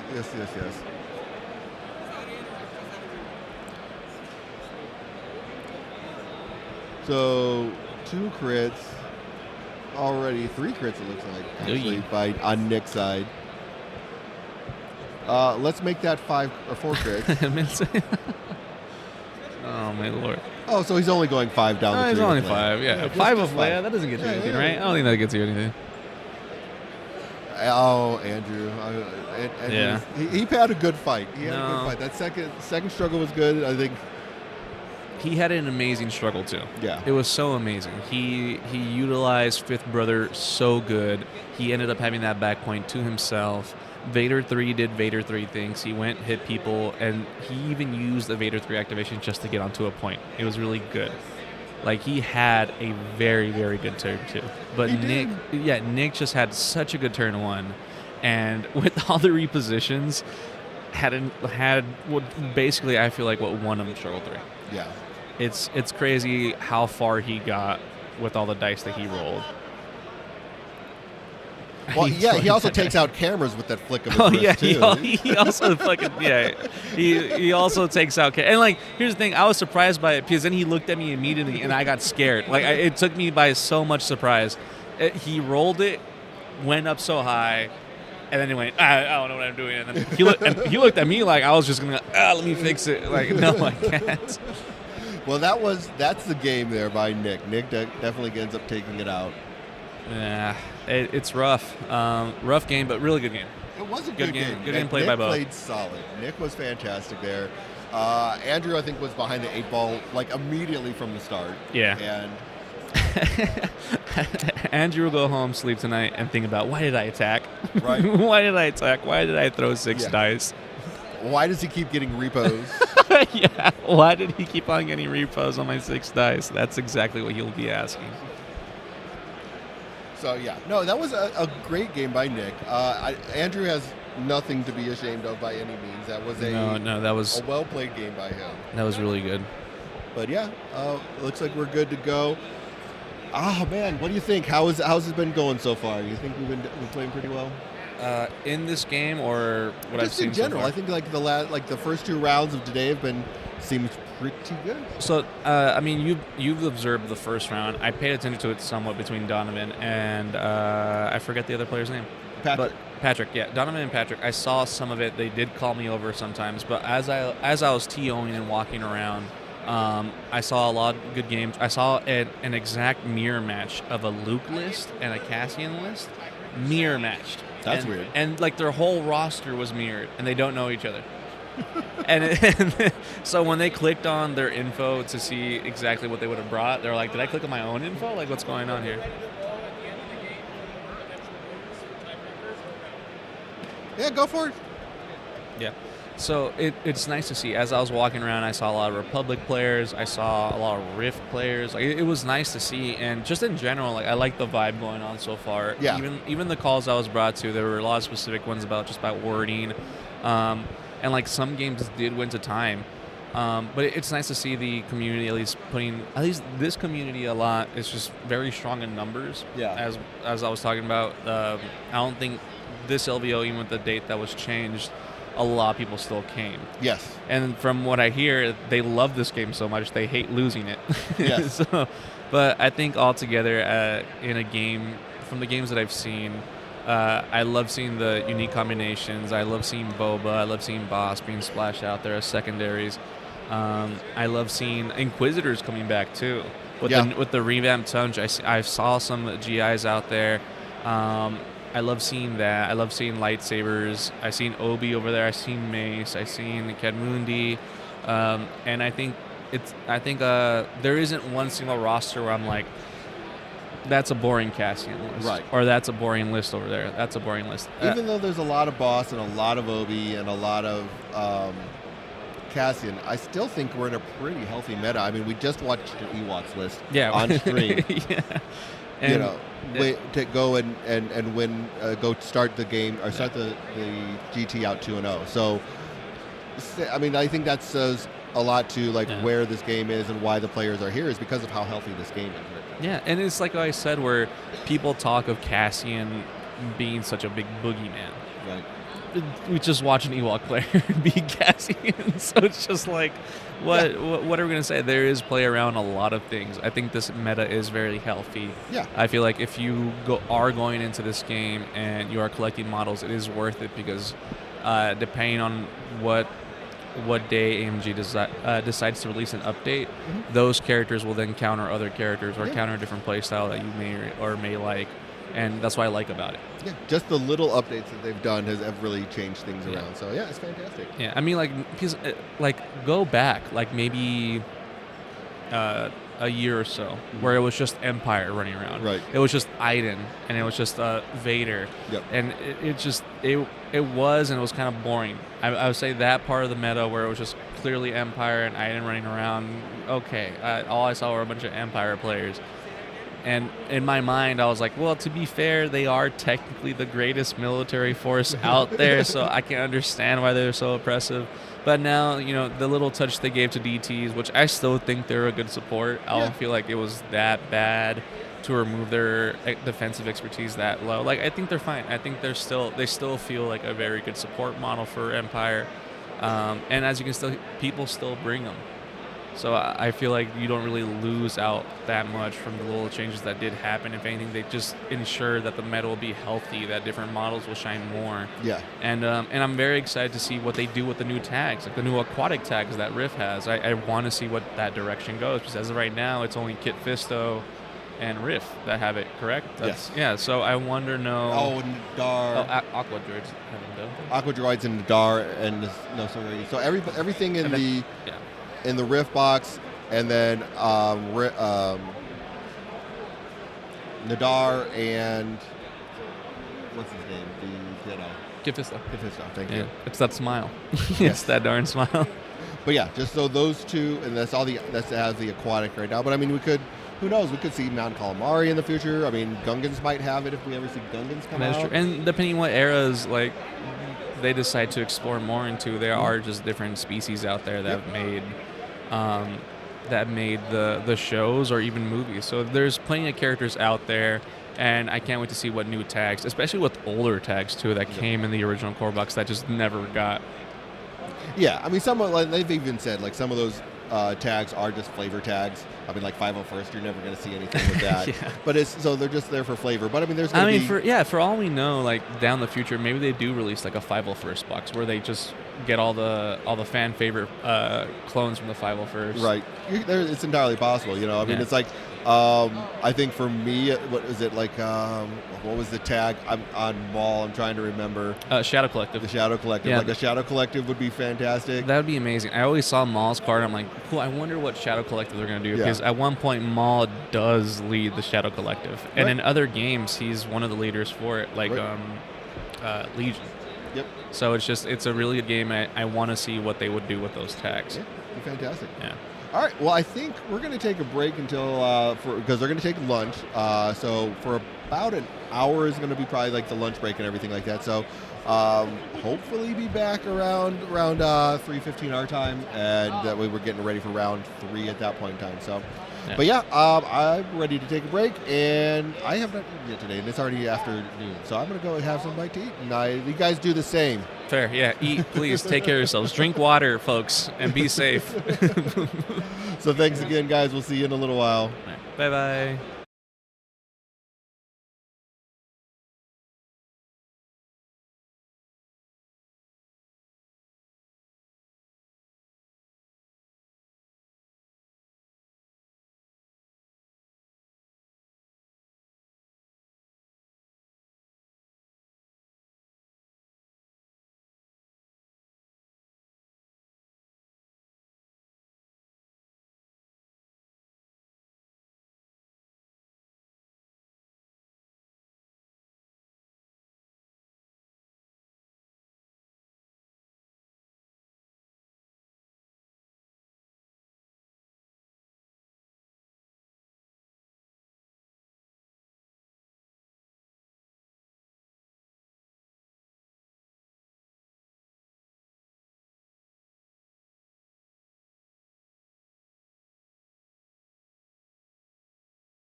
Hello, beautiful peoples Hello. that are here. We are back again and ready for round 3. So 2 more rounds today, and then tomorrow we will have our 5th and final round of the GT. And then we will pivot into the 3-mare event tomorrow. Just to kind of have a casual event leading up to the last, the top 8 on, what are we doing the top 8? We're doing the top 8 Sunday. Sunday. I am tired. See, I am also tired. So yeah, excited. We have our next round. What is going on? Are we glitching out? Stop making the flashy noises.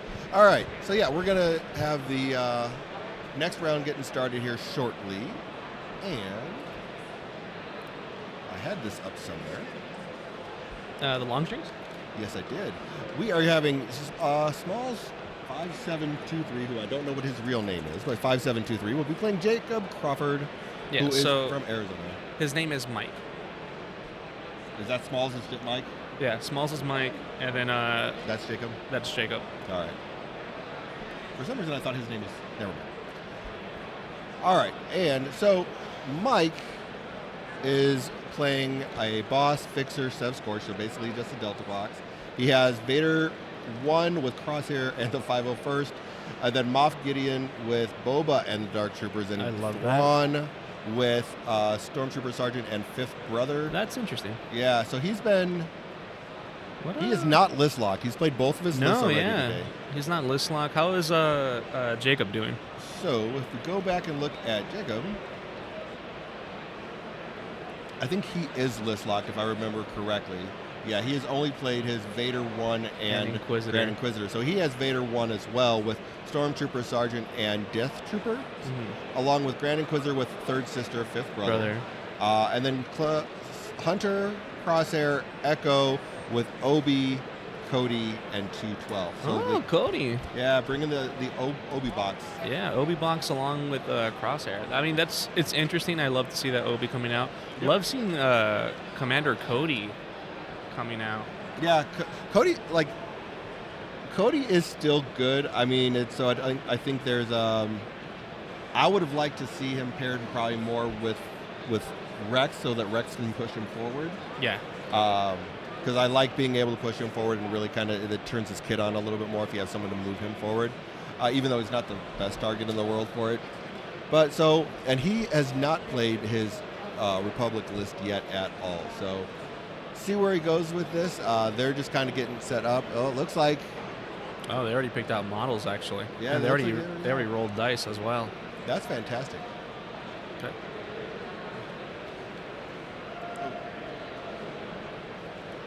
So yeah, looks like we're gonna be. So it looks like we're gonna be good. They're already getting set up. He has. Those are fine. I'm fine either way as long as whatever he's fine with. Yep. Always important to tell, or at least be okay with your opponent using custom or Yeah. alternate art cards, just as long as they understand. Should Yep. tell them to get closer to the dice tray. Okay. All right. I'm going to switch to camera view. Yeah, these opponents have custom trays for cards and such, so it's better just to look at the dice, and so that way we can see what they're pulling and we can see what exactly they're activating. But funny enough, I think both of these opponents are 2-0 as of right now, so let's see if they can add either a win or a loss to their win streak right now.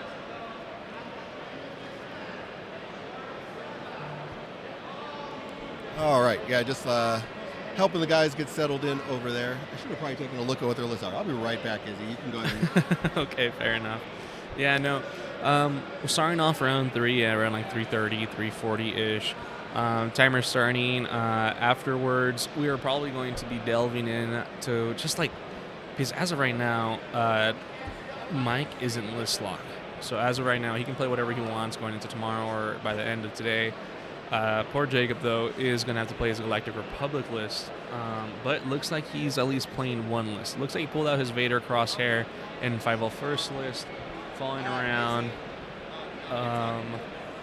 his, I think that's Hunter? Yeah, his Hunter list. So he's now using his Hunter list, except he's going to be list locked into his Obi-Wan squad. So it should be nice to see.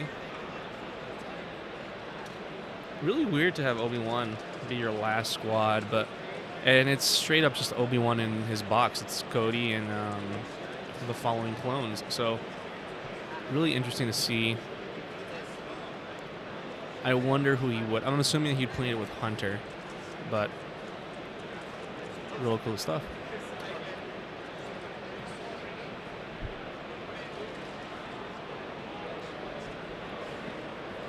All right, so yeah, looks like it's going to be Vader and GI again, along with Boss and Vader. It'll start in like 2 minutes. So it's going to be basically, again, it's Grand Inquisitor with Reva, our third Revan. sister, Revan, and fifth brother, along with Vader 1, Stormtrooper Sergeant, and Death Troopers, not Dark Troopers, Death Troopers. Oh, Death Trooper. And then Boss, Fixer, Scout 7 Scorch with Vader 1, Crosshair, and 501st. So, should be an interesting matchup here. I'm pretty interested to see what's going to happen. So, basically that puts where now Jacob will no longer be list locked at this point in time. He's going to go ahead and bet his destiny at that point. So, yeah, but both of these players are undefeated at 2-0, so both in pretty good shape going forward. They are. No, but isn't Jacob list locked with Obi? He has Obi in the list that he hasn't used. Oh, is that what I'm... Yeah. He hasn't used Obi at all. And You're right. He has. I was thinking of the other one. So yeah, he hasn't used Obi or no. He's still not list locked. Yeah, he's still playing the same list he was playing before with Vader. Oh, and so that. GI. Oh, so he is I was just backwards.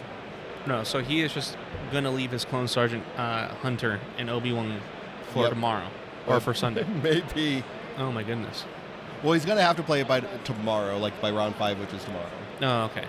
So I mean, it's not a bad list to be list locked with. There is somewhat. I mean, there is some synergies in that list that I can see, and also Obi-Wan just himself is a really good model. Not for. I mean, his ability is really good for everybody else, but he doesn't really necessarily have abilities that once he activates, he moves people. Right. No, he's pretty a standalone character. He activates very selfishly, but his ability is so good. That's Smalls. That's Jake. No. This guy, sorry, Mike told me his name was Mike. He told me that he wanted to be called Jacob. Or Yes, Jake. Yeah. Okay, yes. Okay. Yeah.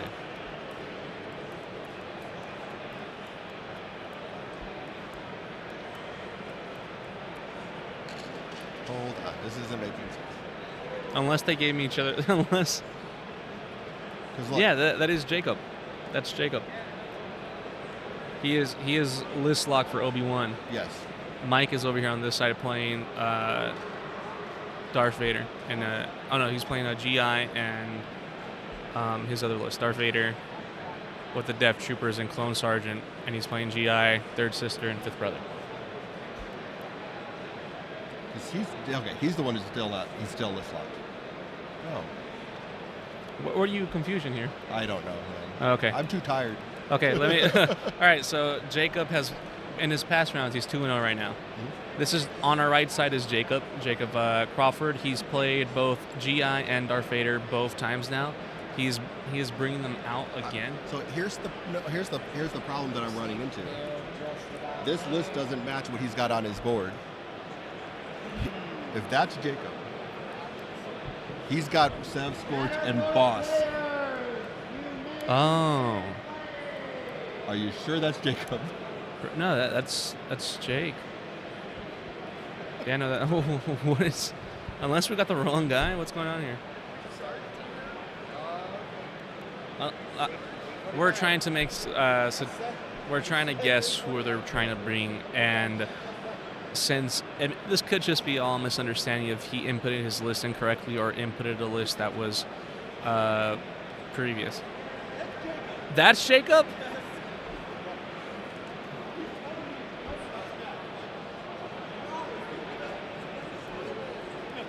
I swear. All right. You're Mike. Oh, okay. That's Mike. All right. He's confusing me.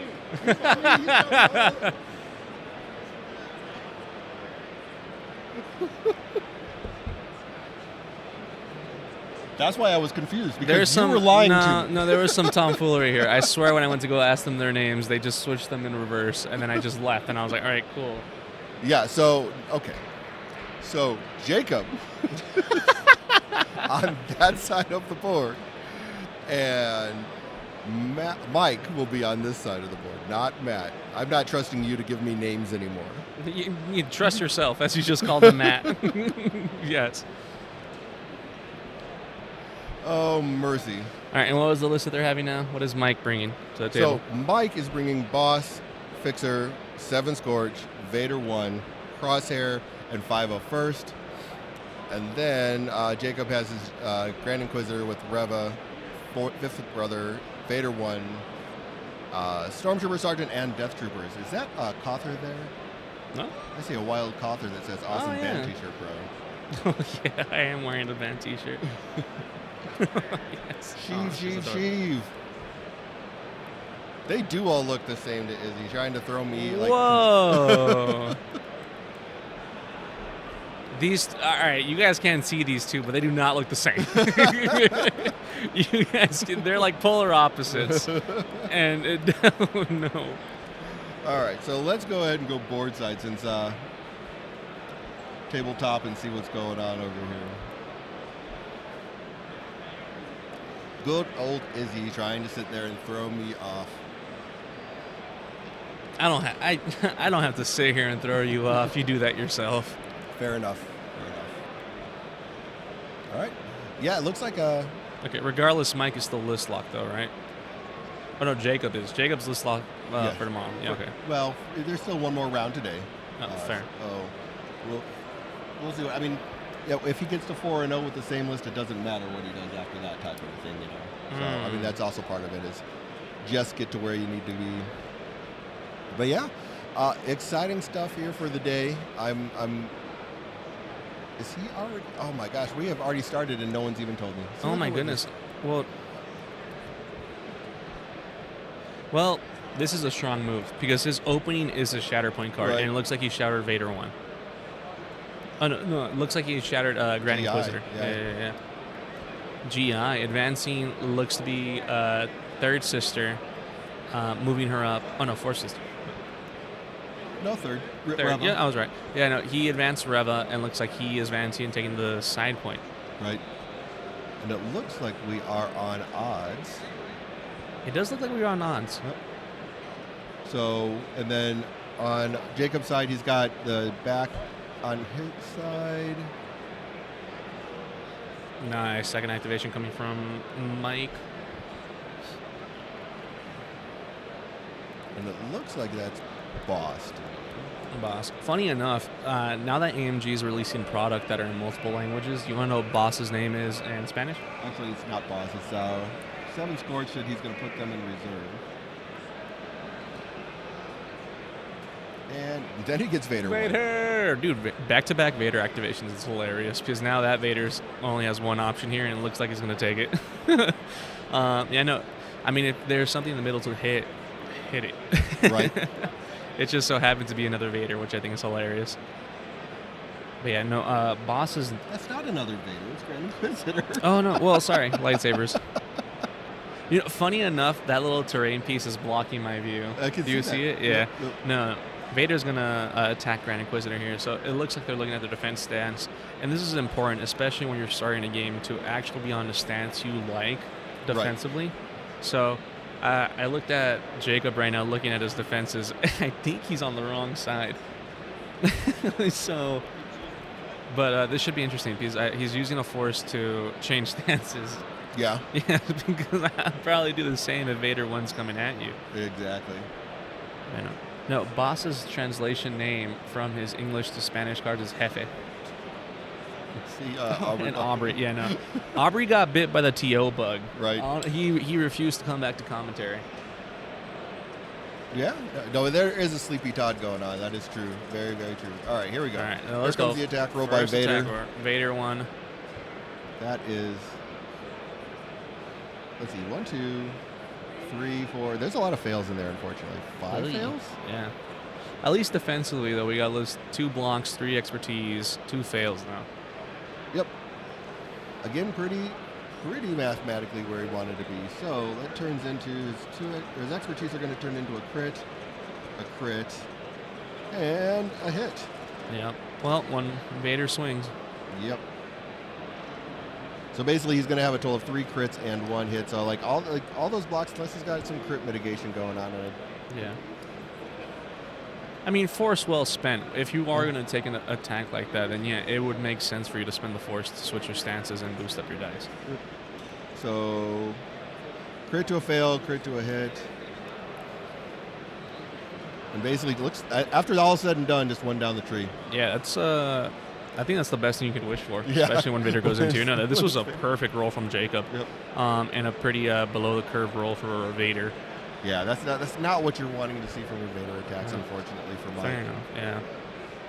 But it ends up turning out pretty decent for Jacob, and he's going to just keep that point. It looks like. Yeah. Well, he was the last person on it, and it does not switch regardless if you move on to the point. Last person who had it, it's theirs. Exactly. So, but to me, it's more interesting because psychologically, when you start with an aggro list and your first attack row is fairly below the curve, Yeah. it kind of puts you at distrust with your dice because that's what you want from your dice. And already beginning with a below the curve dice roll, it does attack you psychologically. We're like, oh, maybe I shouldn't be playing aggressively, but this is how my list plays. So that can always be bad for a lot of opponents, especially when you're at least trying to out-oppress your opponent. And especially now, because now he can compare. He has GI, and Jacob hasn't gone with his Vader. So for all we know, Vader's going to go again and just one-shot someone. Right. And then that's going to make you feel even more worse. So it's always a downhill when it comes from dice. Never rely on dice unless you're Nick. In that case, then rely all you want. It's like something about the Raider brother curse. Right.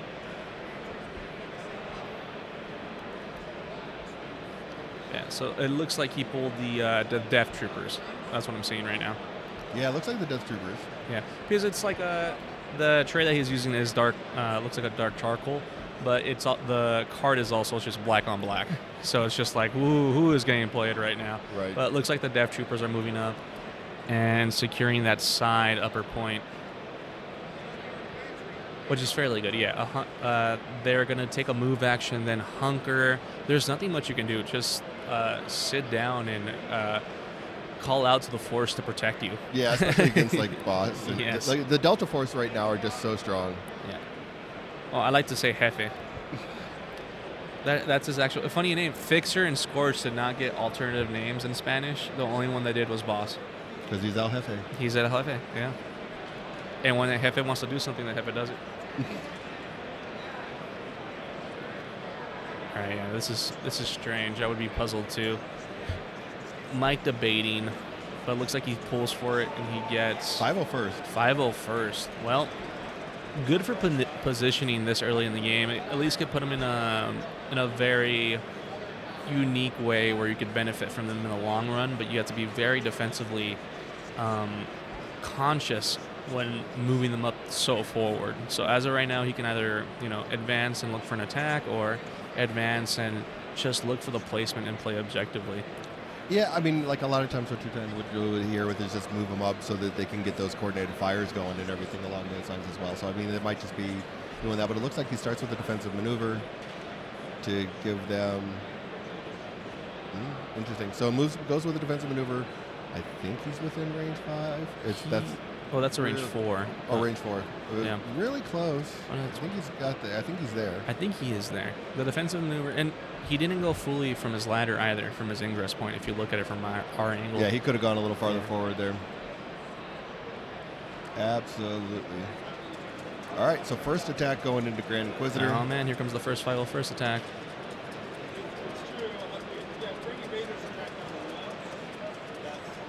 Yeah, and I think it's kind of frustrating, I'm sure, for Mike here that he's going to have to go a little bit lower. But let's see. Again, man, his dice he's rolling significantly more fails than I think he wants to. It looks like there's 4 in there, just a crit and 2 hits. Yeah, and then Jacob, on the other hand, just really, really good defensively. This Yeah. time, not even expertise, but still 4 blocks on pawn 6 with just 2 fails is.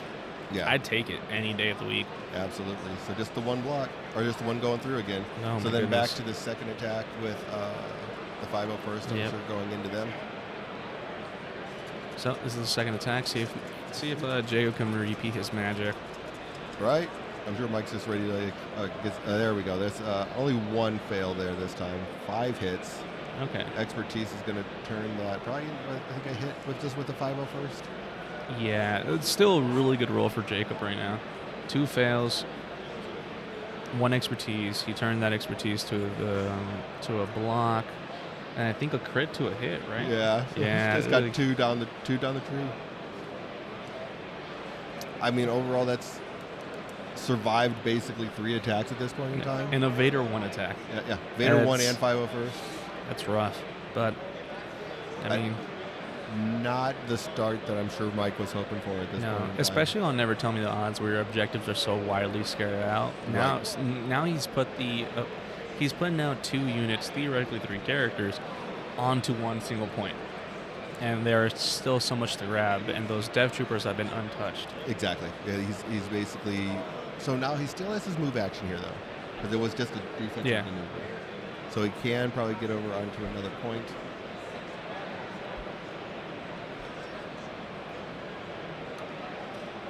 So still I'll have those back 2 points basically at this point. Yeah.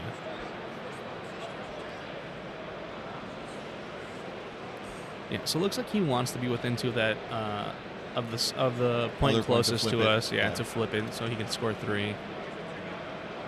What chance? If you can't oppressively control your opponent, objectively play your opponent. Yep. Scoring 3, bringing it 2 on his side of 0. Oh. And then back to Jacob. Yeah, Jacob pulling Stormtrooper Sergeant. It's an interesting play, but he's deciding to reserve it. He very quickly reserves the Stormtrooper Sergeant. Says, I don't want Yeah. that one. Fifth Oh, Brother is probably Fifth a Brother. much better play there. That's interesting. Because he can go either way. He's already controlling that center one himself, but he can either send him more deeper into the back row to help him out, or he can go help his friendly friend GI if he wants to. And I think that's probably the right play here. Because, like, if you can sit there, go into 501st. Mm. So, like, actually, he can get to the... See what he's going to do here. I don't know. I don't want to say it too loud quite yet. Me either. Because, ladies and gentlemen, they are fairly close to us. So yeah, about 4 feet away. yeah, we can announce like Yeah. what they could do at the beginning of their activation, but once it gets to a certain part, we should probably stay quiet on what they have to do, because don't want to influence it'd be like backseat gaming. right. Don't want to influence what's going on. So he makes that move action. And it looks like he's brought the Yep. small measurement tool. Yep. So he's going to use his jump, Mhm. basically.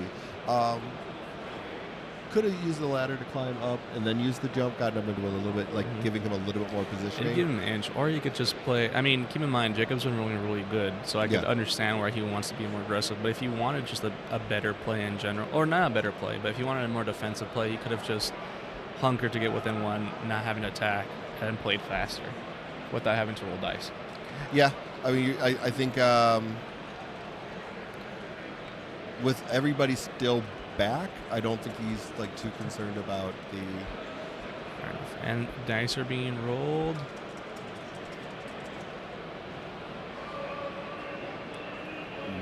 One block on the 501st.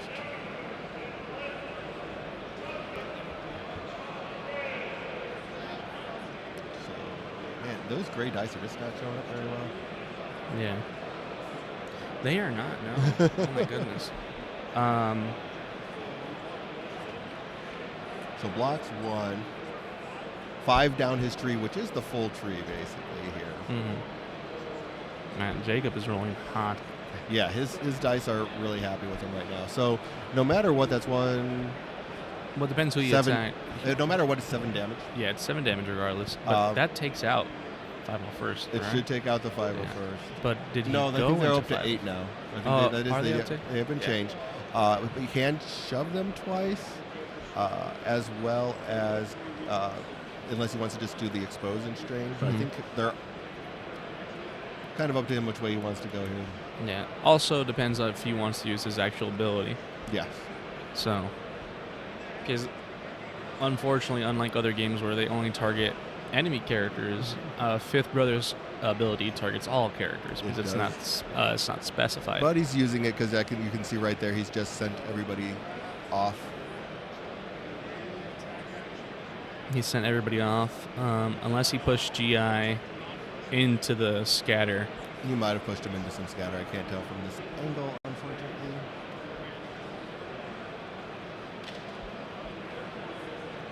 I don't know. Maybe he just didn't move him.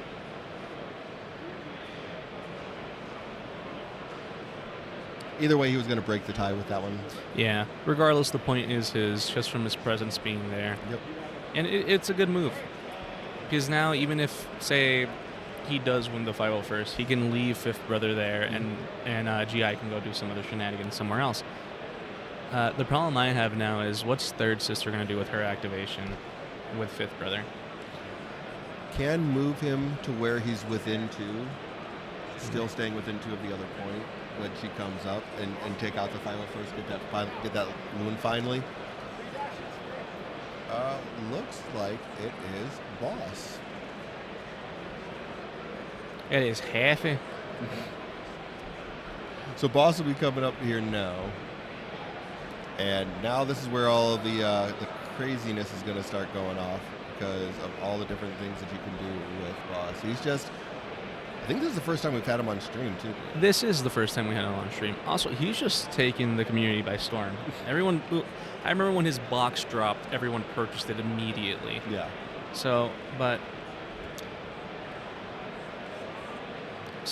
at the start of his ability, he can advance another Delta Squad. Which he brought he brought all of them, so all 4 of them just go flying up. So all 4 of them just go. Another low grade moment, if anything, I've ever seen one. But yeah, no, but at this point, you're moving people up. You definitely want to tee your troopers up to at least make contact with the dev troopers that are on the points. Oh, hello, Aubrey.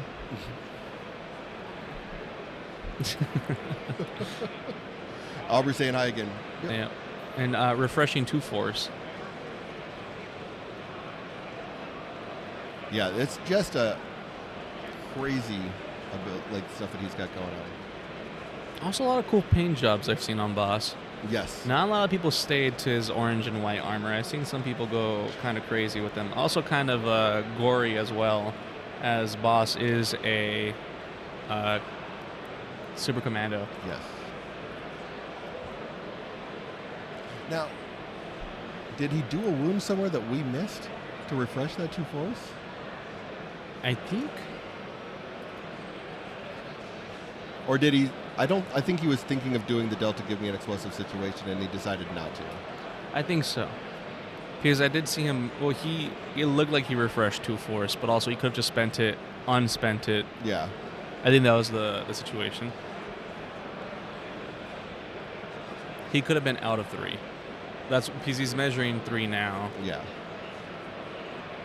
I don't know. So it looks like he's advancing. He's on the point now.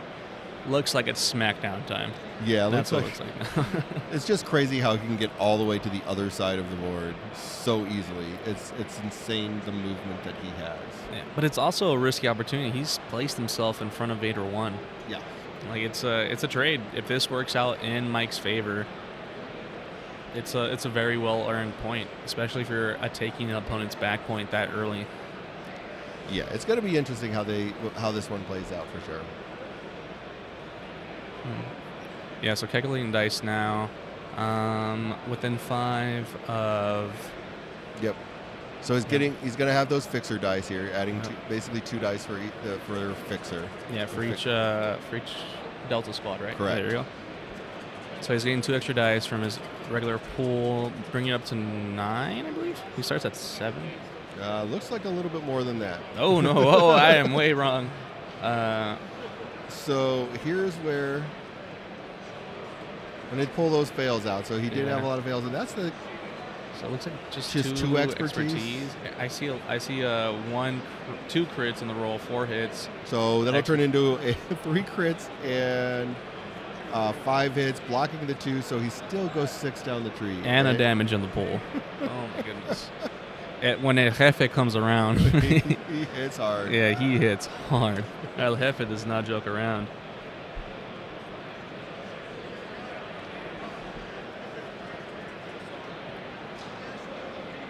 So not quite enough to put a wound on him, it looks like. I don't know how that's even possible.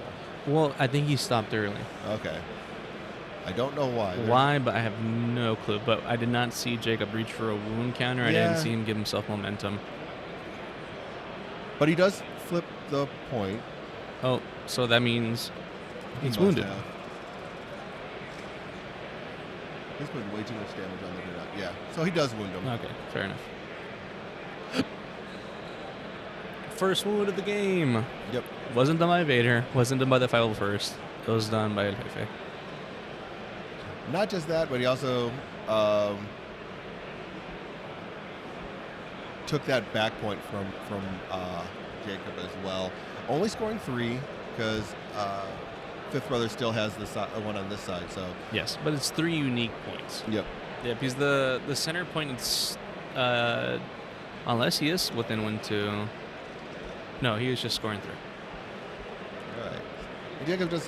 I like it, Jacob. He kind of, before he does anything, even flips a card, he really just kind of steps back, takes a look, surveys the field of where he's wanting to go, and then basically, okay, here looks at what he's going to end up getting.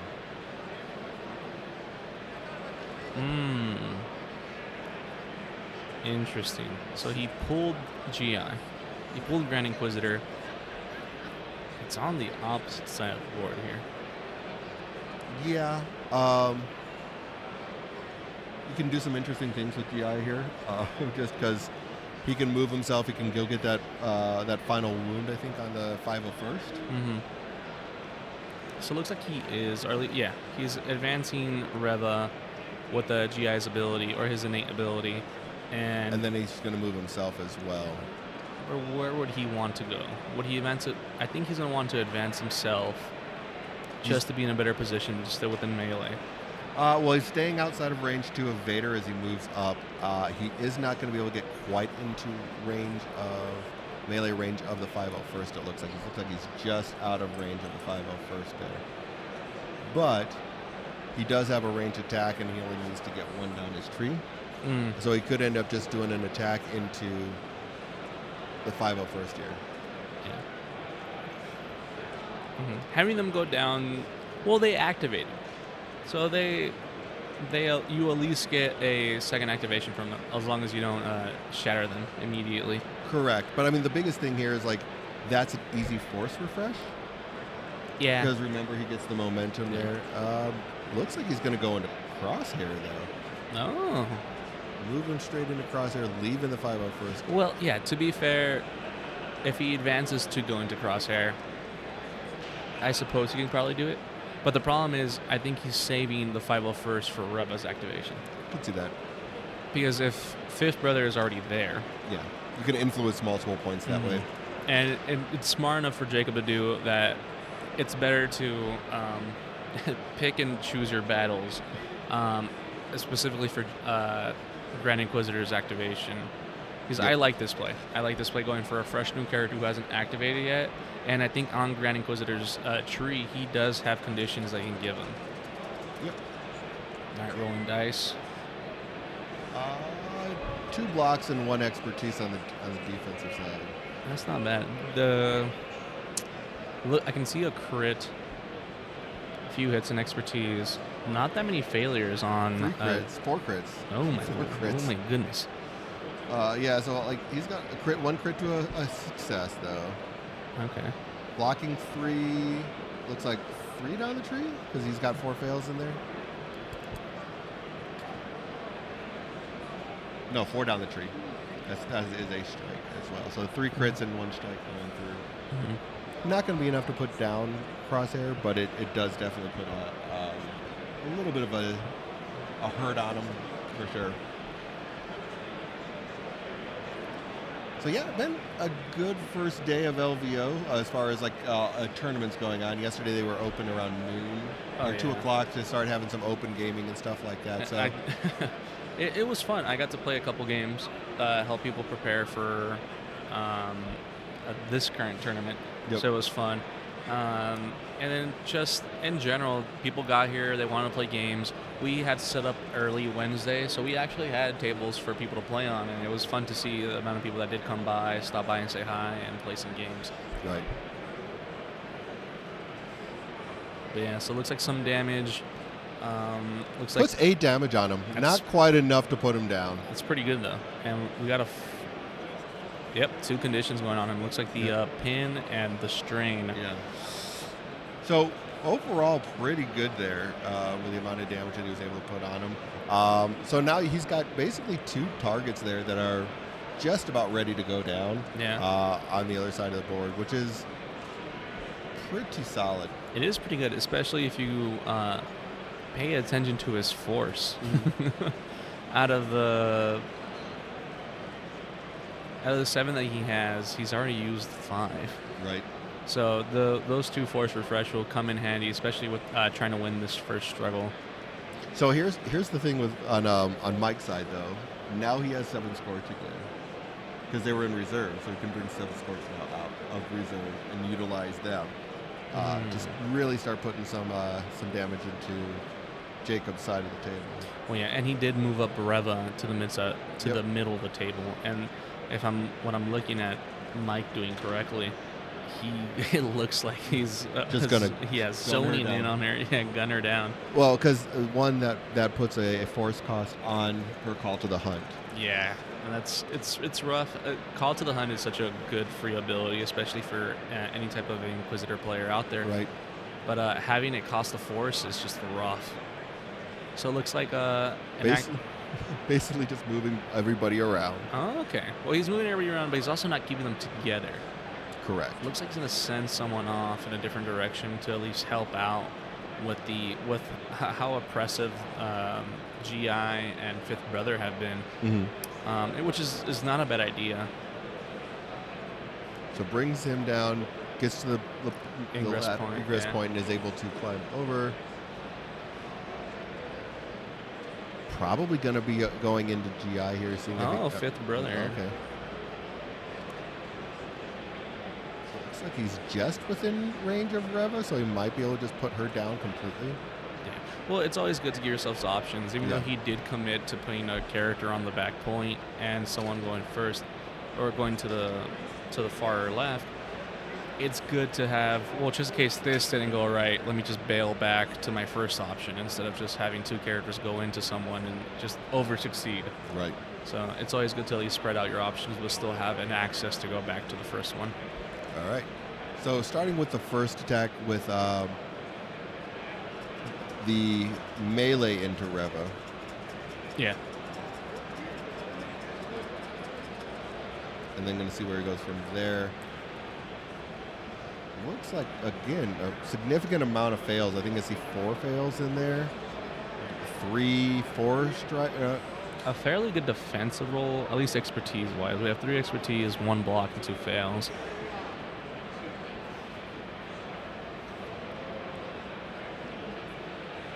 Yeah, so still 6 successes, 6 strikes, 1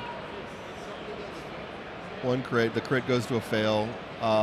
Blocking 3 down his tree. 3 down his tree. It's pretty good.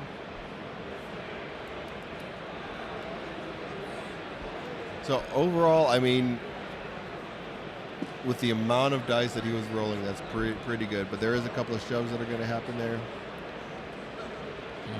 Shoves her once. Not going to follow. That definitely will put her in range for the next attack if he wants to. Yeah, Nope, he's gonna. So now he's gonna have the ranged attack into Reva. Makes sense. I mean, the Fifth Brother as the secondary target is kind of like, it's not the best target to go into. He's protected, he's steadfast. So I completely understand why if you already chipped into Wow, Reva. 5 Oh blocks. wow, yeah. You can't ask for anything better. 3 strikes and then 4 expertise. So like all the expertise, like that's going to be all the expertise is for him.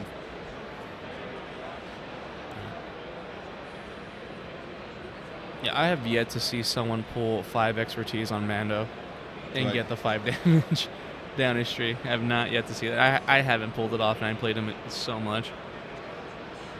So he does turn one of those blocks to a fail with his expertise, and then 4 successes. So it's only going to be 1 down the tree again.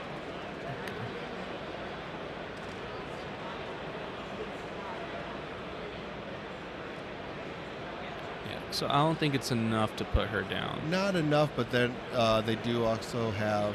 Why am I drawing a blank on their ability? But they have their rule 17. Always make sure they're dead. Yep. So they can just make another combat action. Oh no, I'm sorry. That's another unit. I'm assuming that more explosives is the one that I was thinking of, where they can roll 5 dice, and for each expertise in the roll, they do a damage. So I mean, if he's borderline, that might be what he's looking at. Well, he has the force to do so. I mean, out of the 6 that he brought, he's only used 1 so far. I'm pretty sure that was to reserve someone. Absolutely. Yeah, and then to be fair, this is his 2nd activation in the game. No, sorry. It's not. This is his 4th activation in the game. He went with Vader 1, followed by 501st, and then El Boss, Jefe. yeah. Yes, El Jefe went, and followed up by his boys, 7 Scorch. So, and as I'm looking across the board, one thing I like about both of these players is I can see the damage on their cards. And, of course, the Death Troopers are death. But looking across from Mike's board, there's a lot of damage scattered just across this whole team. Yes. He's taken his 501st have taken a lot. Crosshair in the back has taken a lot, and now he's placed Scorch and Sev in a place where they are open to attacks. I mean, keep in mind, Stormtrooper Sergeant isn't the best offensive piece in the game, but Vader 1 still hasn't gone. Fifth Brothers can be activated by Reva, and depending if Reva goes down this turn, she can still wake up and hit someone really hard. Absolutely.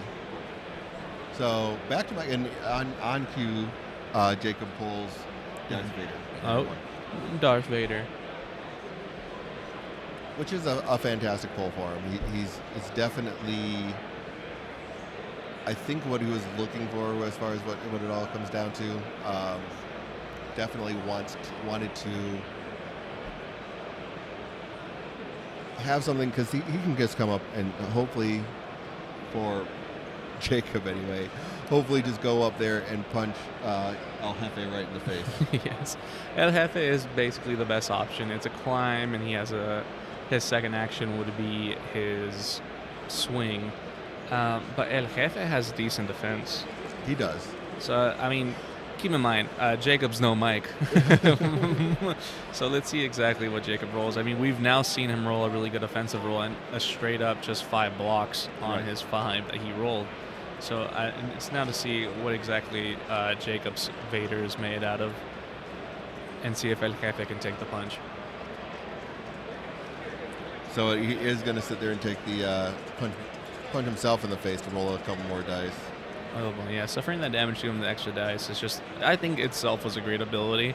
I understand why they touched it up a little bit, because, oh boy, was it getting out of hand. Being able to give it to everyone. Yes. So just 2 blocks. That's not enough. I'll be honest, folks. Yeah. So 6 down the tree with 6 Vader down 1 his tree. is going to be a pretty significant amount. I think El Jefe is done for, if I'm being honest with you. Or no, I think he's 1 away. Right.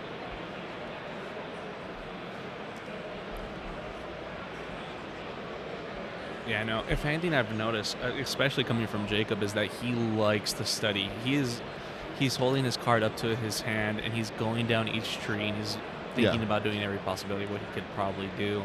And I believe he's on his Dark Rage side, so it is going to be the more damage focus side. I still don't think it's going to be enough to put... Oh, no, that's going to be enough to put boss down. Oh, it is. No, he think so. picked up a strain and he put it, but no, Strain it is a and, wound. and a yeah. wound there. So So El Jefe goes down. he does. And again, I think what a lot of people, not a lot of people, but I think what we look at boss and Seven Scorch and how impactful they are as far as their attacks, but I think we sometimes lose focus of they're so impactful on their attacks simply because of the way Fixer gives dice. Yeah, that's true. So we focus, like a lot of times we'll focus down Sev Scorch boss. And it's like, well, sometimes we need to focus down Fixer to sit there and start taxing that Yeah. the Because force on him. any ability that allows you to add dice to your pool, like I remember when Stormtrooper Sergeant first came out, and you gain a die for every trooper, Right. and that was very impactful. I remember people were so excited about it, and now we have Fixer with something similar. Yeah, it's very good to start putting a tax onto it, and I could definitely see it happening. And not even that, well, how successful that Vader 1 turn was, but looks like he does flip that point back to himself, and he's scoring 3 to take it back to the center, if I'm thinking about it correctly. Absolutely. So yeah, it looks like then it went back to Mike. At this point in time, it is like 1 towards Jacob's side still, with 4 of the pips on the momentum. So he's doing pretty good shape. There's a lot of momentum being filled up here, though. Both Yeah. players have really been landing on 0 quite a bit when they've been doing their on their sides here. So that's been causing quite a bit of that. Because this is technically Jacob's first wound. Yep. He has almost wound people, but they have just landed on 0 so much where it looks like they would have passed out so many wounds. Yep.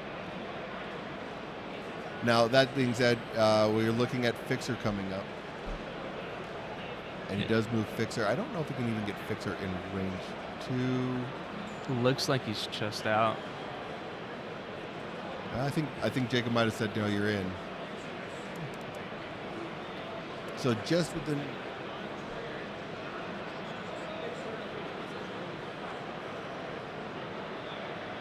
That'd be a judge call. Yes, sir. Judge! Yeah, it's tough because if Fixer does, it makes it a very good proper action. But if he is out of 2, it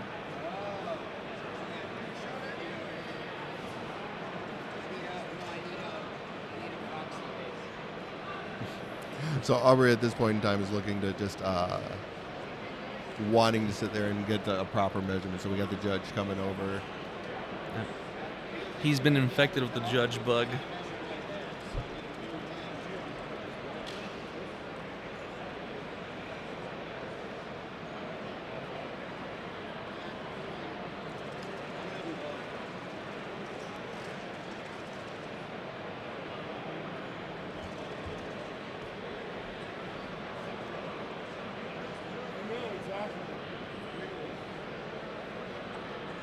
Very technical of Aubrey. Yeah. Aubrey bringing a separate base to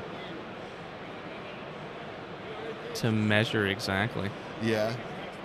Because he wanted to make sure he got a clean straight line with everything. All right, so back to here. All right, so it looks like he is within 2.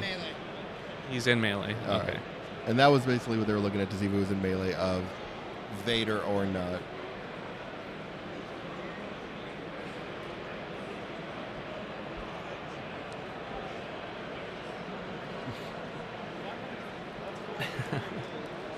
All right, and here comes the attack by Fixer into Vader.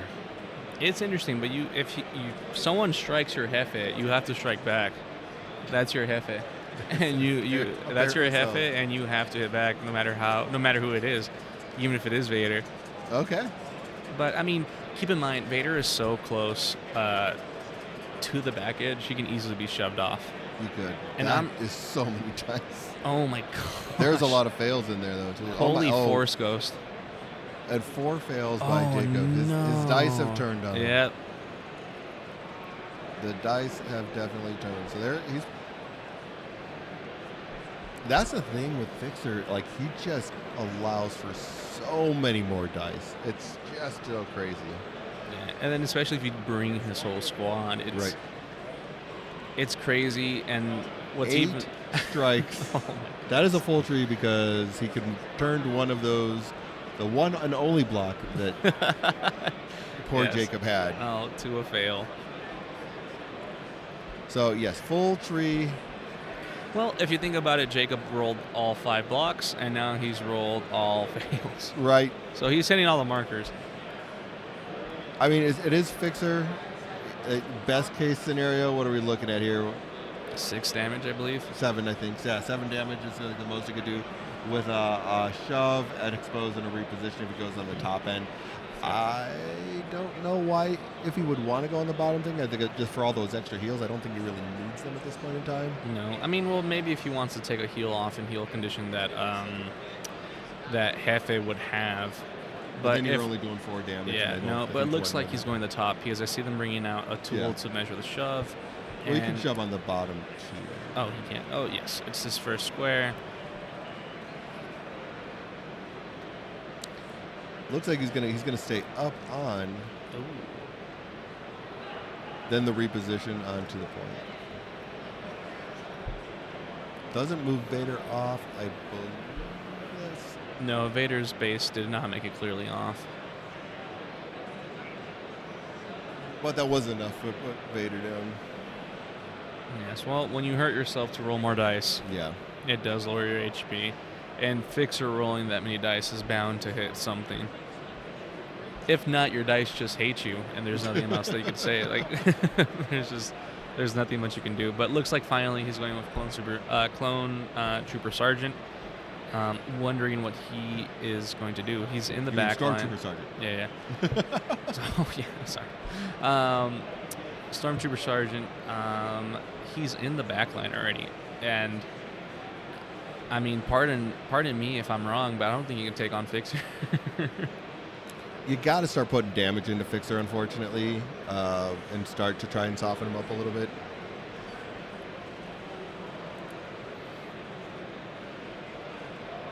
Because you really have to start just taxing him as much as you can.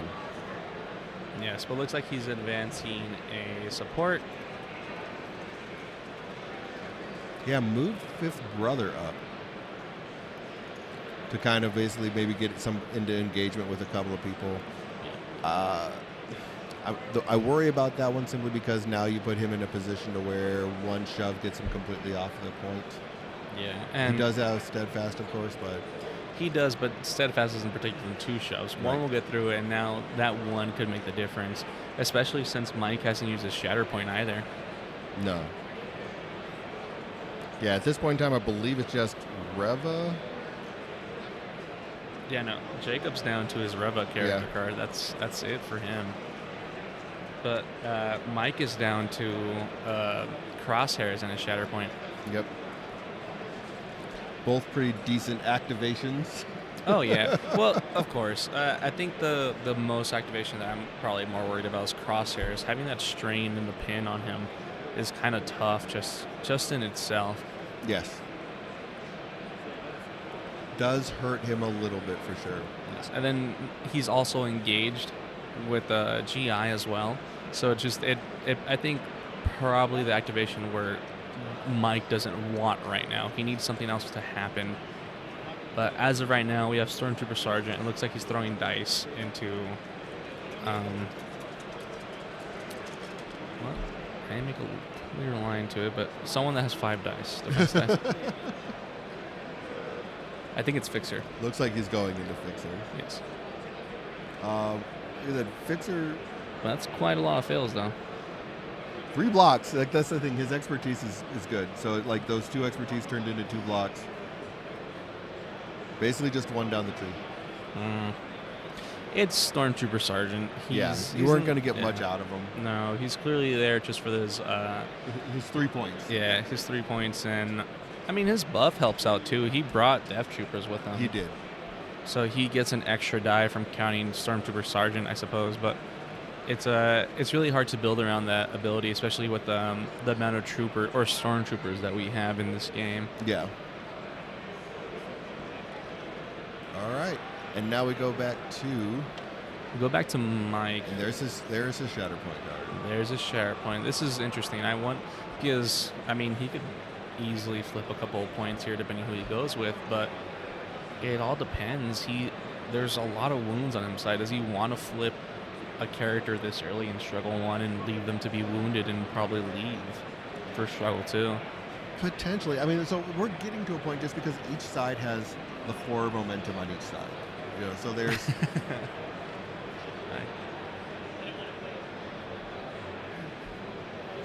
Yeah. So each side has like 4 momentum on each side. So that does basically impact the point scoring. How fast you can end the struggle. Oh, I mean, fair enough. Especially because you still have, on Mike's side, he still has like 2-3 guys that are have a fair amount of damage on him and can easily get some momentum off of those. Fair. And yet it's also like even though Mike pulled Shatterpoint, or it's important for him to at least slow down and realize everything. It's especially when I play. If I ever pull that card, I immediately know who I'm activating to win me a point. But if you are just against what Jacob has thrown at you, you have a lot of pieces that could wake up, and you have a Reva lined up as well with a lot of squishy targets for him to benefit and refresh Force from. So it is very, it's a troubling situation, and it's very difficult. So it looks like he's going to refresh a Force. He's going with Vader. Oh, he's going with Vader. Okay, there we go. He's going with Vader. It looks like he's going to dash first to put himself on the opposite end of Fifth Brother. But stay within 2 of Fifth Brother. And bonk him on the head as hard as he probably can. That's what I would expect would be the goal.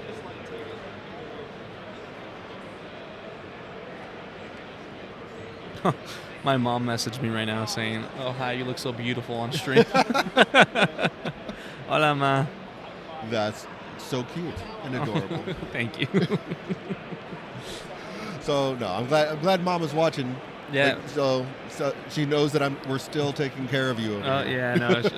So she knows I'm not in Vegas and I'm not just partying out in the casinos. Yes, I went to Vegas and in my early 20s to come commentate Shatterpoint, not to gamble my money away. You're learning a good lesson there. Yes. You're learning how to survive Vegas. Yeah, actually, if that's a sense of anything. But it looks like these are some Vader dice going into Fifth Brother.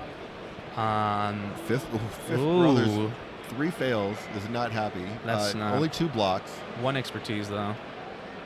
No, he already converted that 1. Oh, he already did. Yeah. So like you're looking at 4 crits. Oh my 3 goodness. Hits. So 5 down the tree with Vader into Fifth Brother is. Well, with protection and steadfast, I think Vader can get. Well, I don't think he can get him. I don't think he's going to quite get him, but at the same time, I think he does get the pushes. He's not. Yeah, he's going to get at least 1 shove because he should still be on Dark Rage side.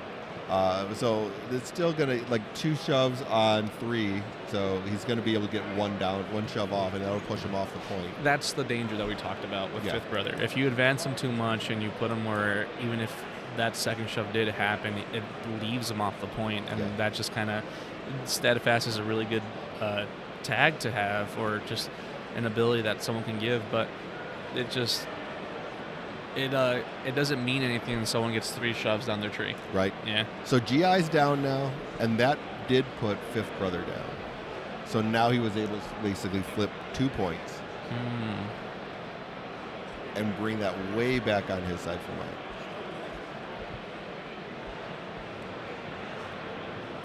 And Mike's in pretty good shape now because basically they landed at 0. Mike has 6 of his 8 pips on his momentum filled up at this point in time. So Yeah, he's 2 away from winning the struggle. Well, Yep. that's technically 3, but he has to score 3 in order to win the struggle. But going back to Jacob, he only has to score 3 in a wound. 3 in a wound, yeah. Yeah, Get some 3 in a in. wound if he really wanted to, and he's pulled Reva. Reva's and it's definitely in a good place where she can basically use him to sit there and get the wound onto Crosshair Mm-hmm. So with her call to the hunt. yeah, with call to the hunt, and then I think and she also get a force refresh as well, isn't it? Well, she would on the wound, yes. Yes. Because of Grand Inquisitor. Mm-hmm. So I believe that I think this activation decides who wins the struggle. Absolutely. Yes. And that might be a very cold take here, but it could either go either way when it comes to this. And both dice have been just weirdly spiky from either defensive or aggressive, or defensive or aggro. Absolutely. Yeah, the dice have been kind of all over the place. They've been a lot swingier than I would have expected them to be, for sure.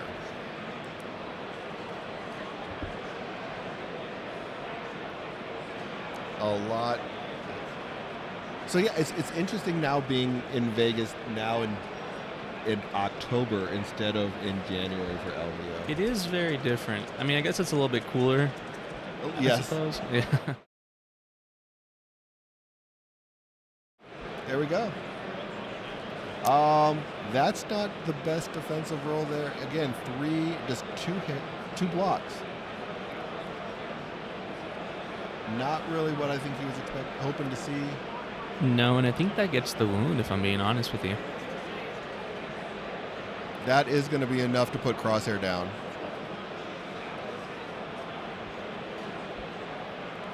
So there, down goes Crosshair without being activated.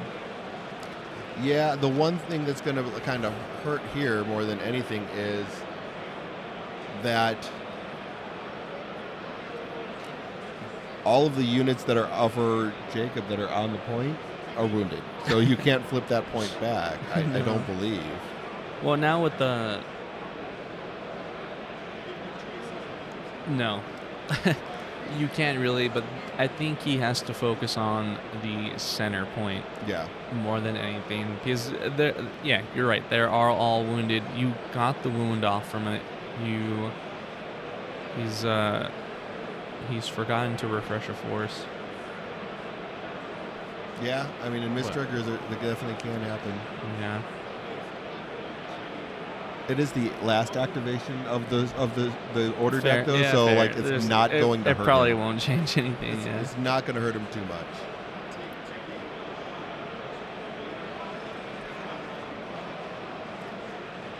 So it looks like he's going into Scorch with Revela. And taking some Vader dice in order to do so. Yeah, it probably will help you in the long run, but I'm pretty sure Reva is capped, and I don't think she can take down Scorch instead.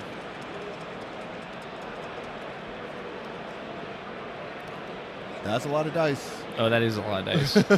Only 3 fails, unfortunately, here for Mike. That's not what I was thinking he was looking for. Ooh. Yeah, rolling 4 dice defensively is such a vibe killer. Yes. It happens with a lot of units, and where perhaps their defensive expertise are good, but it's just still rolling 4 and even getting 1 fail feels terrible. Right. So just the one block, unfortunately. 5 down the tree with Reva. I think that's her whole tree.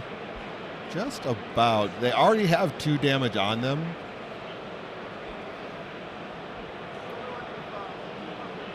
So basically you're looking at 7 damage, and I think that will get them because they already have 2 on them. Yeah, that is, yeah. So 2 wounds here Even would be better. another way. Yeah, it would be another way. I mean, another path. I wasn't even counting on it, but I guess, yeah. Because basically now he just needs to have 2 points, which I believe he already has. With Reva securing that one, Yes. and did Storm Super Sergeant push off Fixer? No, I still see Fixer on that back point. I think he's only scoring 1 point here.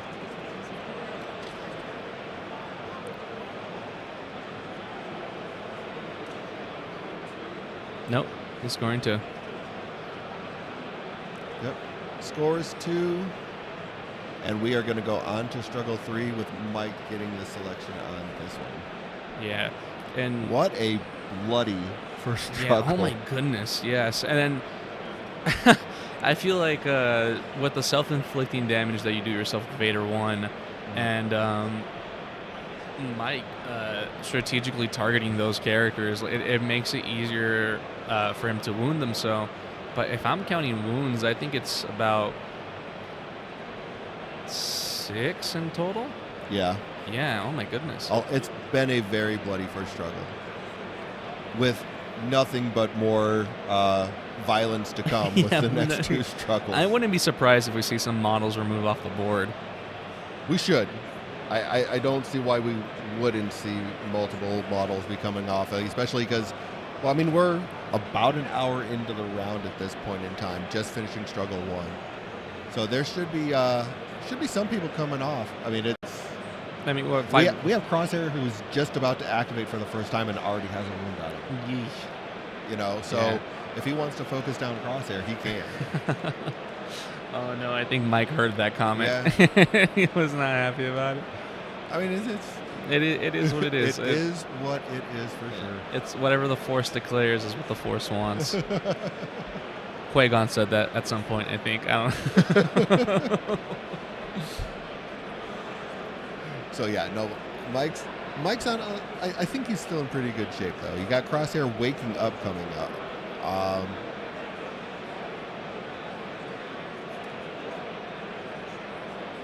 Yep, there goes with Crosshair, but what do you do now?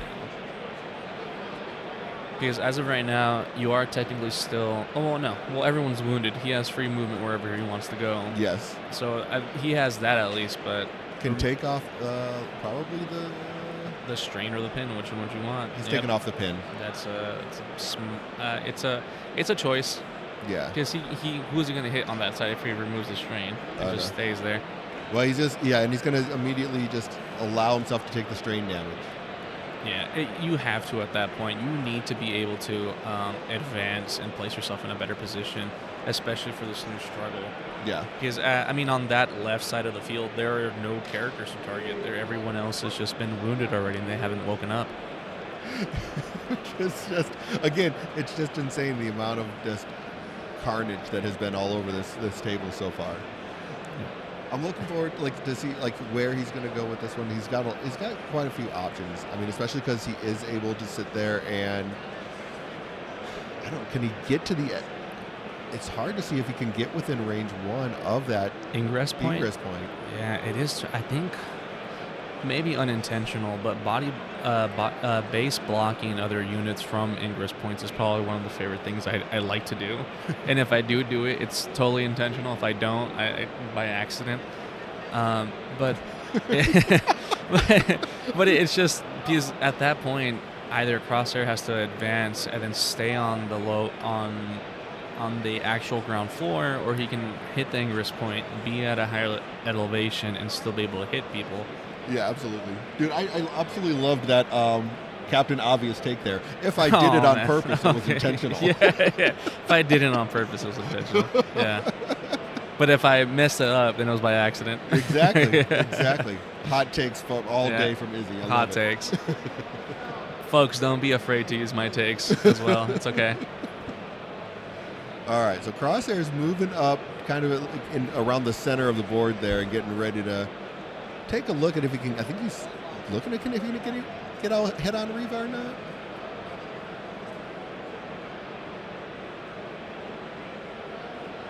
I'm sorry, your stutter resetted my brain. I went through a bunch of movies and films of whatever that sound was, and I was like, what did I just happen? I think he just moves, take cover. just to get on the point? Doesn't even get a shot? That's a interesting choice. I mean, I'd be afraid of dice here as well. Yeah, just move, take cover, take the point. It's not a lot, but it's hard work. Right? Yeah.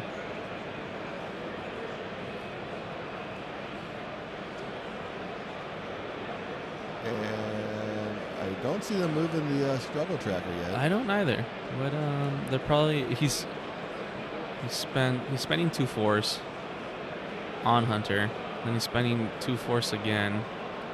No, I think he's just refreshing all of his force. Oh, okay. He's Oh, all of okay. his force Well, there. if you look at both of these opponents, I Yeah. think they're rocking the same force, but they're the same force tokens, but doing them backwards. they're doing them Okay, backwards. so- there they finally moved that. Okay, so it looks like he's scoring 3. Yeah. All right, and going with Jacob. Jacob's going with the Death Troopers. They had a good turn. I mean, they walked up, stood on a point, and scored 2 points. And I think that's kind of what he's wanting to do with them again. I believe they are wounded right now. Yes. So waking them up is pretty awesome right now. Because they can... Riva's already got the back point right there, like on the back point on Jacob's side. I am not... Oh, okay, and then the last point is the bottom point where Vader 1 is right now. I don't know Yes. if that's even worth it. Let's see. Let me look at The Death Troopers themselves. yeah, because I have not played them quite that much. They are fairly new. So the question, I guess, think with the Death Troopers more than anything is, seeing that they do have a tactical advance. So yes, I think it makes sense to go with them here, because you can rotate one to the center point, and then you can move the other one, use the other one to get just to the point on Mike's side.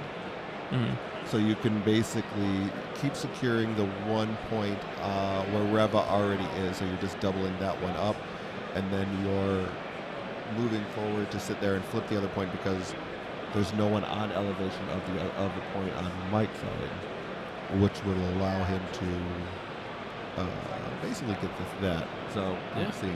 Yeah, and it looks like he is. He's spending 2 force because they're wounded, so they're already get the focus action and plus the dash that they're getting.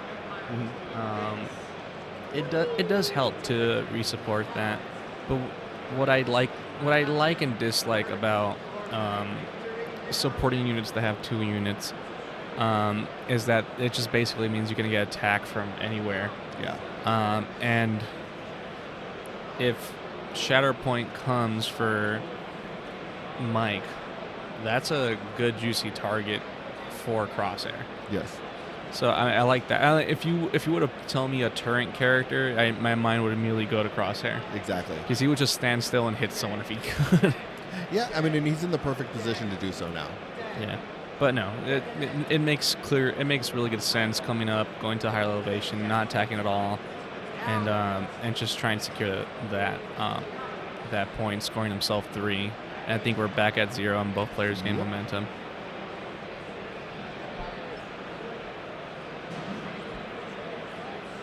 And it looks like we have boss coming up now for Oh snap, El Jefe. waking the boss up is definitely something. Is probably going to be a good move for him. And he's just kind of looking at which targets he really wants to sit there and put a hurt on. Yeah, well,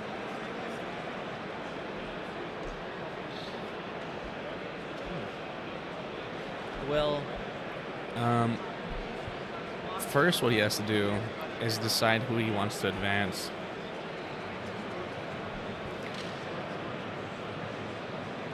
He is going to move Sev or one of the Sevs or Scorches. Yes, one of the Sevs or Scorches. I mean, they're still wounded, so they won't affect much, but when they wake up, they will. Body blocking, though, could be a thing, like putting it in a position to where it's like not the best.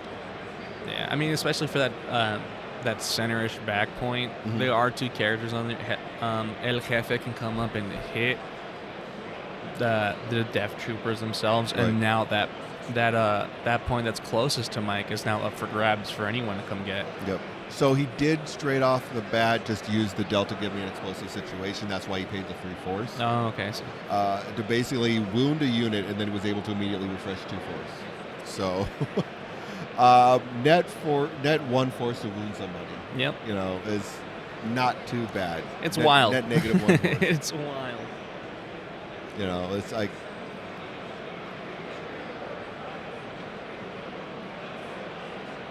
And then he's going to take some damage to basically allow himself to do a full advance, it looks like. Yeah, it looks like he's going straight into the Death Troopers. Yep. Makes so, sense. Yeah, so not only did he get the wound on Reva, now he's going to go after the Death Troopers. And if so, this is a really good turn for Mike. I could definitely see this will be really impactful. I mean, all units that Jacob might have had standing are now asleep. Yeah. And that's kind of what you're wanting out of an activation from boss, is just to really kind of impact multiple models, if you can't impact multiple points.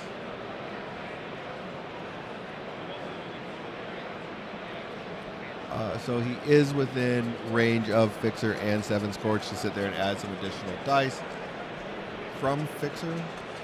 And of course, Fixer still being not being wounded. So again, there's just a fistful of dice coming from there. And not like Mike has the force to not spare for Right. that ability, even if it was taxed. But it looks like we're getting some fails out the way. 2 fails out of that attack roll. yeah, but that's just brutal. There's 2 crits and 7 strikes, and then the expertise turns into 2 more crits. Oh my, yeah. That's a roll. Yeah. That exists. 8 strikes and 1 damage as and well. 1 damage in the So pool. We'll just say full tree. Yeah. That's just I what think we're going to just say. yeah, just barely full tree, I believe. I think he just got there, folks. Just by the Best by the skin of his teeth. So just Oh, barely my getting there, but he made it. He made it. I believe he had to have been on his wet work side. That's going to be.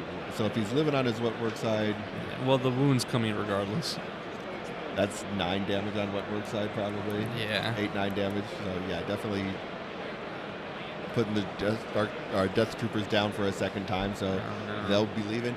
And because he got a second wound there, he's going to refresh the last force that he used. So now he's still full force. Yeah, he is still full force, which is incredible. Yeah.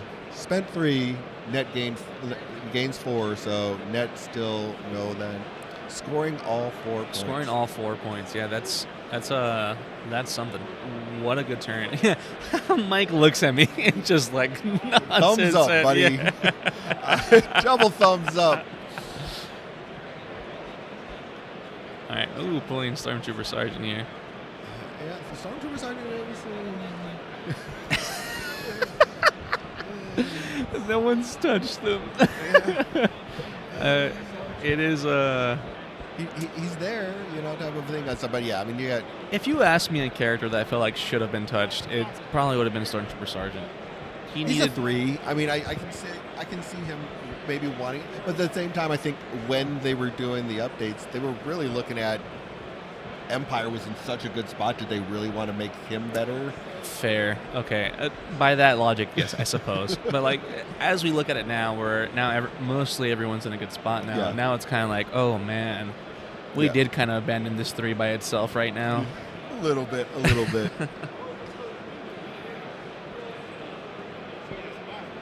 Yeah. So I mean, it looks like Jacob's trying to decide if he wants to reserve him or not, Yeah, he's picking up his tools, so I think he's going to go forward with him. I mean, so there's an advancement that he can give out with Fifth Brother, and it looks like he'll take it and he'll advance backwards. But with a wounded character like that, you're essentially just teeing him up for his actual activation, which who knows how far along there's that something is. to be said though also about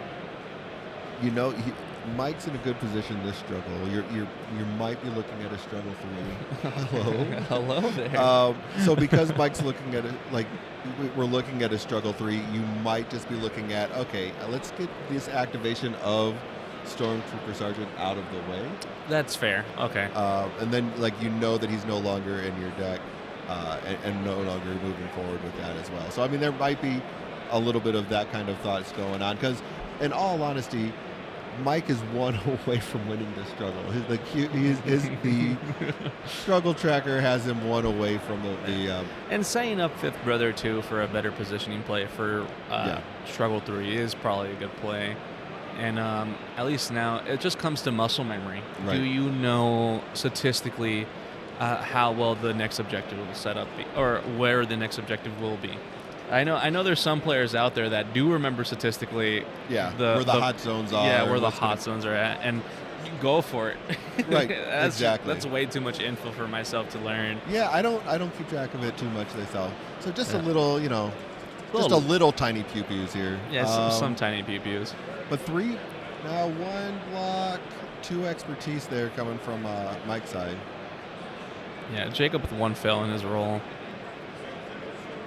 And I think he just does the damage. Yeah. Yeah, 1 going through, just 1 damage. So not a whole lot there. Probably not the ideal way to finish out the round for Jacob, but I think It's what you have to do. It is. It is.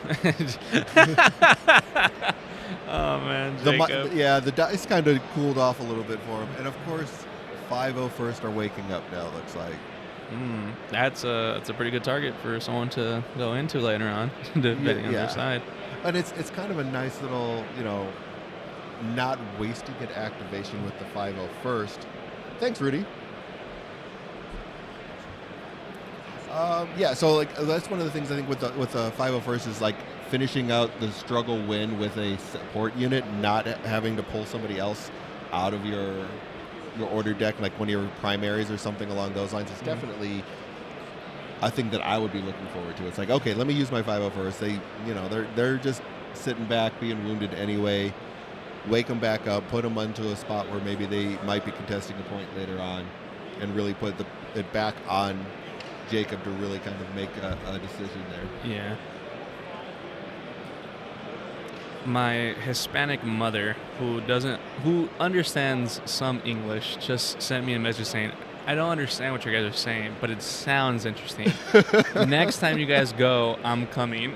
I'm like, oh boy, okay. Partying in Vegas with your mom. Oh my All goodness, right. yeah. Mom's coming along, boys. There we go. Everybody be on their best behavior. I want no shenanigans. I don't know. When I was in the Army, my mom came to visit me up when I lived in Alaska, and all of the soldiers helped my mom get very drunk. I might have to help your mom there and just party with your mom. Oh my goodness, my mom. Well, I mean, my mom, not throwing any of my mom's chips and salsa and margaritas for your mom. Let's do it. Oh my goodness, yeah. Hey, my mom. I don't know what she did in her past. Well, all I know is when it comes to parties, she can throw back a few if she really wanted to. $2 margaritas in Vegas. Oh my goodness. Or be like, is your mom babysitting? No, I'm babysitting my mom There you right go. now. That's the way it should be. My mom's over there 8 margaritas deep, and she's having the time of her life. Exactly. She's saying, why can't I come to LVO more often? By 2 LVOs from now, she is going to be playing Shatterpoint. Writing a school paper while you're watching. Well, thanks for tuning in while you're watching, while you're listening. I mean, we'll hopefully keeping you up to date with what's going on. All right, so I think the 501st are just kind of just going to move forward, get within the coverage of a couple of points just to make sure that they're I have to delete it twice now. Oh, my goodness. Yeah, no, Vader does have an effect on the English writing, doesn't he? He does. Yep. All right, so they did a defensive maneuver. Yeah, waking up, doing a defensive maneuver, positioning themselves, being within 5 of just anybody. It makes sense. It makes perfect sense. If anything, I'm more worried about Grand Inquisitor or Fifth Brother waking up and having easy pickings, but that's just the risk that you have to run.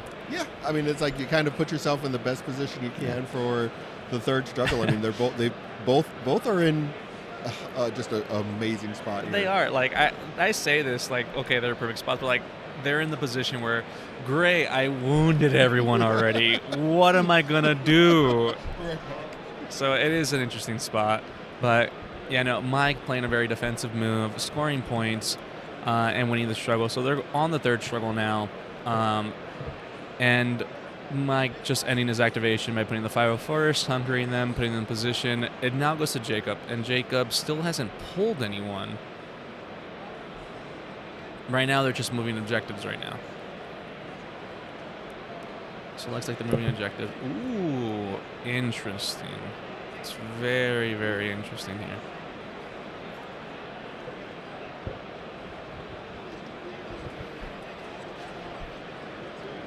Oh boy. So rolling for point of priority here. And looks like the failure. Yeah, it's the one where Jacob rolled for the point of priority, rolled the failure. It's where his wounded Vader 1 is at. And it's very interesting. And he gets Shatterpoint. Ooh. Okay. Couple things can happen. The Death Troopers could wake up and advance to a point. Yeah, so just to kind of recap here, on Jacob's side, Death Troopers have a wound on him. And then Fifth Brother has one on him still, so he's still asleep. Then you have Vader, who has one. No, those are injured. He has one wound on Vader, a wound and a injured token on Reva. Crosshair has his wound. Boss has his wound. 501st has a wound, and Fixer has a injury token on him. Oh my goodness! We are looking at a total of 9. Oh my goodness! Between everyone here. Yeah, no. As I was telling the folks, they just loaded the new mission objectives right now, but Jacob pulled Shatterpoint as of right now, and that's probably the best you could want for, especially right now after Stormtrooper Sergeant. And he rolled a point of priority, ended up being a failure. It's the one directly right next to Vader 1. Mm-hmm. It's over there. It's his if he wants it. He could go with Vader 1 and probably swing into someone if he really wanted to, but it's interesting what he may or may not do. Jacob's a very calculated player. He hasn't exactly pointed to anyone yet. He's just studying the board. Yeah. I mean, again, like with the amount of wounds that they have on here, it's wild. It is. I think they're just trying to double check where the point is also to make sure that where it's supposed to be. We do have the mats here are provided by Frontline Gaming, and they are marked as well. So like they can sit there and make sure that the points are exactly where they're supposed to be at all times. You know, I appreciate it. I mean, going to GTs with unmarked maps where it's fine, but also it does take into the time where you have to set up. It digs into the time of playing time, and it is like a big ordeal. But with marked maps, it just makes it so much easier. Yeah, it really just gives a ease to life, and especially when you're playing games, you want to be on time and not go to time. Which, speaking of, how far away are we from We're getting Mission close. Critical? We're getting fairly close. Probably within 10 minutes or so. Yeah, probably within about 10 minutes. Then your mom's sending your messages. My wife sends me a message. What's the British movie I hate? The one that I think that it is for her, my wife does not like dry British humor. Oh, and no. I love it. She doesn't like the Monty Python and the Holy Grail is she does not like it. Oh my goodness. Well, I watch it consistently. That movie is so good. I love the people who dressed at Comic-Con and did they put a tablecloth over the railing, and it looked like the castle walls. Yeah. And they were all the French guards, and they just started throwing insults at people. It was hilarious. Yeah. But no, I have the same problem with Letterkenny. Really? Yeah, I've ran into people that do not like the humor from Letterkenny. It's Canadian humor, so maybe that's what it is. Probably. But it looks like we're getting an attack roll here. That's a lot of dice, but it doesn't look like Vader 1 dice. It looks like... Or is it Vader? That's got to be Vader dice. It has to. Is it? 3, 6, 9. Well, we're capped at... It's 11 dice that he just threw. Can't Vader do, like, 12? Something like that. I see at least 2 things getting converted to crits here.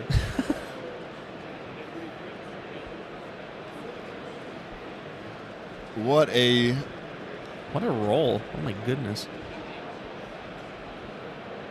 And he's going into a secondary here. I think he's going into 7 Scorch again. No, not 7 Scorch. They're not the real villains. Oh, here. no, going into 501st. Oh. Not enough to put 501st down, it looks like, though. No, well, just 6 damage coming from that in general, Yeah. and 6 damage and a pin. It looks like a pin and a strain. And a strain again. Oh, okay. So who was this that did this attack then? That has to be Vader. Well, no, on the 501st. Oh, it was. He went with the Grand Inquisitor. Oh, that makes more sense. I know it's an amazing movie. Lord, I am right there with you. Why she does not like that movie, I don't know. I think it's too silly for her as far as the humor in some cases. No. I think it's hilarious. The yeah, the troll bridge was hilarious too. Yes. Or not the troll bridge. That's It was when they're trying to get across the bridge. Yeah. What is this of the African swallow? I don't know. He's like, I don't know. What's your favorite color? Yellow. Wait, no. Yes. Fantastic. All right. And Ooh, some Vader 1 action. Mike immediately flips over Vader 1. Like this, and that's right now. That's where it's this. Let's see. So that went onto Mike's side. He didn't get a wound, or Jacob's side, I should say. No damage there. So definitely. No damage, but he scored 2. Yes, scored 2, no wounds. But what ended up happening now? Ooh, reserving Vader. Vader. Okay. I think maybe just wanted to wait for that later. There's Crosshair. Yep.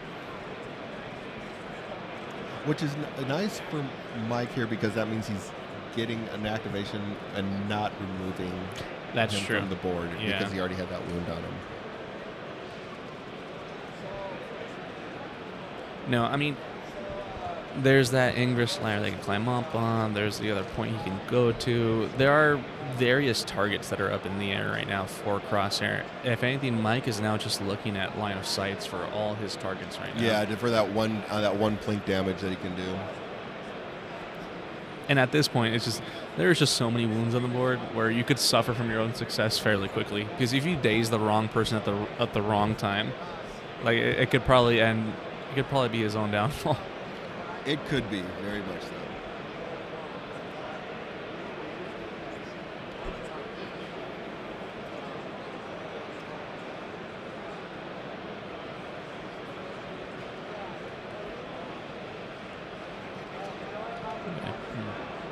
So it looks like he's measuring plinking damage into Grand Inquisitor.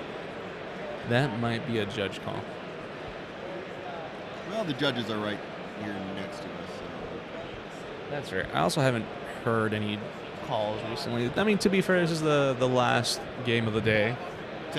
Second to last. So people are kind of either know what they're doing now or are too tired to ask.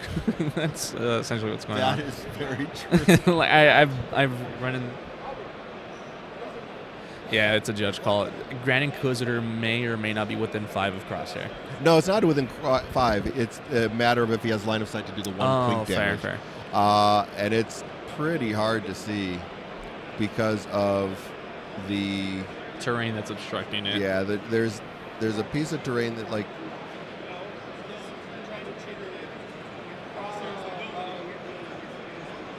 Yeah, no, it is tough. And also, because if he does get the plink of damage into him, he just makes it a better target to attack him from long range. Yeah. Aubrey likes to use his laser.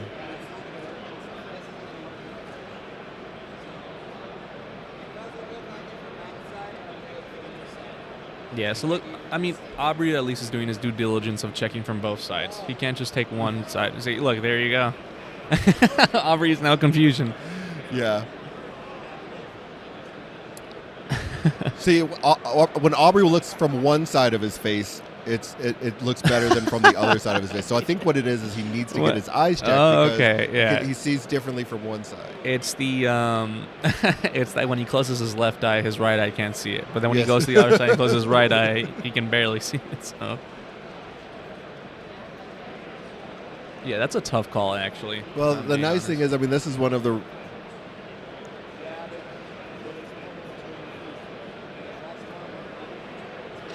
It's pretty crazy. Like Aubrey's got his laser out and everything. I think that corner just makes. You got saved by that.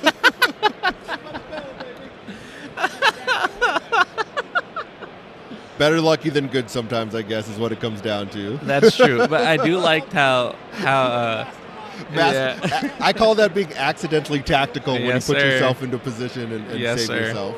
Oh my goodness. I do love the professionalism of Aubrey, by the way, where he's just like, no, yes, it is in line, or no, it's not in line. Aubrey instead went, you got saved by this much. Right. And then I was like, oh my You goodness. barely got saved, sir. It looks out, and from that side, it looks in. So that's weird. That's why I think you got another fan in chat there. No? Is that so? Aw, that's my, the middle child of my family.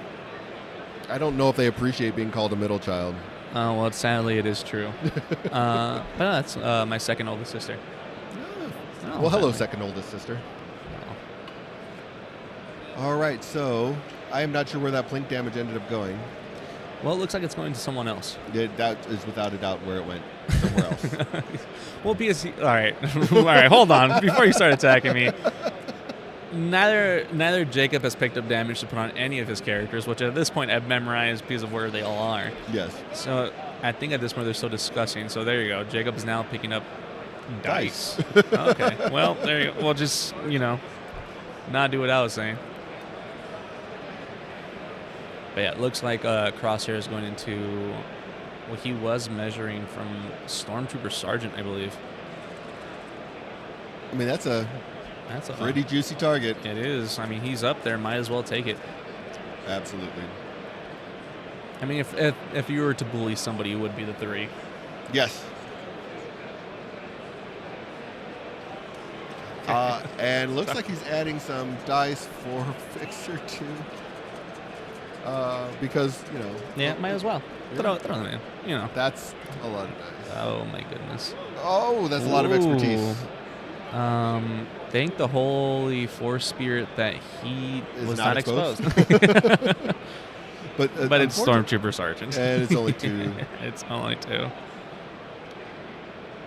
That Stormtrooper armor just is not as good as we used to be. Oh no! I mean, they get bullied for a lot of things. I mean, the Stormtrooper hit his head with the door going up. Right, that's going to Yeah. be full tree. That's full tree. I think that's Stormtrooper With if I'm 1 being honest with you. damage. Yeah, that's Sergeant going to sleep. If I'm being Yeah, Crosshair hits hard.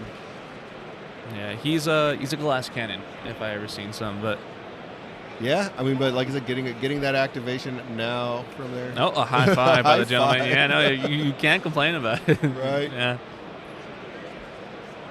Yeah, I love that clones are getting so much love right now, especially with Boss, Fixer, and Score. Like, I think it's amazing. I like it a lot. I always wanted to, because although I'm not complaining with the current primaries that we have, but when we got Hunter as a primary, I was like, cool. I want to see more of clones. Yes. Because if I'm being fair, as we watch the Clone Wars and as we watch certain shows, the clones themselves felt more like main characters than the main characters did at some point.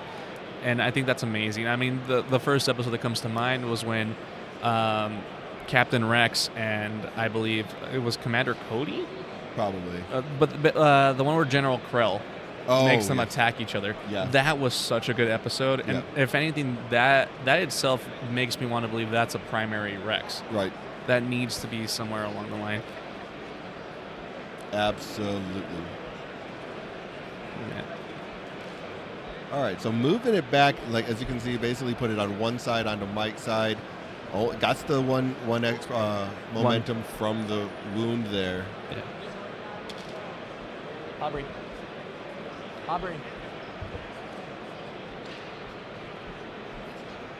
And then going back onto onto Jacob's side here. We have about 3 minutes just before mission critical.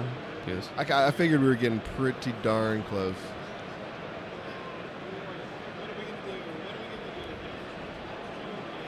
All right, so his flips over third sister. Third sister? Third sister. And was that your Grand Inquisitor? that was my Grand Inquisitor. The best I got. Yeah. From which series? From the Rebels or from live action? Live action. Yeah. Yeah. So really kind of just looking at where he wants to go, because he can get another fifth brother activation or attack. It's going to cost him 2 force to do that. Well,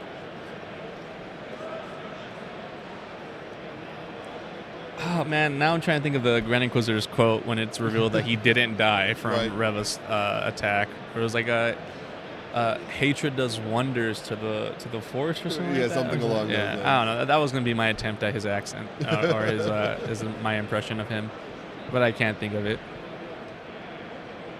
So this is going to take Reva off the board after this activation. Oh boy. Yeah, And she's done a lot this game. she has. She has done a lot. She's gone Fifth Brother to get the wound off of her her hunt, Yep. and herself. And depending what she does now, it looks like she rolled fairly well. That's Fifth Brother's Oh, is it attack. Fifth So Brother? she moved Yeah. Fifth Brother and did his attack. A great defensive roll again by Mike, though. Yeah, you Like, can't complain about rolling all fours. Yeah, no, his dice have really come around for him from that first struggle, for sure. Oh yeah. I mean, there was a point where he rolled all fails. Yeah. But that does put the second wound onto the 501st from Fifth Brother. So you are going to sit there and Yeah, get no. a momentum from that on Jacob's side. No, yeah, you can't be. I mean, yes, she will leave the board, and it is sad to see. But she's done so much for this game. But Absolutely. both of these teams are just so attritionally focused. Yep.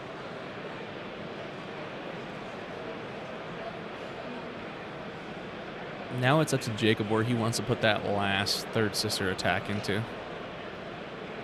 Yeah, and I think that's kind of where it's like, can he influence a point before he leaves the board is really, I think, kind of one of the biggest things that he's going to be looking Yeah, for. well, he's eyeballing Crosshair, and it looks like he's trying to see if that dash can put him within one of the ingress points. It doesn't.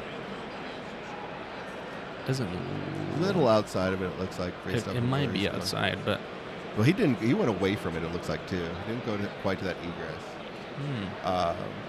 And now he's going to jump. oh, fair. Yes, now he does jump. And to be fair, Crosshair did use Vader dice, He did. so there is already some chip damage on Crosshair. How did he use Vader dice? I thought Vader dice was just for. It couldn't. No, he didn't have Vader dice. He had fixer dice Oh, there you go. because Vader dice would have been just for a. Is just for melee. All right, so here we go.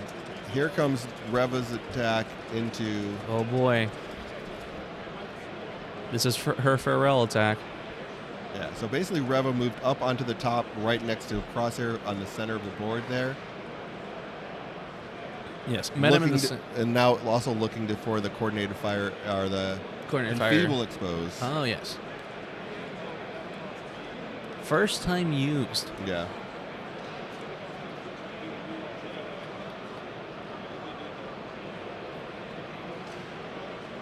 All right, so enfeeble exposed.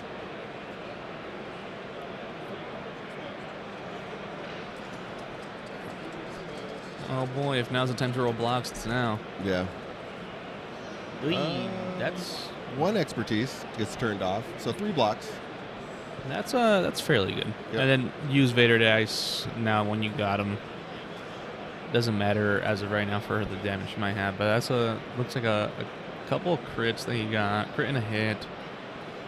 But blocking 3, he's still going at least 6 down his tree, 7. 3, 4. It's full tree regardless. Yeah. And I think that Crosshair, I think, had like 5 damage on it, if I could recall. no, I think that gets Crosshair regardless. Yep. But Crosshair will still have one more activation before he goes. Yeah, before so he leaves the board. that is going to be one of the things. Yeah, that and being completely fair to Crosshair, he will get an attack no matter Yeah. where he's at. Yep. So that was enough to put Crosshair down now too. Like I Another said, one. super bloody game so far. I think we're looking at least 12 wounds at this point. Oh my goodness. So these guys have just been beating up on each other all They day have. long. I barely woken up. We'll go back to sleep. There's no.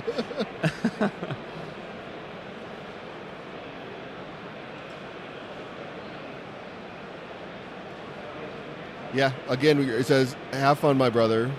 My mom wants to go with you next time. That is fantastic. Yeah, I have to do Spanish commentating now Do you? for our Spanish audience. Yeah. That we apparently have now. Have to brought to you in SAP. Yes.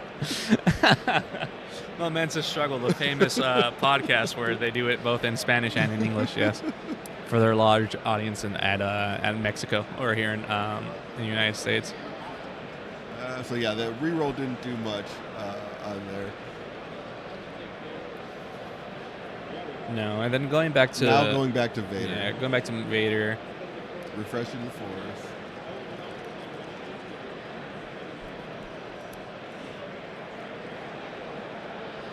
All right. Yeah, and he did get the wound there, so he did refresh the Force. So now Jacob is back up to 3 Force. Back up to 3 Force, and Reva's still on the table, but he'll remember eventually to take her off.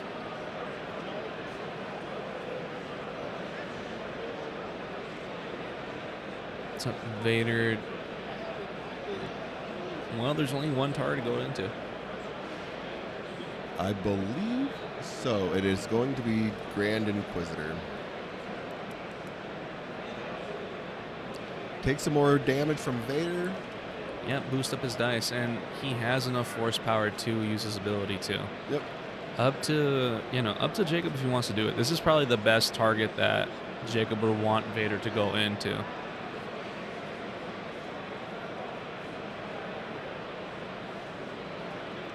Vader, Mike's so eager. He already has his dice in his Right. hands. He's all ready to throw down. He is. Yeah, no, it looks like Jacob is spending the force to switch his stances.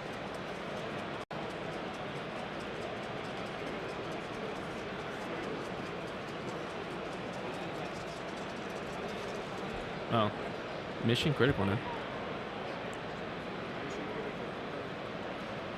All right. So, not a 3 fails, 3 expertise, and a block here. Oh, Not exactly what he was looking for. And 2 fails on Mike's turn, Right. but no expertise to give him any more dice. But I mean, 3 expertise gives him a block, crit to a hit, and only blocking 2. So, still going 4 down the tree? 5 down the tree.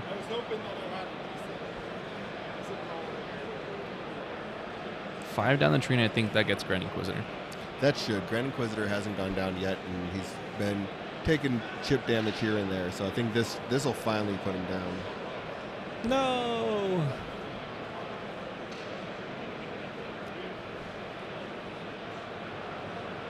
Yep, collecting the wound token from it.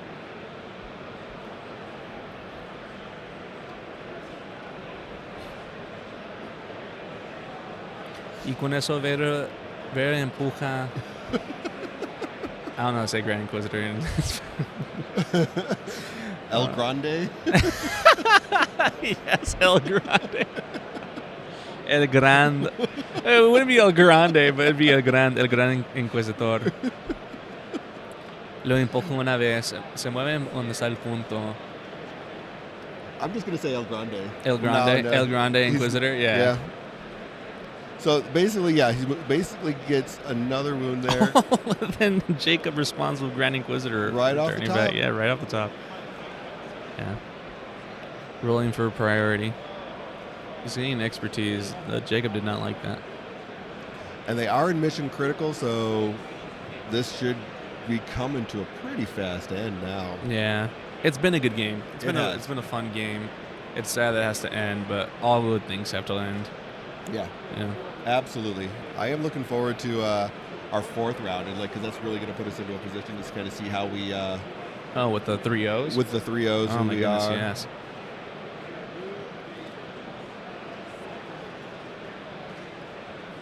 And both of these players have played excellently too. Oh, yeah. They played so good. The most wounds I've seen on stream. Yes, a ton of them. This is I I cannot get over the amount of wounds on this from this match right now. It's been insane. It has been insane, and they've just suffered through the like. If they were to activate their units even more, I bet they've had more. But they've both just been suffering from their own successes, where they just wipe out each other's side, and I'm like, well, there's no one alive on this point. I guess I'll go through the center now. So Spence is last forced to put Grand Inquisitor in reserve. Yeah, And going brings with up Fifth Brother. Same location-wise, but different kit, barely. Yeah. But no force to help him out here. No. That's rough. Yeah, you're not able to do a lot of the things that you're really hoping to do. So he's going to wake him up.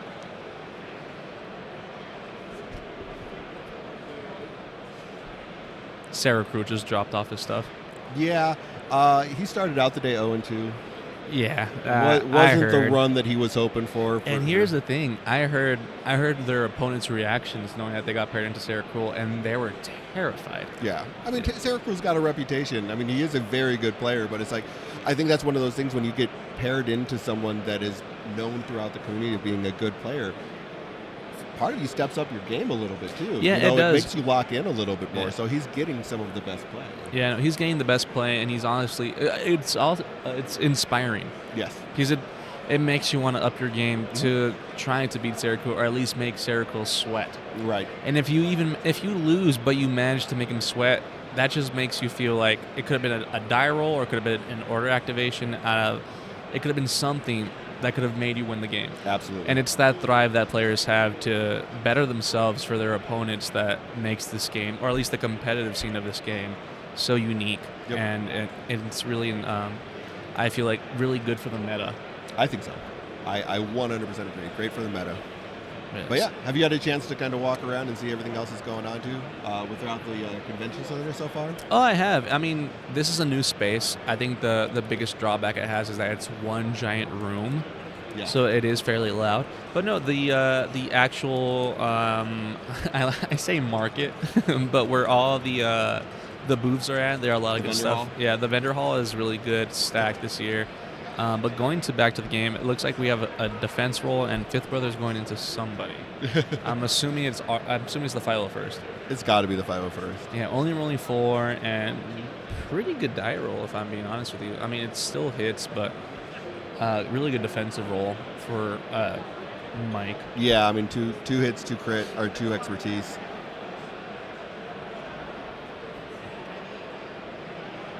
But if he took out what? But I think that's still his full tree. I think he was exposed, so I don't think he's going to end up turning those 2 into blocks. Oh.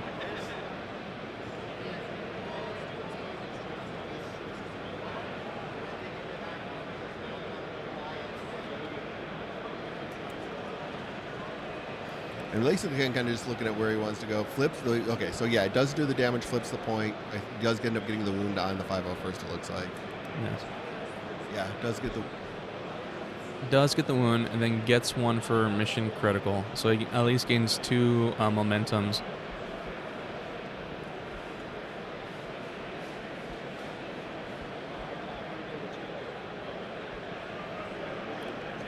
Yeah, so moves the 2 back his way. This game's got maybe 2 more activations in it because of just the way that they're wounding each other. Yeah, wounding each other and then gaining 1 for mission critical. Yeah, so I mean they're basically averaging 2 momentum a turn. It seems like. Yeah, rolling for priority, it's 1 I believe that Mike already controls, so he's already scoring 2 off the bat, and he's going with Shatterpoint.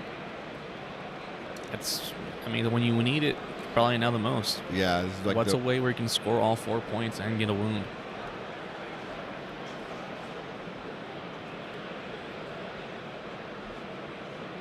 Who do you want to wake up and send away? Right, that's I think the biggest thing is who do you... I mean, do you wake up Crosshair and have Crosshair sit there and put a wound onto somebody? Have him leave the board? Have him leave the board, flip a point maybe. You'll score 3 and gain 2 momentum.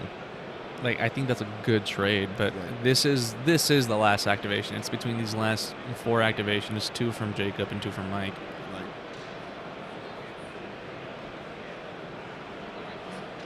So we're doing a wound check now. Todd's gonna go.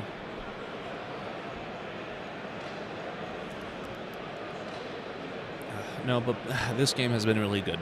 It's been very attrition focused. It's been very scary to watch. Everyone who wakes up immediately gets knocked back out again. It's been crazy. I think in total, I don't think our count is right, but there's 13 wounds combined from this squad. And it's what you expect. Both players bought Raider 1 with their own splash, with Grand Inquisitor and the other one playing Boss. It's very unique. Boss is just, he's new. He's new, and a lot of players either haven't got used to him or have gotten used to abusing him.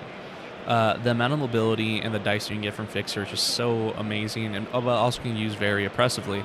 And the same thing with Grand Inquisitor. Grand Inquisitor and Third Sister can advance themselves and Fifth Brother to the point where like you can control one side with those three characters by moving themselves. And so I think both of these lists have really good synergy, and they both just work well with each other. It's nice to see that they are different. It's not just Vader 1 and say the same other secondary, and it's just a mirror match. No, this might be both Vader 1 list, but they at least throw in their own spice to whatever their comfortable level is. Yeah. And I like seeing that. So I was off there. Reva only had 1 wound on her, so she did not get removed. But there is 7 wounds total on Jacob's side, and then 6 at this point. It's 6. I called it. Yeah, there you go, 13. Yeah, so there's a total of 13 wounds so far. Insane. Absolutely insane. The amount of wounds that we've had throughout this. So it's quite the amazing run that we've seen here as far as damage on this. It's like, I mean, both of these players are 3-0. I understand now why. Yes, exactly. Yeah, and it looks like Mike using the Shatterpoint is activating Scorch and Shove. Is that? Or is he? Boss? Or no, Boss? No. Yeah, that's Boss, I think. Oh no, that's Boss. That's Jefe. It's El Jefe. El Jefe. El Jefe and El Fixer. El Fixer, El Scorch y El Save. And he might be attacking El Grande. No, El Grande is too far away. El Grande Inquisitor. No. I mean, I'll try. Oh my gosh, he's just counting out dice again, so it's like... Oh my gosh. Looking to see if Fixers... Holy Padawan Force Ghost. That is... those are a lot of dice. The poor... invoking those poor Padawans massacred by Anakin Skywalker. Yeah, no, their Force Ghosts are watching just in terror of whatever Boss is about to do. Right. Oh my goodness. Bueno, el jefe usó su acción para ponerse entre uno de la escalera, se subió al nivel más alto, ahorita parece que va a atacar And this is going into Reva. Oh my god, that's going into entre Reva. la tercera hermana. So 1, 2, there's a lot of fails there. Pero sí agarró muchos fallos en sus dados. 3 blocks. Y el Jape con 4 blocks. con sus defensas nomás podía agarrar 4 bloques. 5 expertise on my side, though. That's quite a bit. Turning into... It's going to be a couple of crits here for sure. Oh no, 2 let's say crits. expertise in Spanish. I broke. I was gonna say I was gonna say experience, but that's not right. Blocking the 4 regular hits, though, so that's 3 crits and a damage coming through. That's not bad, actually. Yeah, I mean, all said and done, Reva... I think survives. I think she does. I think she does survive. La tercera hermana, Todd. That's what it's called. Fair enough. At my age, I don't know if I'm going to be picking up another language anytime soon. Yes. No, I need me and Jake we'll do commentary in Spanish, just completely in Spanish, and we'll see what happens. There you go. No, I think that's I can send you the copy of Jake's already edited, like, a video, and you can just voice over it.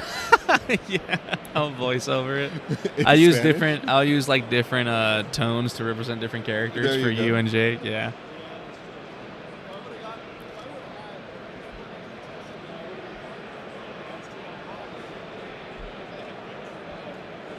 Yeah. If I'm being honest, that's probably Boss's most terrible roll all game today. Yeah, like, I think that's... I mean, especially with the amount of dice that he rolls. Sometimes, like, I mean, that's one of the things with this game, though. I mean, when your boss is going to be reliant on dice, so just the moment doesn't get the wound, just gets the momentum from the For mission critical. For mission critical. Yeah, it doesn't wound her, and the center point is still Jacob's. No, Mike Or- just took it. Mike just Oh, flipped it. Mike just took it? Oh, okay. Just flipped it. But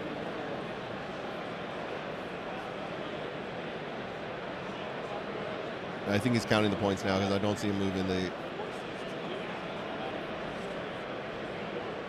Scoring. moves at 4. So he's okay. So he did get a wound there. Sorry. Oh, okay. Well, that makes more sense he's- because it's just them two up there, and if Right. Reva was not wounded, then it would be Jacobs. But no, that makes more sense. So he does get the wound. Does get the motion critical. 1 away from the win there. Oh my goodness. Stays, and then the point that Mike just took is going to be there. So really Jacob needs a big turn here. No, Jacob needs a wound and scoring 3. He has GI in reserve. I don't think GI is the answer here. He's just too far away to really influence anything. No, it looks like he's going with his last, and it's Vader 1. Yeah. I mean, Vader can get a wound. I don't think he's going to influence as much as you want him to, though. No. I mean, maybe if you had more people on points that were still awake. But, I mean, at this point in the game, There's it's... just so many things that are wounded and injured. yeah. It's amazing. So, like, again, now that's up to 8 wounds for Mike for the game. Oh, my goodness. 8? Yeah, Oh. 8 wounds for the game. He's just beaten up on stuff. Yeah. I've seen players brag about, like, oh, I got 12 wounds in this casual game I had. I'm like, okay, who'd you play against? Oh, well, my friend who's picking up the game. I'm like, what are you bragging about? What's going on here? I played boss and I played boss and riff, and I just got 12 wounds on this new player who just joined was the game. playing the core box. No, but seeing these two players of their caliber, it's really interesting because, one, they're really good players. Yes. 2, their lists are so similar but yet so different apart in how they use them that their wound count is where it is. Right. And so I do like that, and that's what makes this more crazier. Because these aren't guys that are just giving away wounds for free. No, they're working hard for them. They're Right. like, even though they might be suffering from their own success, they are still playing on not wounding characters and wounding characters. Jacob, especially in Struggle 1, where he decided not to wound and continue going, then later wounded Crosshair and the Philo first. So it Looks like Vader's probably going into Fixer here. yeah, finally. I mean, it's just a little too late, unfortunately. Yeah. Like, it's great that you're probably going to put him down, but Fixer's done everything that he needed him to do this game. Yeah, especially this game. I mean, how many times did Fixer end up actually using the dex? He used it 3 times, and you probably should have stopped it between the first and the second one, so that third one wouldn't have worked. Yeah, I mean, and if you look at it, I mean, what Mike's going into his last card and still has 2 force, and he's still taxed it a little bit, but not as much as he would have hoped to. Yeah. Yep, getting the wound and getting one for momentum. But it's still, you're not going to flip enough points, I don't think, here. 'Cause it's No, like I think this is where the tale ends. I think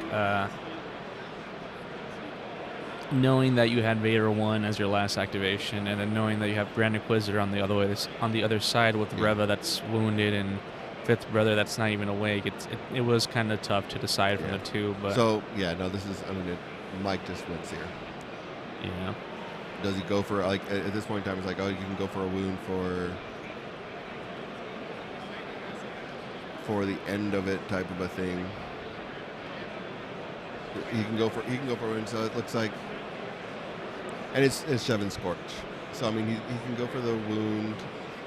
Well, he hasn't rolled for point of priority yet, but He rolled did on the other side. So, yeah. Showing the center point. Point he already has, so he's winning the game regardless. Now it's up to him if he wants to get a third wound. Yeah, looking to just fish for wounds for tiebreaker purposes and stuff like that when it comes to the end of getting into top 8 and things along those lines. Yeah, I mean, this game was very important for both of them, and I think no matter what side they actually are on the winning or losing side, like, the wounds that they're scoring in this game will help them. Absolutely.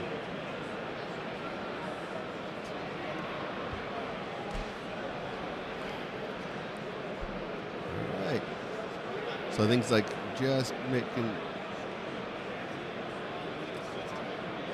taking a move action for Yeah, well, I think they're going to go bully Grand Inquisitor.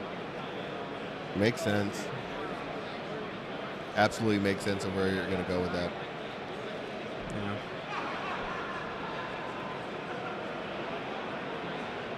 What a way to end. Both of these players, really good. Yeah, it's been a. I mean, you might as well end with all sorts of damage. Basically, just going to move and take Vader dice to do another attack. Yeah. What a. And he gets 2 attacks into him as well. Oh, gosh. Yeah, it's.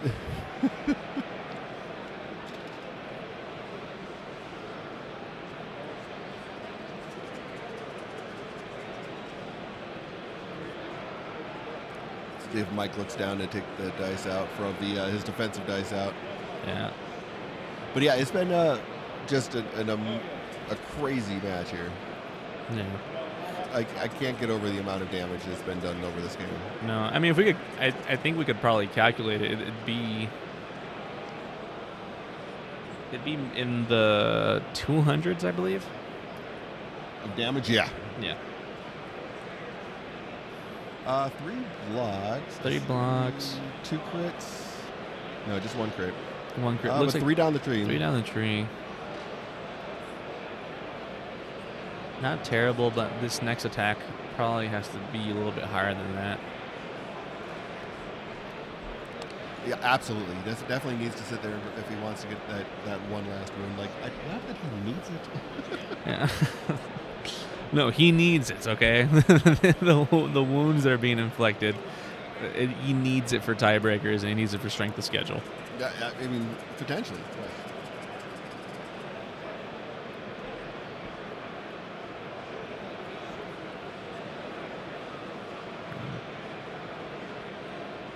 Using his last force, it looks like here. Yeah. I know. Have you checked out the vendor hall yet? Walk through. I saw the guys from Monument Hobbies stop by, said hi to them. Oh, nice. I ended up seeing hi to Mr. Laser. Nice. Yeah, he's pretty cool. Him and his wife are here. Cool. And their cases look so good. And he showed me the new Spider-Man one that they have going on. And I'm just like, stop it. I bought a case from you already last LVO. I don't want to do this again. You know, that's kind of what he does is like does you there. So, oh yeah, then he 3 peels it. crits. Then he peels it slowly. He's like, oh. I'm like, stop it. So basically, the 3 crits going through here. So 3 more down the tree. Yeah, I don't think it's enough for Grand Inquisitor. Not enough, but No, like I said, like, all he needed here. It was a score 2, and he does that just well enough by just standing on a single point. Right. It was not going to be a difficult thing to do there. I mean, and he really only needs to score 1, to be fair. Because of, yeah, you're fair. Because of mission critical, yeah. Because of mission As long as he critical. was on 1 point, he had this game locked and loaded. So, I mean, this was his no matter what with that 1 point. I think he was, like I said, just hunting for the wounds there to see what he could get. Yeah, I mean, you know, as long as you communicate to your opponent, because, I mean, if this was a very close game, and as long as you communicate, like, hey, this isn't for me just pummeling you and me taking the joy out of this game for you. I'm trying to get this wound, so it's just in case of tiebreakers or my... Right. And I think they understand that for sure. I mean, both of them have been very communicable back and forth and everything along those lines, so I think they definitely have worked. Man, there's been some rules, some very intense rules conversations. Yeah, I've heard.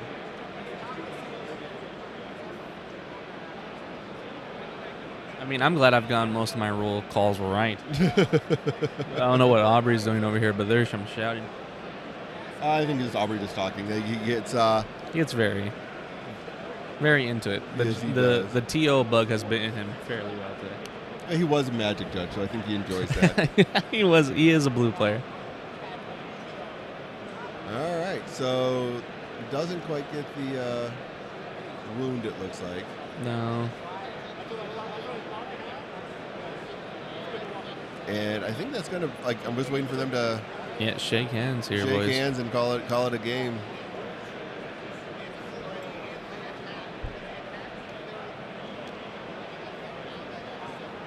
He might have been looking to see if he could. I think they're just talking it out here. I wouldn't just because I know this game is pretty much over there. Yeah, they there you go. There's There's a handshake. But yeah, that was an amazing game there. I need to take a break. Yeah, we do. Oh my goodness. So I think we're going to take a quick break here. Congratulations to Mike on that big win. We will be back in a few minutes when we get ready for the start of round 4 and close out the day here at LVO. Yeah. Well, see you guys later. Bye. Goodbye.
Hello, everyone. Now we're back.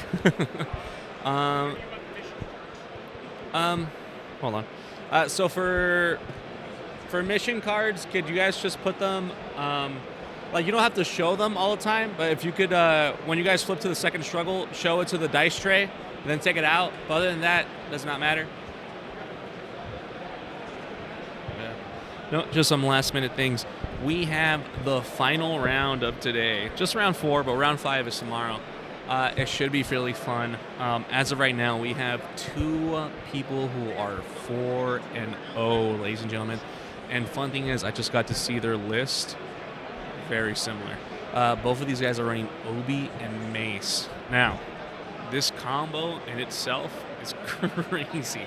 Mace is contesting an objective and handing out protection. It's just it's crazy, just all in itself. And Obi-Wan's not losing hunkers while engaged. It's just great. I mean, you guys can see now, both of these players are both 4-0.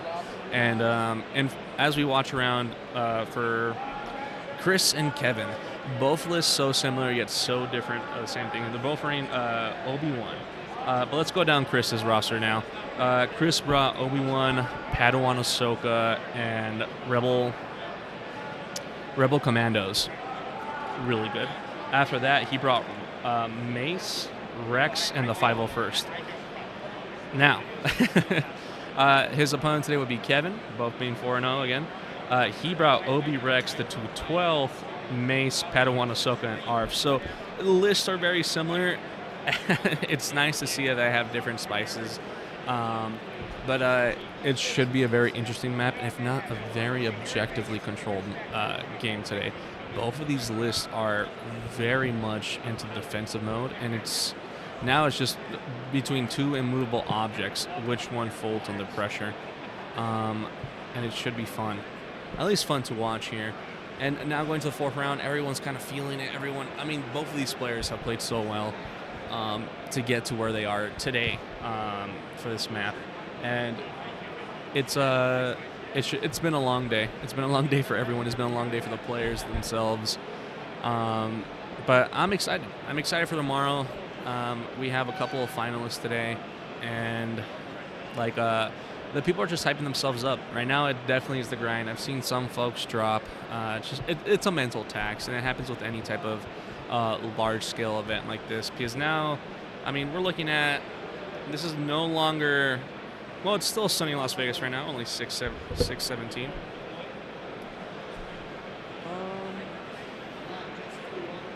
Not until they announce.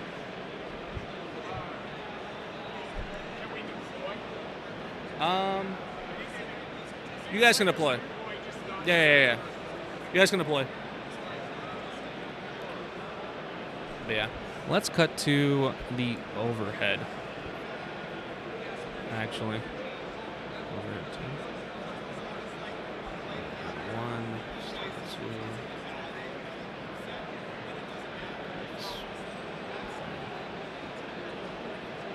2. Head. So as we're looking at here, let's look. So we have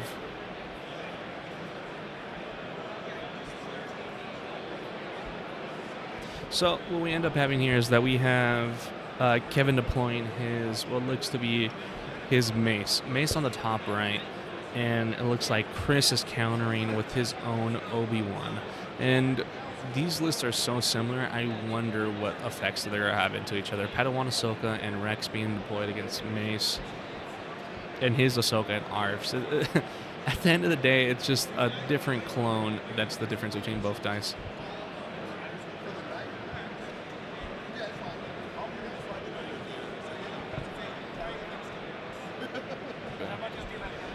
It should be fine. As right now, just both squads are deploying. It should be fun. Yeah, no. And then also players are the mental tax of all the players. It's just crazy. Some people just want to go home, sleep, recover from what happened today, or what bad dice they roll. And others, they're having fun. I've heard people saying that they want to hang out and keep on playing. It's a lot for someone to handle. I mean, Getting through just 3 games of Shatterpoint in one day, I feel like is a lot. But these guys are going through 4, and it definitely is a tax. It does have a tax on your mind. But yeah.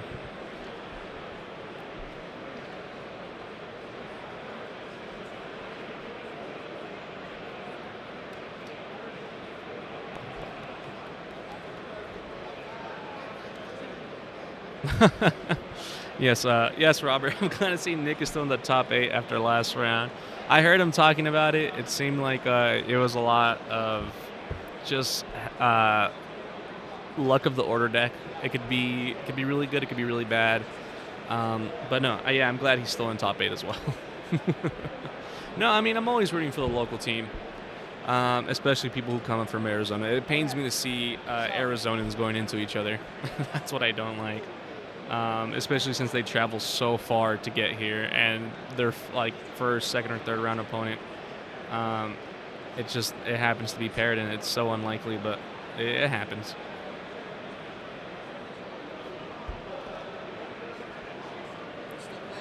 Yeah.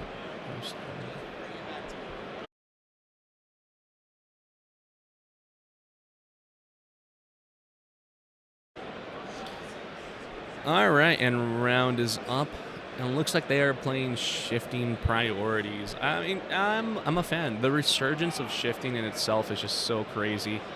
I like that it's making a resurgence, and I like that that people are now using it. It's just such a throwback. I mean, this got released with the core box. It's so interesting to see how much people are going back to the simple ways. Oh, hey, how's it going? Hi, babies. Oh, hello. Yeah. No, start of the game. Both lists are so similar yet so different. So we have Chris here on our left-hand side. He is rocking Obi-Wan with Padawan Ahsoka and Rebel Commandos, with his second squad Are you being... sure it's not on this side? Because I see a Padawan. Do they both have Padawan? They both have Padawan. What? Hold on, let me explain. Both of them are running Obi, and both of them are running Mace. Okay. It's like 3 or 2 units. So we have Chris running Obi-Wan, Padawan Ahsoka, Rebel Commandos. After that, he's running Mace with Rex and 501st. Kevin... Obi-Wan with Rebel Commanders? Is that legal? Oh, no, not Rebel. Sorry. Republic Commandos. Okay. Sorry. And then we have Kevin on our right side of the screen, and he's running Obi Rex to 212. Uh-huh. And then Mace, Padawan Ahsoka, and ARFs. Okay. Yes. Interesting. It's very interesting. And they're playing on shifting. And they're playing on shifting. They're Yeah, both 3-0. Yes, both 3-0. Yeah, both 3-0. And they got the plus sign as of right now. The 3 objectives going straight down the middle and 2 on the sides. So it'll be interesting. And it looks like Kevin went with the Drew Ahsoka first. So they went Ahsoka. Yep. Not only are they playing almost similar lists, they both went. They both went Ahsoka. Yes. And Ahsoka. Well, at least Kevin's Ahsoka went in. Oh man, this is gonna get. This is probably gonna do us right here. Last round of the day, and they're gonna have these almost mirror matches. That's gonna be great. I'll see what happens here. I will see how this ends up working out. Oh my goodness, yes. And then so Kevin's Ahsoka went up, took center point. It looks like Chris's Ahsoka is going to the left-hand side or the furthest left and taking that center. Basically the top of the screen. Yeah, top of the screen. And she's scoring too. Is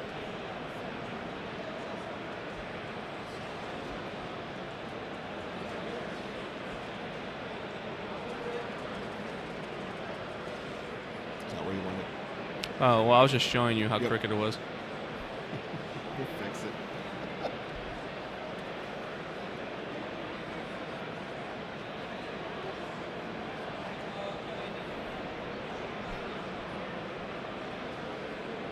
A little bit more.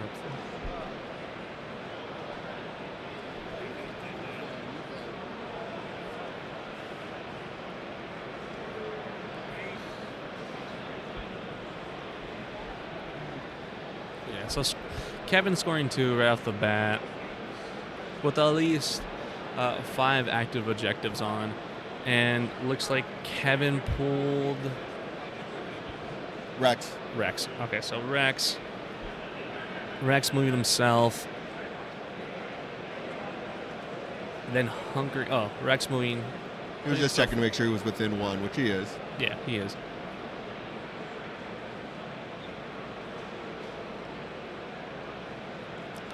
Oh boy, and measuring for an attack? Oh no, pre-measuring. Yeah, he doesn't want to be exactly within 5 of... No, I think he does. I think he's going to defensive maneuver Towards them? towards him to get exactly within range 5 so he can put a shot in. You know what? Fair. I mean, in my mind, perhaps he would have defensive maneuver and put himself out of range 5. So, but because they could attack then move, or they could, he can make a move then attack. So, but might as well take a shot. So, a shot going from Rex going into the 5-0 first. Our first dice roll of the game too. So we're looking at a defensive and it jumped over. See if we can fix that as well here in a few. But yeah,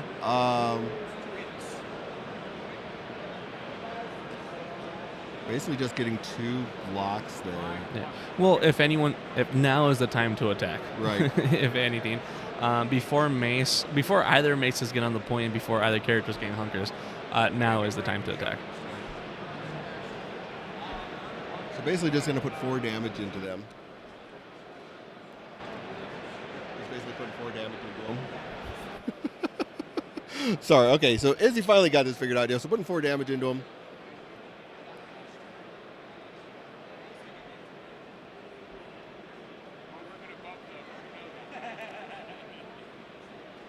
So basically putting 4 damage into the 5-0 first.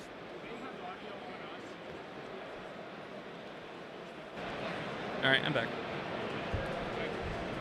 So the 5-0 first on Jacob's side, Yes. it has 4 damage on him now. Oh no!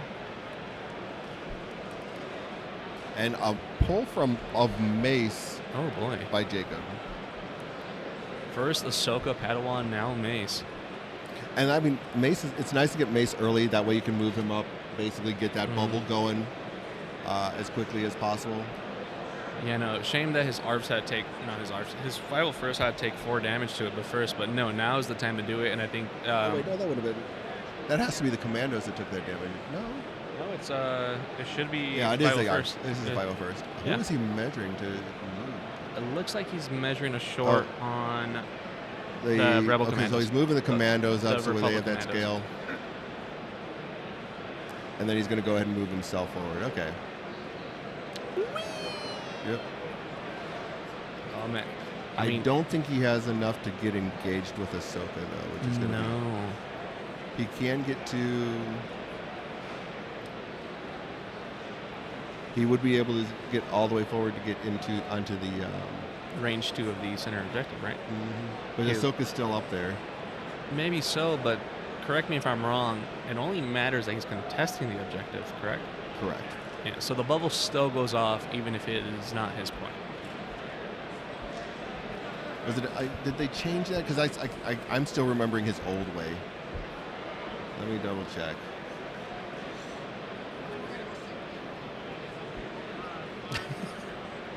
That's the one. See, he needs to be engaged, not when he. So he needs to be engaged with the unit. He's not engaged because Ahsoka's on a different elevation. Oh.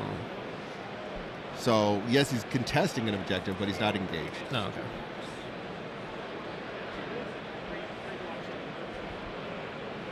So it looks like Mace is throwing a ranged attack Yes. at Padawan Ahsoka. Yeah. So he was on his Jedi Master side. Yeah.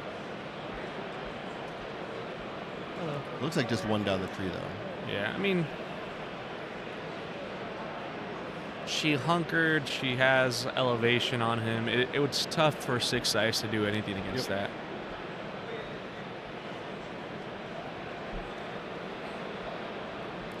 That said, the nice thing is he only needed 1 success to shove her. Yeah. Scores the 2 damage. Scores the 2 Won't damage. get her off of the objective, I don't believe. Well, they're fishing for the angle, and it looks like they're just talking, but I think they've realized now that no, she cannot just fall off from that cannon tree. Just moves her forward. Yeah. How many wounds do you predict for this game? I don't think it's going to be nearly as bad as our last game. No. Like, I would expect this to be more standard with 4 to 5, like we do, for a. Especially because you're only got a lot of clones out here, so I think it's going to be pretty standardized stuff. No, that's fair. So it looks like and he's here comes Obi, Oh. which I would expect to see him go into reserve. That's fair. No, So Obi. we'll get to see a jump out of Obi. Yeah, no, Obi's ability is so unique. I remember when he first came out, people didn't use him as much, but to me, when I first read, I'm like, that's so cool. Yes. Like I reserve almost all the time, and until Moff Gideon came out, I was like, well, now I'm not gonna reserve anymore. But no, yeah, putting Obi into reserve gets him that free jump, and then almost a free movement. It looks like he's going more center-wise, and wonder who he's gonna pull afterwards. That's my question. It's really cool to see. I mean, we got 2 players, 3-0, close to the end of the day. And we got 2 people not playing boss, not playing what you call it, like Ki-Adi-Mundi or Anakin, Yeah. but they're still playing Republic. Yeah, no, Both playing Mace too. yeah, Mace and Obi. I mean, it's a combo that I've seen a lot of. Yeah. But now I always feel like it's almost the same list. But now looking at these 2 players that went 3-0 today, I'm like, no, these lists are so different compared to each other. Yep. And he pulls it. Now he pulls a Shatterpoint. Oh, oh man. And he's measuring from his. From the ARFs. He looks like from he's ARFs. dashing the ARFs up, so I'm assuming he's using Rex here. Yeah. And moving everybody forward like that is absolutely fantastic. Oh, especially ARFs. I mean, who was in the chat that wished ARF still had exposed? Who was it? Who are you? Let me I think go that was back. Jake. Yeah. But yeah, I mean, I'm really liking here what they're going to be doing with what he's doing with Rex, moving everybody up the board. I love how Robert says 3 matches of shifting priority on this table.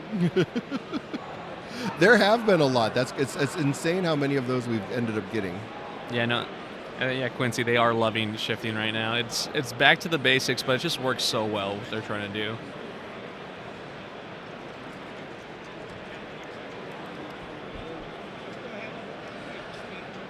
Spending 2 force coming from Kevin.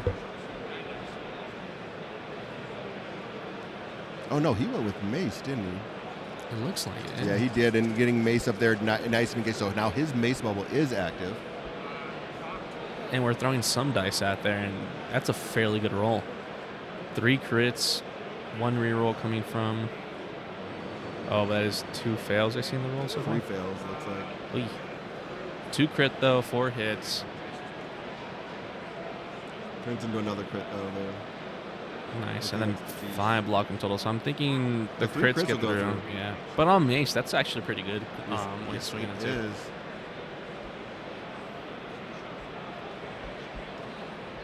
Yeah, 3 crits going through is fantastic here. I mean, especially coming from the previous Mace roll that we just saw. Yes, that is a superior roll, in fact. Yes, and he only went 2 more down his Right. tree. Oh my goodness. All right, but yeah, no, it looks like he's scoring it back, and he went back to he's scoring 1 over. Yep, Looks like just it's 1 2. over. Oh, 2 over. All 2 right, and over the then- 0. Yeah, and then looks like Chris drawing Obi-Wan. Oh my God, these are so similar.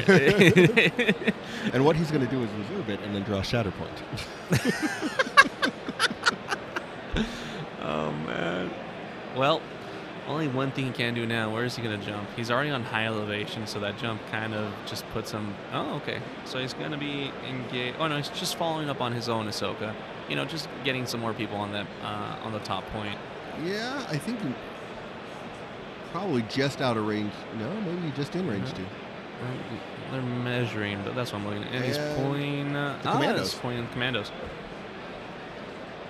That's an interesting pull there for him because the commandos now can defensive maneuver scale, get both on that point if he wants to. Yeah. that's if they want to throw some damage out there to begin with. But no, yeah, both moving up and then scaling up would be amazing for him right now. Probably shoot first, then scale. Fair. See if we can get him off the shove, and then only leaving one to secure the back point and one going up forward. It looks like he wants to get into melee, actually. Makes sense. Yeah. Well, you never want to shoot up at someone that has hunker. You never want to do that. That's the last thing you want to do. I mean, she doesn't lose her hunker, so that's one of those things to keep in mind too. She's gonna continue to sit there and have hunker tokens.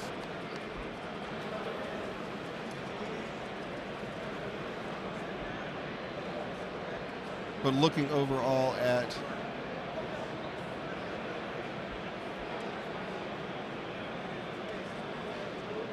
No, they weren't lying. They were going to move those dice trays. So here comes the attack roll. Robert said Republic is just Empire, but in white armor. Yeah, pretty much. A 3 fails on the defensive roll is pretty rough. That is pretty rough. So just the 2 crits going through for on Jacob's side. Oh, Chris' side? Yeah. That's where Jacob used to be. Okay. That's Chris. I'd get there eventually. So basically just going to be 2 damage and a pin. And probably going to a second attack here.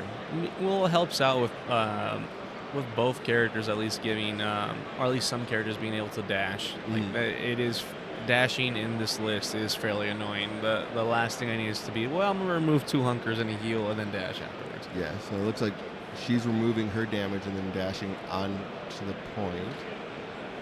Oh. They don't have any shoves though, so basically not able to shove her off of the point. Yeah, and he kind of has to be careful with his next attack. Well, not really. She won't be able to get to that back point. At least that's not what I think. But and we're getting a second attack, melee attack going in through. Yep. Ooh, we got a couple fails, but one expertise. Again, her expertise is so good. It's so good. So 2 down the tree again. So basically just 3 damage this time because it's going to be 2 damage in the pin. The pin will be an extra damage. So Yeah. Well, she healed off the pin last time, so That is she true. won't. Yeah. That's how she was able to dash. that makes sense. Mm-hmm. So now she's actually pinned, and she takes the 2 damage. But points flip regardless. He scores 3. Putting it back on his side. Indeed. And Kevin pulling what looks like to be... Oh, no. He's going with Obi-Wan, it seems like. Not pulling anyone. Taking only one out of reserve. Spending a force, it looks like.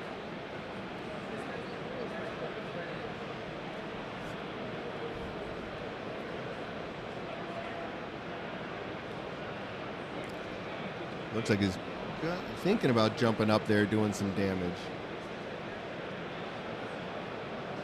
Well, Obi's turns are fairly straightforward. Yeah. Jump, hit someone. Yeah.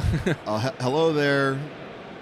Throw a lot of dice. Yeah. I mean, for Obi-Wan's kit in general, I feel like it's fairly accurate. Yeah. He is a very talented fighter. He's a talented fighter, and he has really good defensive. At least in the history of the show, he is known as the most defensive Jedi out there. So his abilities are very accurate in this game. Don't know why that applies to everyone keeping their hunkers, though. But, okay. He motivates everyone to I see. Okay. Yeah, be defensive. It's the beard. It's the beard and the... Because of his knowledge and defense. Yeah. Give me an Obi-Wan with Mandalorian armor and I'll be happy. Then I'll acknowledge it.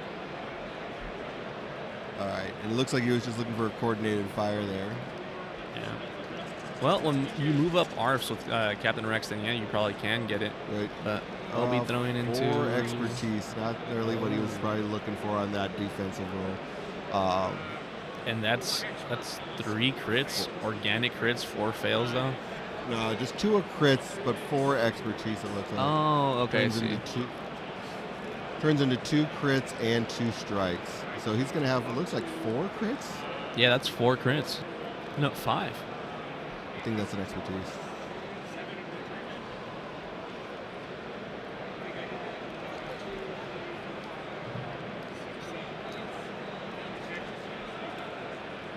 All right, so he is going to wound the commandos here. No, not the commandos. So 7 damage. Looks like he's 2 shoves, disarm, expose, and enough damage to wound right here. Oh, that's rough. I mean, it's probably the best outcome you could have hoped for. I mean, flipping back the point to yourself. I mean, you could have done it with the shoves, but I mean, I'd take the wound. Yeah. You take it now before Mace gets engaged with somebody, and that bubble goes up, and from then on, it's just oof.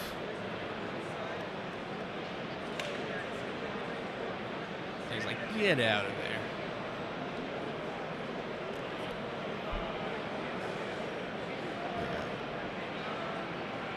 Early wounds on the commandos is probably not exactly what he wanted to see there. No.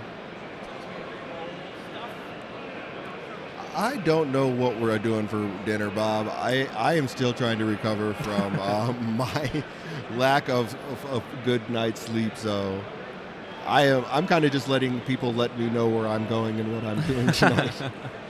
Well, from I heard the MCP crowd's going back to eat all-you-can-eat sushi. Oh, I don't know if I want to do that tonight. We'll see. Yeah, that's fair. I mean, we had steaks yesterday. That was fun. But Aubrey got way too loud. And we started debating about Star Wars movies and how to fix them. So you can just imagine how that I'm sure went. that, Yeah. that does get Aubrey kind of motivated to talk. Oh. All right, so. Well, Chris, in response, pulled the Shatterpoint. He did. That's something he wants fixing. He's eyeing his 501st. He's got to be using Rex here, right? It has to be. He's moving short with them, so Yeah, it has to be Rex unless he went with Mace again. potentially. I mean, I wouldn't. Well, he's moving Mace now, so yeah, he went with Mace again. Yeah, see, yeah, I definitely would understand it, especially now that he could get access to the ingress point and Yeah. maybe put himself on that. Put his attack into that Rex there. Basically, take that point back. Fair enough. I mean, the bubble's not to its full effect, but it's on now. Yes. I told him at the beginning, and I said, And I do like what he's doing there. And he doesn't really want to jump up and go into. I don't think he Obi-Wan. has the ability to go into Ahsoka. Probably not. It'd have to be Obi-Wan, And but you don't really want to put an attack into Obi. no.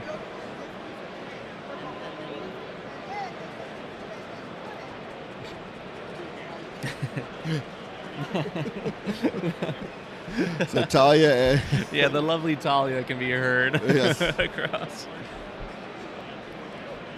that was just funny. The two so that is Aubrey's fiance Talia behind us, letting everybody know what her opinions are. Yeah. She's very good at doing that. Yeah, she is. All right. Well, this is Mace going into Capitan Rex.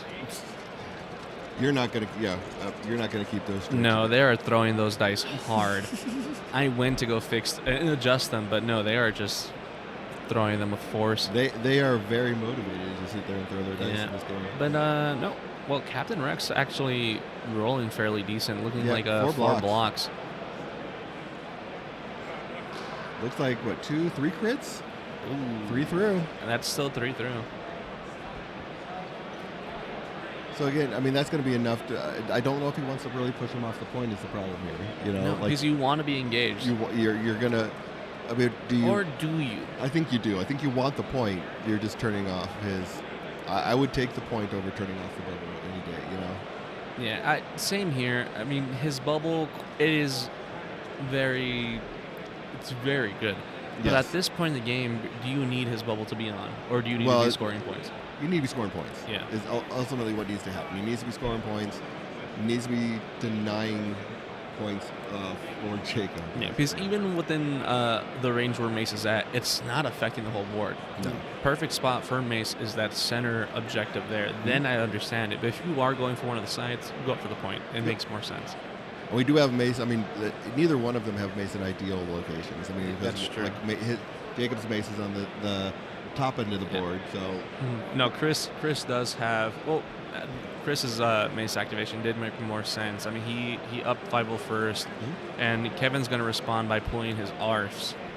And up to him if he wants to reserve them, but they're on the opposite side of the board. And the only characters that they have to interact with are Obi-Wan and Padawan Ahsoka that Chris has on his on the left. Yep. So that's interesting to see.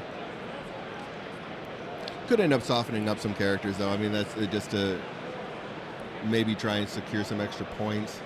That's true. But with the range attacks that they'll do into Padawan Ahsoka, she has a hunker dice. She has another dice for higher elevation.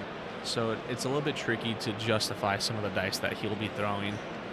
Because at the end of the day, you can fish, but Ahsoka has really good expertise. Yes, she does. So it's up to you if you want to risk it. I mean, we've seen people throw random 6 dice and the opponent rolls like 3 expertise and they get to reposition. Like, it's a dangerous game to be playing with models who can outmaneuver their opponents on their defensive charts. And here comes the next first attack. Oh, I do see a crit in that attack roll, though. 2 crits, as a matter of fact. Yeah, and being exposed, he only has 1 block here. Ooh. So not exactly what he was looking for. Rawr. Yeah. It looks like 2 crits, 2 hits, 2 expertise.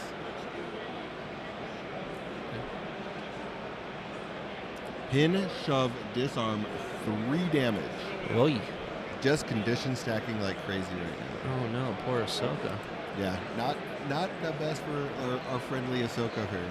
No. Your friendly neighborhood Ahsoka. Yeah, your friendly neighborhood Ahsoka.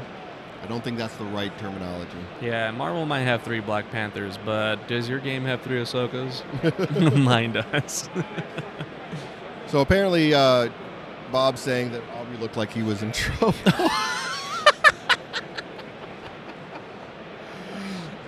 That's just how they communicate. Yeah, Bob. no, it is just how they communicate. I got car rided with them both at one point, and I slept in the same hotel with them. So, yeah, they just are very vocal when they communicate with others. So 6 hits here, 6 strikes. That's going to turn now into 4. So yeah, only 2 down the tree there. No, that was a pretty good defensive roll overall. Yeah, for Ahsoka, yeah. But I mean, she already has 3 damage on her. She has 4 left now. Yeah. Yeah, so she's just chipping it down. Oh, but looks like that attack went to Obi-Wan. Interesting. He kind of straightened out our thing there. Oh, nice. Yeah. Their chaos is making it correct. Okay. Yes, they are fixing their chaos. Yes. Okay. So after both attacks done, it looks like he's going to try to advance and get into the ingress. Oh no, they're shoving Ahsoka off. Yes. Yeah. Now, I don't believe he's done a defensive maneuver yet, which is, I think, what he is. Oh, no. They must have done the defensive maneuver to move up, and now they're doing a climax in here. I don't know if he can get up to where he's trying to go. No. His head's kind of blocking the way, so, yeah, he can't climb to get the other character, so he's going to climb the other way. Huh. And just reinforce that point. So now he's got 3 characters on the center objective. That center point is his until he decides not to be. Basically flips 2 points here. Yeah. It looks like Chris measured his Obi-Wan is not within range 2 of that top point. So he is flipping and he's scoring. Yeah. He's so scoring 3. Looks like they each got 0. Or it ends on 0. Each will get a momentum here.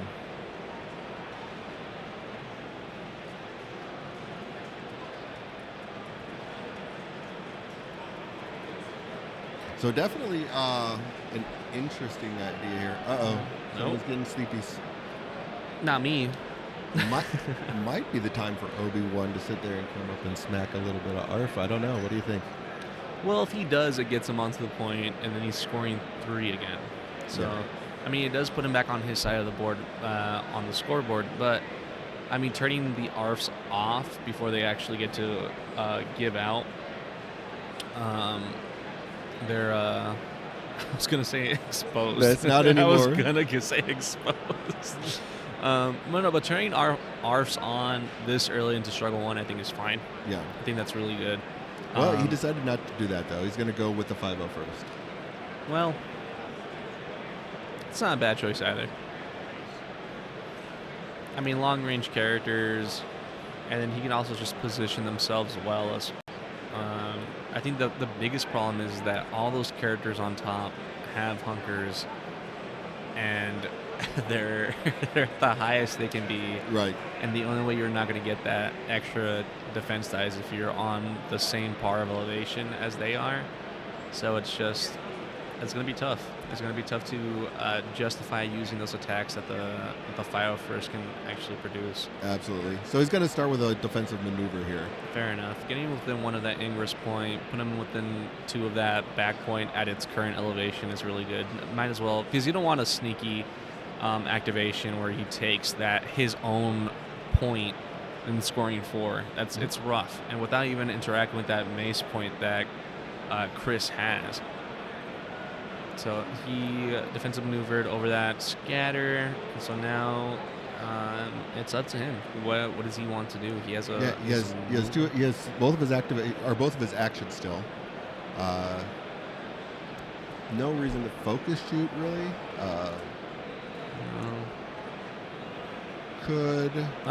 Shooting into the fellow Arf on the other side. Could do that. Yeah.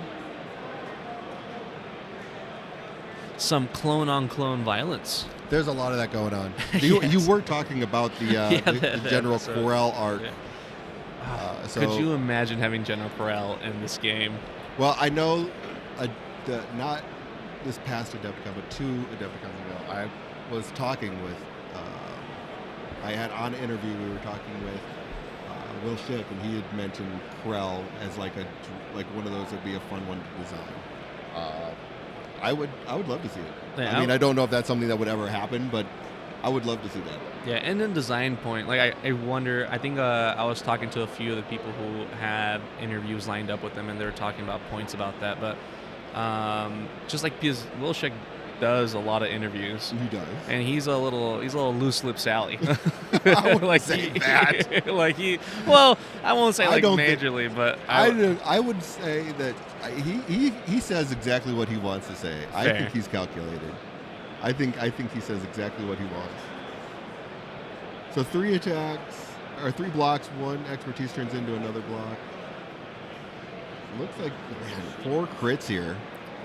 Well, that's the best you can. I mean, it's a good defense roll, but with those crits, there's not much you can do about it. No. 501st are just coming out shooting. Who knew that they were one of the best offensive units in the game? Yeah. And they can hand out strain, and he still has 1 more shot into them. Oh boy. Yeah.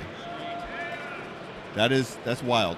I would not expect that. So 4 down the tree with these guys is not what I would have expected. No.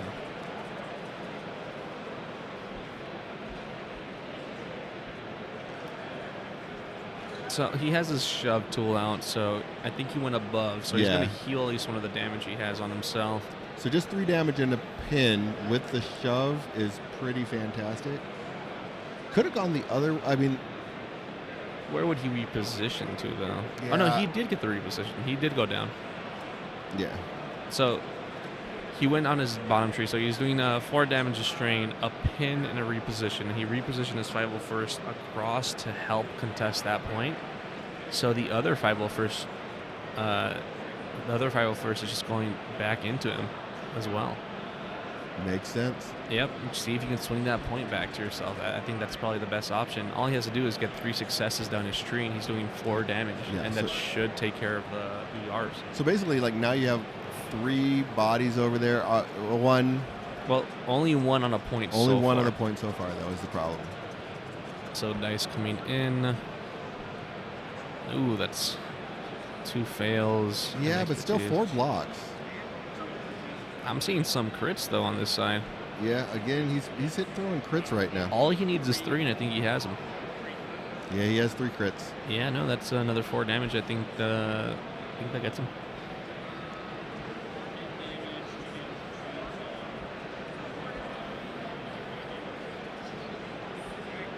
Yep, there goes the wound.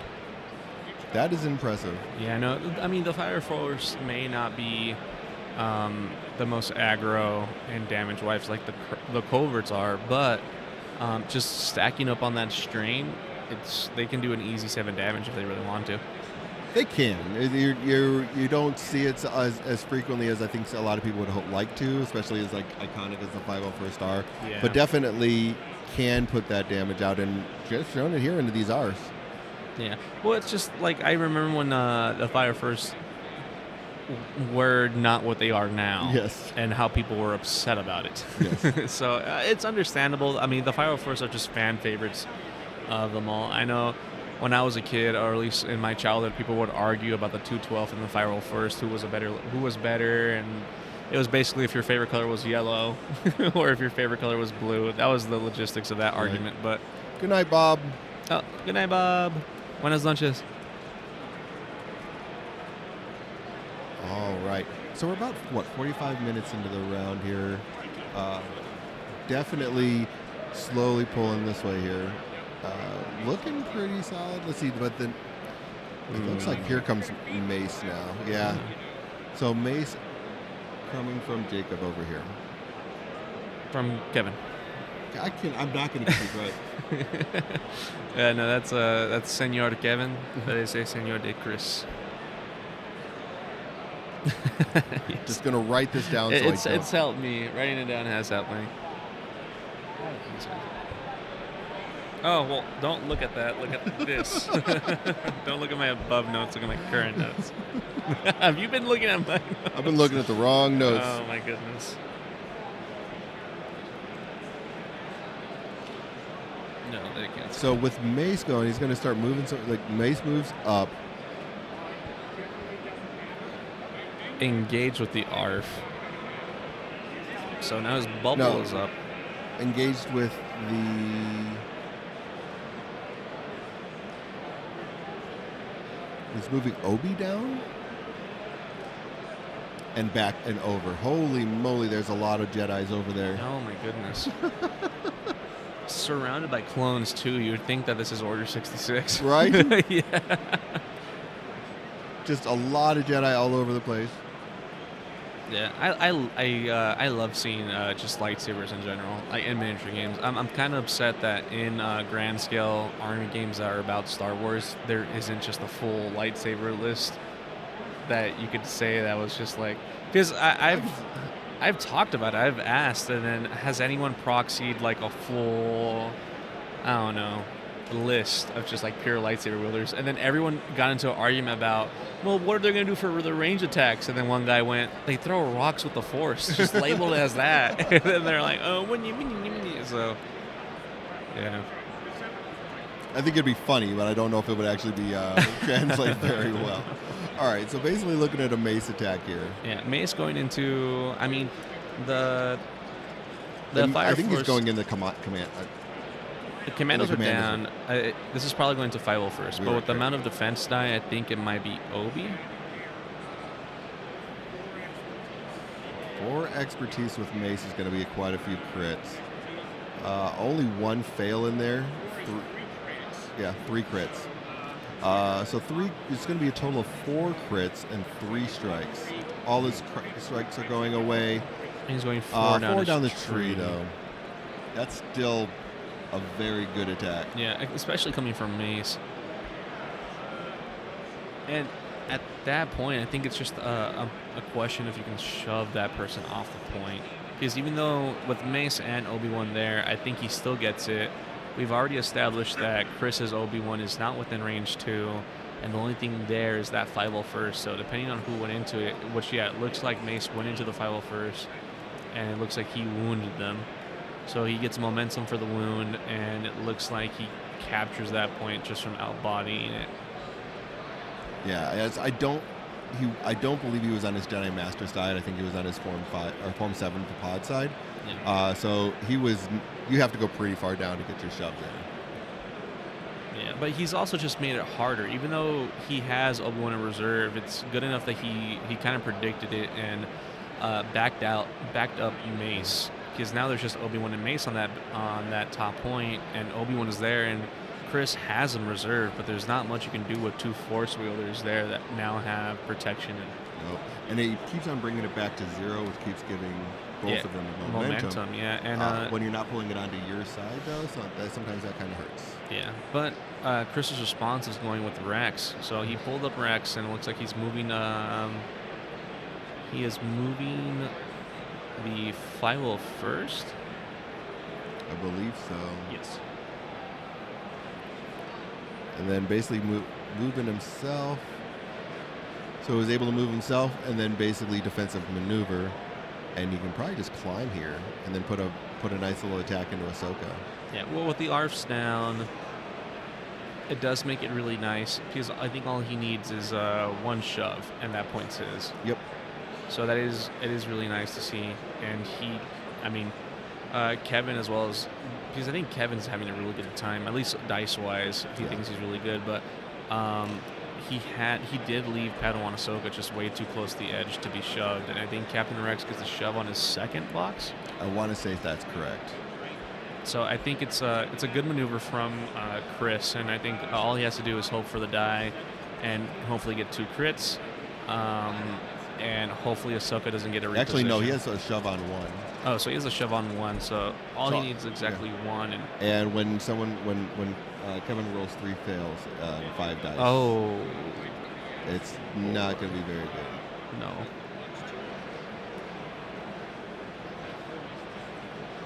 But what Ahsoka does has really good expertise. Yep. But having 2 crits. Yeah. Well, only 3 going down this tree, so he gets a shove guarantee. But what conditions does he want to leave on Ahsoka?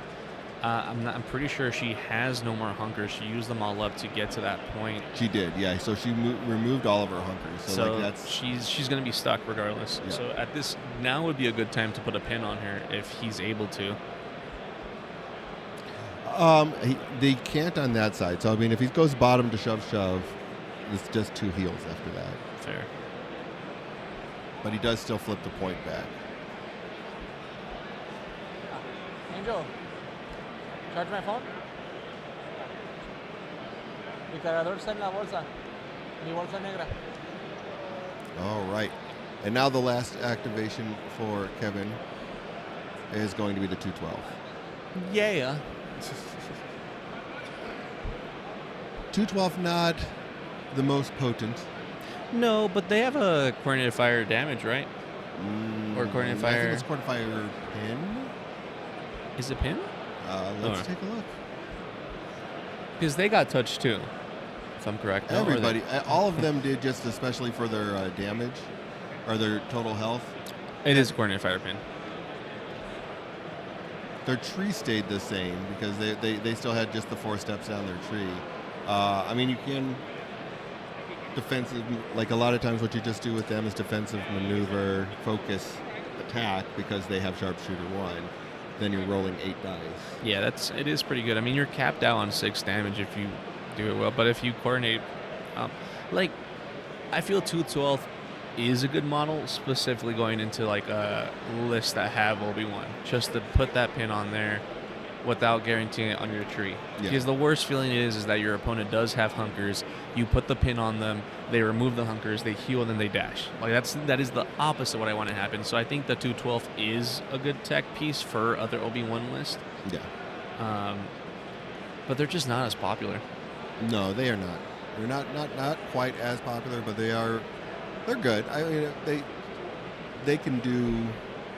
Like I said, if you have them in the ability to where they can just go make a defensive maneuver focus attack, which they're not doing this time. So he basically did a full advance on this one. So, well, he only has 1 force, and that might be the thing too. After this, he finally refreshes, but he might as well spend it now. Right. I think that's what he's kind of looking at is what does he want to do with this. Well, I mean, you can't focus attack because he's already all he would have is his attack left. It's like I think he might. And at this point, who would you go into? Would you rather go into Captain Rex, who is above elevation, or would you rather go into Mace Windu, who's on that point by himself? So there's not. Yeah, he's going to be going into Mace here, it looks like. Yeah, I think it's really tough to decide, but because both have really good defense die. Yep. But here comes Mace, and ooh, brother. Yeah, they both just rolling all sorts of fails. Yeah.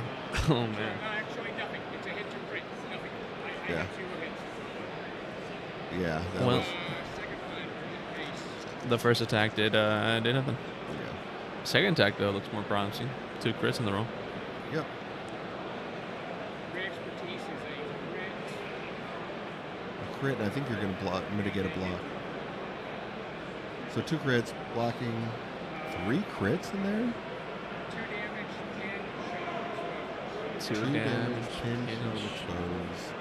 I don't think there's enough to shove him off of the point. No, I don't think so either. I But think he's going to be staying on that point still. So yeah, I think it was just not really getting.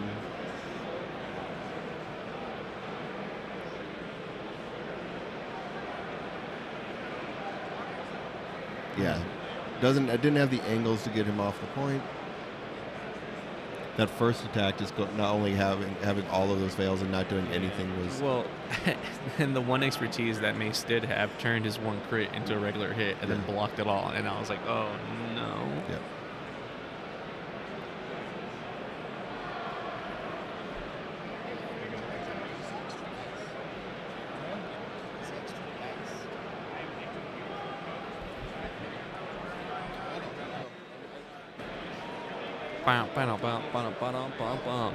Yeah, that was rough, but looks like he's gonna now coordinate. Not coordinate. Now he's gonna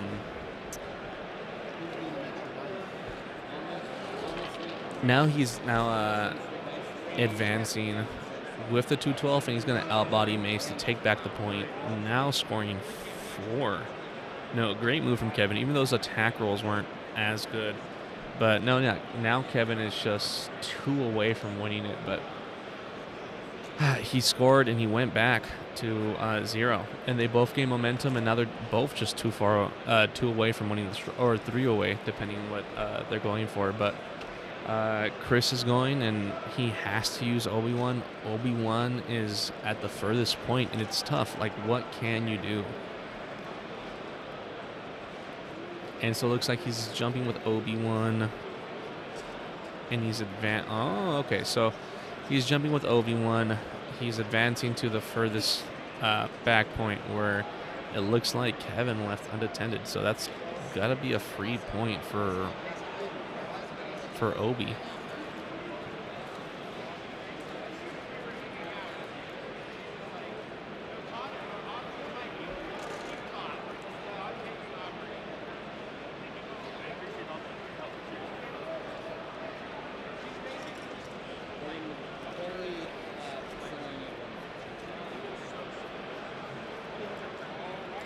Yeah, looks like he was just out, which is his normal action. So he takes his second action to take cover and put himself within 2 of that back point, scoring 2, and putting it on his side. Oh no, and that wins him the struggle. Yeah, no, good stuff. And Chris ended up pulling out the struggle, winning on his turn with Obi-Wan. He's just sneakily took the back point. Yeah, there was nobody back there. There was nobody back there for quite some time. It was kind of wondering, like, hey, why is nobody going back there? It's like, again, this is round 4. We started, like, everyone started showing up around 8:30, 9 o'clock. Oh, it was a wild Omnis. Well, I'll be honest.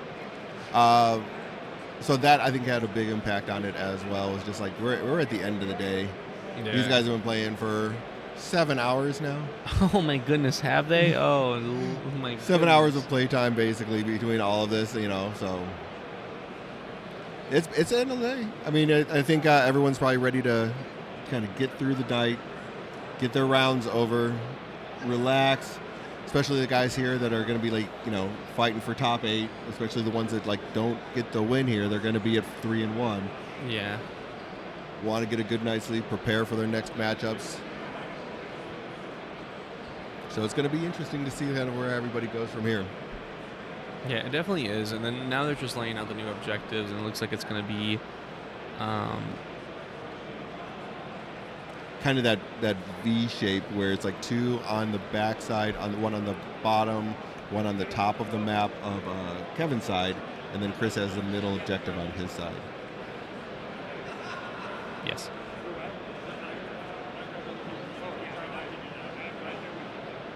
So it'll be Well, rolling for cryo, gets the failure. So the top Kevin's Kevin's side. side. Top Kevin's side. Coming to theaters. Someone's getting a little sleepy. No, that's not true. Don't listen to him. I'm youthful. You're youthful. Yes. Well, here comes the ARFs now. Interesting poll. Yeah, I mean, waking them up. Where exactly is he going? I mean, they haven't exactly moved since last time they left them, but I mean that side is stacked. Like you can't really, reinforce the back point that no one has if you really want to. But by then you have 2 models that aren't reflecting the middle area of the map. And correct me if I'm wrong, with shifting priorities, that's kind of the hot spot when it's going to be for Struggle 3. If Kevin's, For Struggle 3, absolutely. I mean, that's where we're definitely wanting to go, is like the Struggle 3. So it looks like he's spending one to reserve. Put in reserve, and he's basically going to do the thing to put Obi-Wan in reserve. So that's going to be... Puts Arse on top, and he's going to basically pull the Arse. So he gets a free jump from Obi. Mm-hmm. Let's get that right. And then he's going to pull Arfs again. Yeah. So yeah, even though he didn't want the ARFs, now he is going to go with them anyway. Maybe he just wanted to get someone else along with them, and with the jump with Obi, it does allow him maybe some wiggle room to get more people onto that point. Exactly. So I think that's kind of definitely what he's wanting. He's got to go and get rid of his force because he spent 2 force for that whole interaction there. Unfortunately, to reserve and then reserve again. No, but looks like he's basically going to... defensive... I don't think that's defensive maneuver yet. I think that's probably just his regular dash. The other one's going to move. They're both engaged is the problem here. So like that, and now you're spending more to do your defensive maneuver. Well, now you're spending 2. So not only did you just spend 2 to start... Oh, that was his defensive maneuver. Oh, okay, see? Okay, makes more sense there. Stop confusing me. That's what I'm here to do, is confuse you. So he basically does go ahead and gets his defensive maneuver, moves them over. Yeah. Now it's his 2 free, not his 2, but his 2 actions. Yeah, his 2 actions, and he's looking for at least a good attack action to do into, because he's getting 2 points this match, and then he's getting one that had priority, so he's scoring at least 3 this round. Yes. So right now he's just looking to get an attacks into. And there is still nobody on this other point. Yeah. First attack. We have 2 blocks. 3 expertise. He's been rolling expertise like crazy. 3 expertise. It doesn't look like a single fail in there. So 4 hits, 2 get blocked. So 4 down the tree with his Arf. Arf? Sorry, our community in Arizona does that. I'm hoping we're not the only ones, or else I'll look just really weird right now. You're just going to look really weird right now. No! But yeah, good attack there. So it looks like they did target. It looks like he's moving damage off of Ahsoka. Oh no, off of off of Padawan Ahsoka. Apparently she was alive. She is not now. Nope, not not now. Looks like second attack is going to go into his 501st. Yeah. That's what I heard. So next attack into the 501st at the bottom of the board here.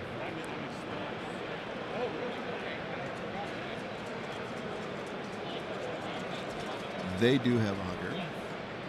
Yep. Ooh, look at those defense dice. I mean, with 3 fails, Yep, not what he was looking for, and they were exposed, it looks like, because the way he's shoving those off to the side. with 1 block. Well, I Yeah. mean, I think he's going down his full tree. Yeah, that's not what he's wanting to do there at all. 4 expertise again. Puts the exposed back on. So Yeah. 4 damage total, putting that exposed back on again. No, And a I couple don't- of shoves. I don't like that exposed.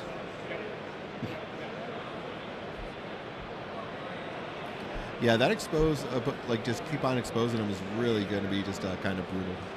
Yeah, I mean, especially when you're running an Obi list that does give you extra die. If that extra die lands on an expertise, then I just give me my regular die. Don't be giving me more. Don't give me false hope with Right. big dice numbers and only to roll. I mean, he rolled. I think it was like 5 or 6 die, Right. 1 block. Yep. So all he does here is just take cover to give himself a couple of to give himself a hunker, and it does get him just within range of both of those points. Yeah, swinging 3. Taking 3 points back. Yeah, his that's way. a pretty good start, if I'm being honest. But at least Chris responds with pulling Obi-Wan again. And up to him. What does he want to do? Does he want to spend a Force to Reserve? I would think so.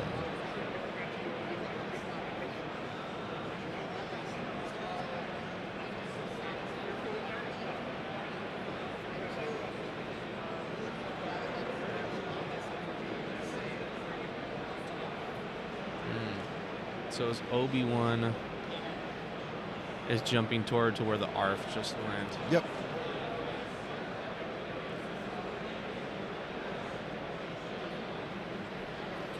So many Obi-Wans, so many Maces. So many Obi-Wans, so many Maces, so many Padawan Ahsokas, so many Rexes.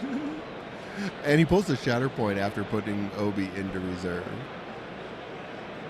No. I love that we have the same primaries and secondaries, but at least we have different supports. And he does have the block, so basically going to be the primary point is going to be on Chris's side.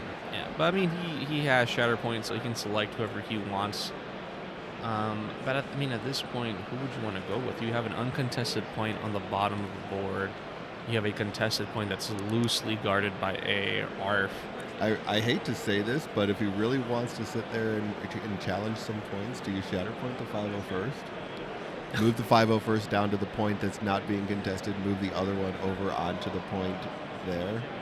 And then just hope. Roll dice and hope.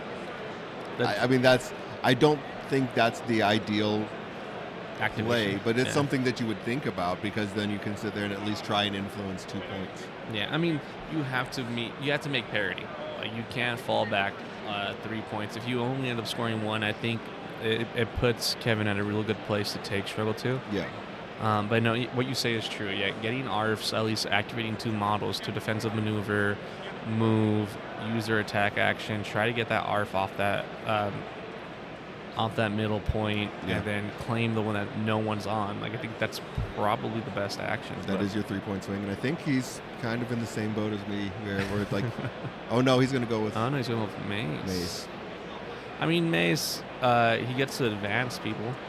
He does. But where are you going to I don't think it advance? advances. I don't think it's going to do what you're going to. Like, what is it? Okay, he's going to move Ahsoka. No, he's moving his. Oh, it's for commandos. No, he's moving Rex. Was that Rex? It is Rex. He's It's moving. Rexy poo. Oh, so that's who we went with was Rex. Oh, okay. We Rex used Rex moved. to move. Yeah. To move Mace. Mace, and then just a double move, and now he's going to sit there and do his attack. So many moves, and so many people that can influence them. It's Right. going to be so hard to keep. Well, it's not hard since it's the same characters moving, but it's going to be hard to determine which ones are doing so. Right. So this looks like it's going to be Rex into the ARF that's guarding that back point. Let's see what we can do. Yep.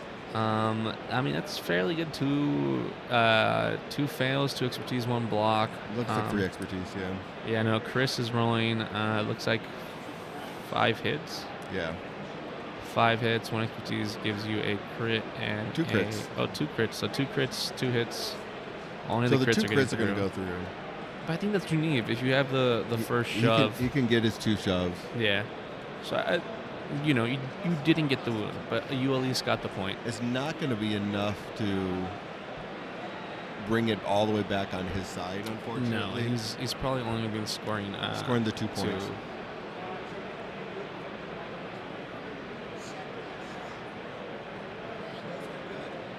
trying to get that angle to push off that ARF off the gantry is Yeah. going to be pretty close. It's up to going to be the discretion of the players. Yep. So basically just shoving him back, straight back twice. Yeah. So Not going to follow. Not going to follow, but he is going to end up being able to flip that point. Scores 2 and is still not going to get to his side of 0. So he'll get that momentum from there as well. I like the play here. Yeah, I liked it too. I mean, and more importantly, he guaranteed scored the priority point, and I think that's very important for at least trying to. If you had to decide between maybe scoring 3 or guaranteed scoring 2, I'd probably take the 2 as well. So Roll's failure going to go back to the point that he already owns. Yeah, so he's that Kevin already guaranteed owns. 2. So already undoing the work that Chris did. Right.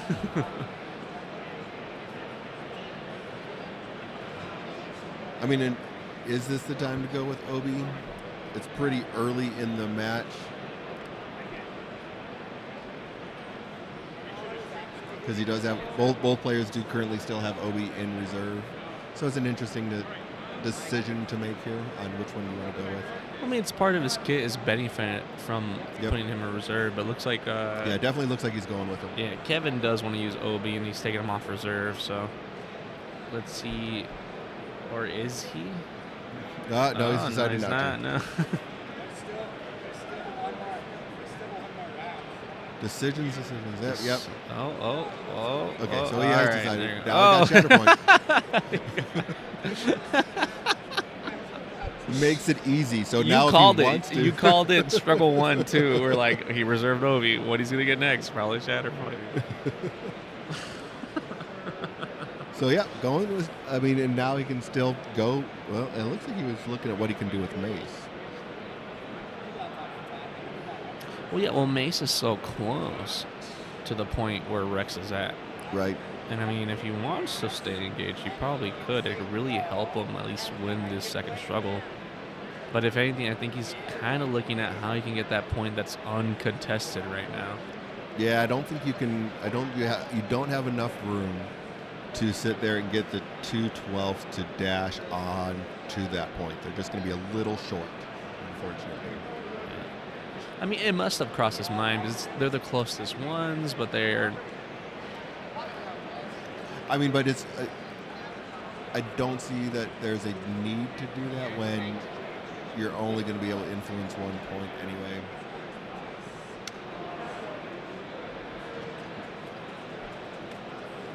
Yeah, it does move them down, but it doesn't do enough to actually get them.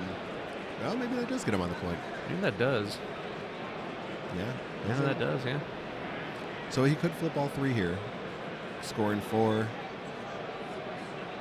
Yeah, scoring 4 from scoring 3, then scoring 4 nets him two more positions than what he already was. Ooh! I got a snack. Piece of candy. Ooh, a piece of candy. All right, now Rex is going to he's moving Mace into Rex. And basically just going to try and smack Rex with a lightsaber. He's like, just thinking back to that point in time where, the person that Rex served under just decided to cut off Mace's hand. Ugh, yeah, probably. They say that you should learn to forgive and forget, but I don't think Mace... if I know Samuel L. Jackson, he does not forget. I don't think he's going to forgive and forget. He's not that kind of Jedi. No. 3 fails, 3 blocks. There's a pretty straightforward defensive roll by Chris there. Yeah, but Mace at least getting 1 crit, but those are 3 fails in that roll. 2 expertise turns into 2 crits. So only going Only 3. The 3 crits through. Yes. Oh no, Kevin's distraught. That's not. Yeah, a little. I think it's a little less than what he was hoping for. Again, I'm assuming he's staying on his Vapod side, which basically is not going to have shoves. It's going to have damage though. It's going to have damage, but it's not going to be enough. Yeah, we're giving them a disarm at least. It looks like, or a pin.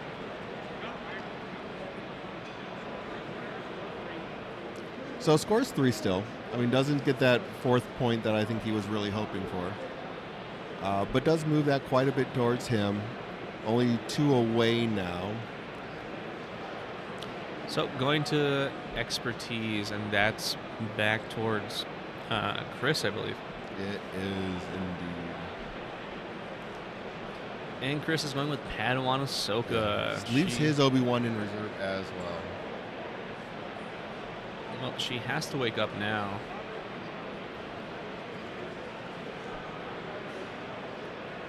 And it's interesting to see what where are you going to go with this? I mean, Padawan Ahsoka has a lot of movement. Did they roll priority yet? Yes, he rolled an expertise. For over there, she can get to the priority point. And I think And I that's think what that- he yeah. noticed, yeah.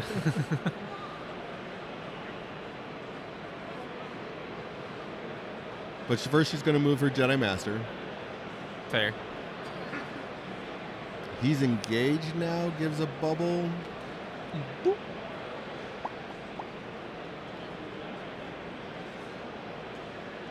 It's interesting, do you want to go with into the 212, try and wound them? Does she want to move back to the other side? It looks like he's moving towards the other point where Yeah. the other ARF is at. I mean, keep in mind, they're already taking some substantial damage from Rex himself, so it is an easy wound, and she is spending an extra force to be able to advance again.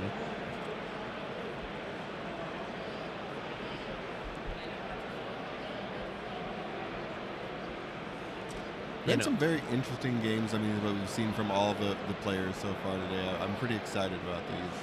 Yeah, no, very interesting games. We saw a very aggressive Vader 1 list.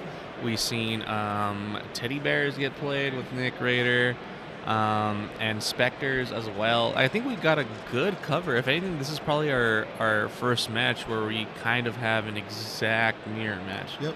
The Vader 1 list was fairly close, but they had different other primaries that had brought different things. So 3 blocks. Doesn't look like she does any damage there, or doesn't get anything through, unfortunately. Oh, no. But she was disarmed, so I think that has something to do with it as well. Yeah. Gets rid of the disarm. I don't think that was the role that Chris was looking for, unfortunately. No.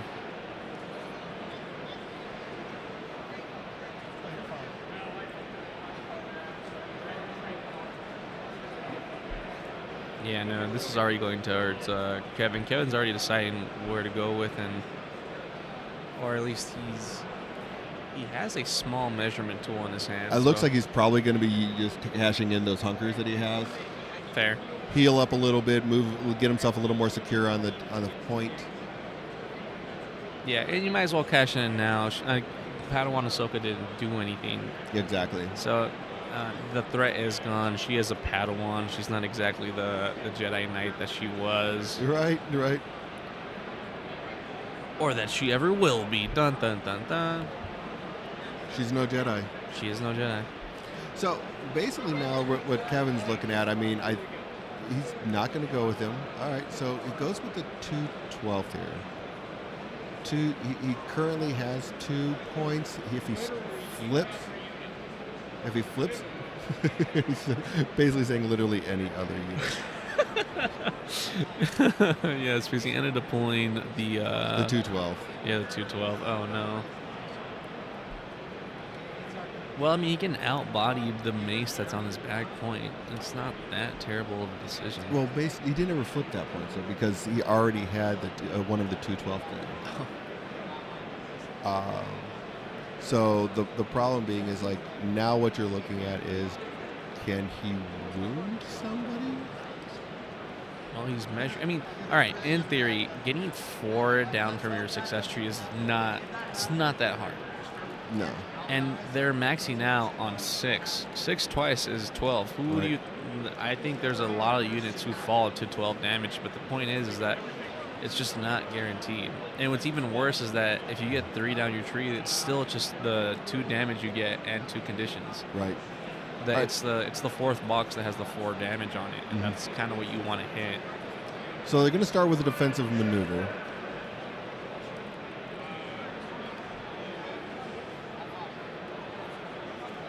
And it's going to be interesting to see where he defensive maneuvers with the other one. Well, okay, so the question here is now that is, do you defensive maneuver to a point where you get out of melee range with Rex?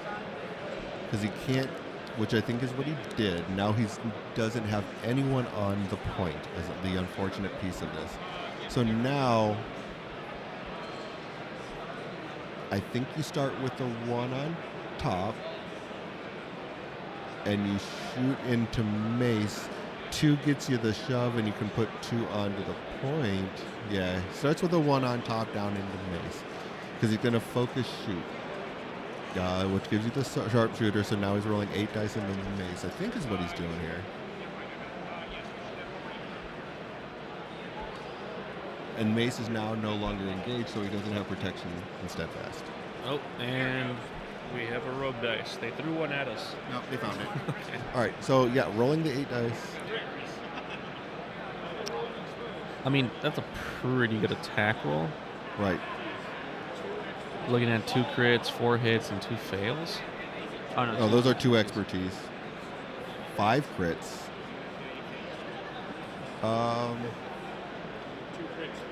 So only the 2 crits through, which is going to basically just be 2 damage pin shove. Yeah, which he needed that shove. Yeah.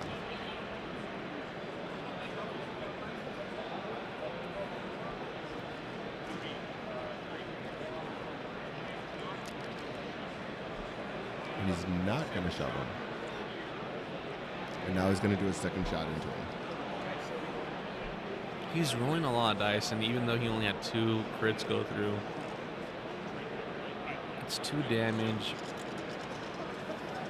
Mace has a lot of damage on him, though.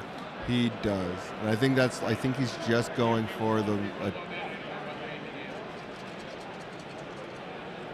all right. More crits in here now. Well, he started off with 2. Yeah. But he can convert something into a crit. So now he's got 3 crits, so he's definitely going 3 down the tree at this point in time. 3 crits is all it's getting. Not getting to that sweet 4th one where you get all the damage, unfortunately. No, but is that enough? That's only going to be 3 damage, a pin, 3 damage and an exposed, because the pin's already there. He can shove him this time.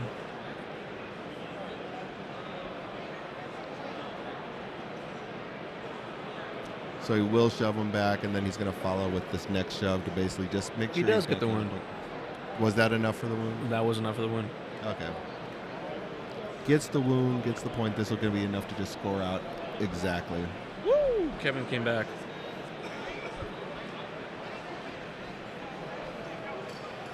So pretty solid play here. No, I mean it was a very sound play. Like he needed to get that wound in order to score out here in order to keep the game alive. If he didn't, maybe it goes on to another activation. But I think Kevin was fairly safe to take this struggle. Yeah. And it comes down to Circle 3 and how spread out it is.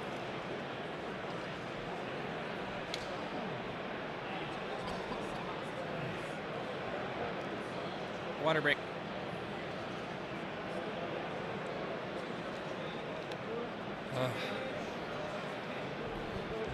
And starting to clear out in here for the night. Most Yeah, of it is. the Legion guys are gone for the day. MCP finished up pretty early. Speaking about the Legion guys, they had some amazing looking armies. Yes. Oh my goodness.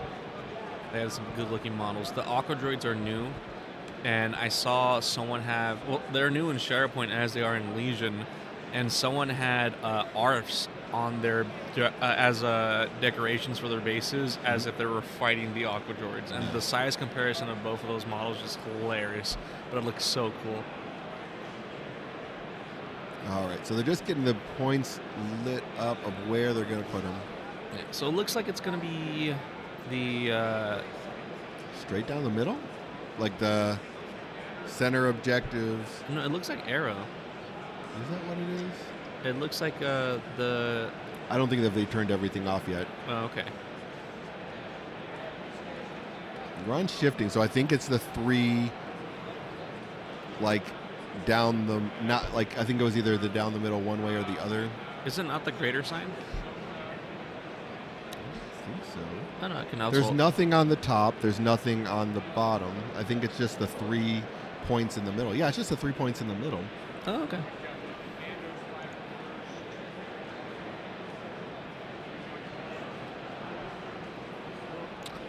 Yeah, and then Chris responds by pulling.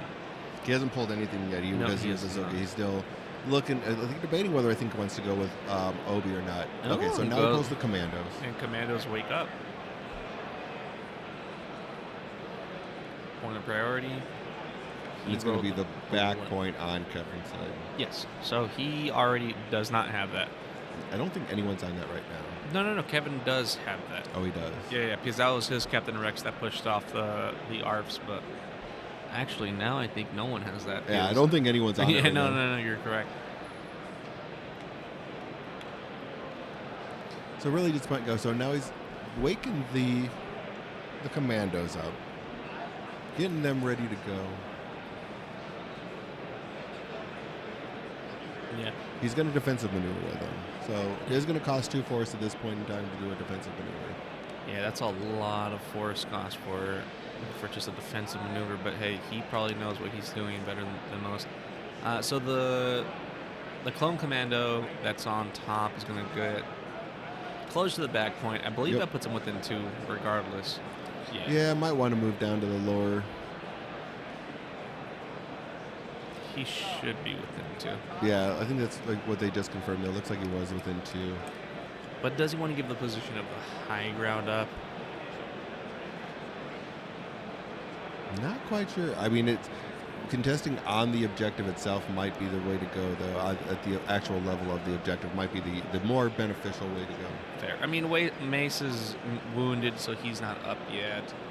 I'm looking at other troopers that are on the ground. His ARFs are...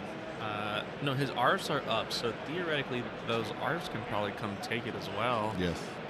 So yeah, no. Looks like his commandos... So he only moved 1 to be within 2. Looks like he's throwing an attack into... Looks like he's going in the other clones. 3 fails and 1 block. Yikes. Kevin just looks at us and just like throws his hands up like this is what's going on here. Yeah, you can't... man, you can't... Like the Dice, just sometimes you just want to throw them across the room. Yeah. That's all you want to do. We might have a dice bonfire party in the desert tonight. I think that might just be what has to happen. I think that probably will happen because it can't. There's been some dice rolls we've watched where like, oh my goodness, why? Right. 5 fails. Yeah, not exactly where he wanted to start his journey out today. So now the other one is basically going to go. Looks like he's checking to see if he has range on that other ARF that was at the other point before.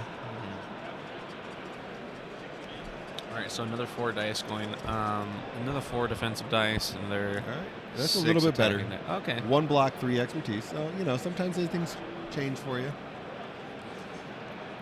Well, they heard about them getting burned. So Exactly. they're like, 2 we should crits. probably show up now. So just the 2 crits going down The tree for the the tree for him. Yeah, for the commandos. It's I'd be surprised if that was enough to put them down. I don't think it was quite enough. I mean, forgive me. I don't remember exactly how the commandos skill tree looked like, but he did 4 the first time, and he's doing 2 now. 4 would have been 6 damage. 2 is only going to be and a pin at the most, and then so this one's going to be another pin. So like 3 damage here, it might have been enough. I think so, but I don't see any of them giving each other wounds. Yeah. So probably not.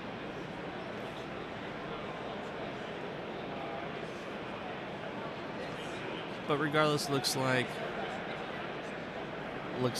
Chris is able to score at least 2 of them. Chris is the 2 of the 3 plus one of the ones that's the primary, so he's going to score 3 points here. Moves the point back to where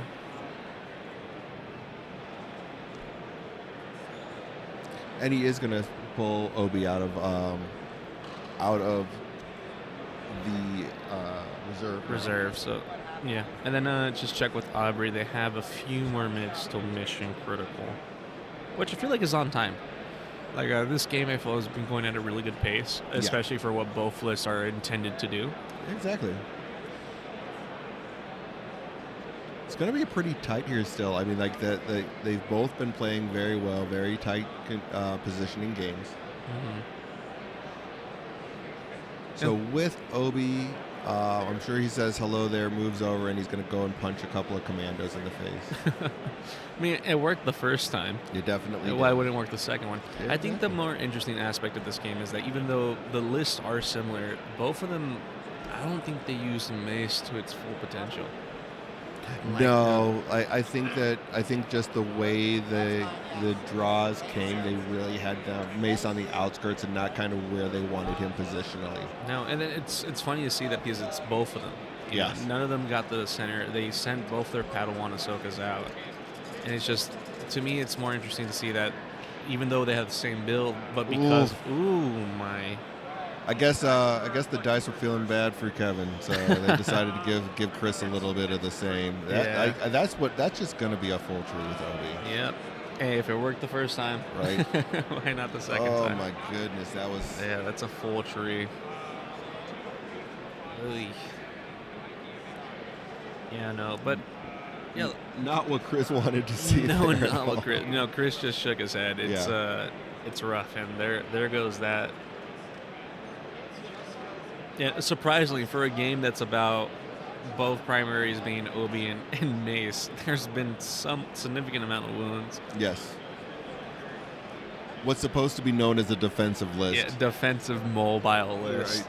But it's not very defensive when you can't move your Mace to a Right. very good center position and get the protection bubble going. Right. And if your dice are just ignoring you the whole game, this game and like these lists personally just remind you that dice are dice. Mm-hmm. Never trust them. All right, so back to 0. They each get a momentum here. All right, and goes back to Chris. Now it's like, is this the time for Chris to pull his Obi out of the... By that point, Kevin would just call him a copycat. Right, I would think so. So rolling for priority, looks like it's going to be the expertise. So it's the back point that Kevin owns. So what can his Obi-Wan do anything to that priority point? He just said, when I'm going straight into Rex. I mean, Rex is a good choice as well. He is. You can start moving stuff around, gets people into positions that you want him to be in. So I think that's going to be kind of the ideal point here is like, okay, let's get Rex moving some people around, get them kind of into the places that we want them to be in. Yeah, because if this goes... sorry.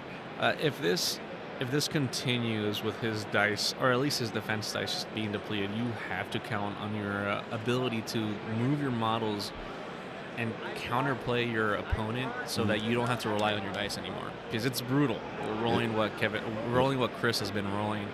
You really just have to think outside the box and basically ignore the part that you make attacks to just at least like keep yourself sane by knowing that, okay, if I just defensive maneuver and hunker this way, I score these amount of points without having to interact with them whatsoever.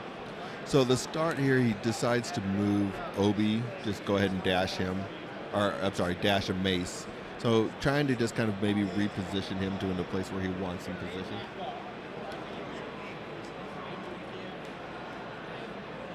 Yeah.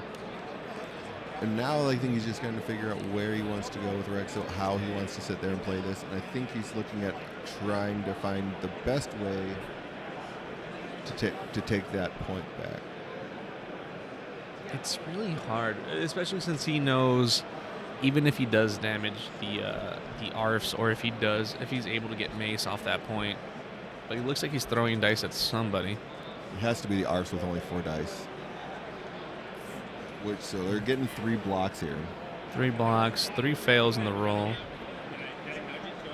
Huh?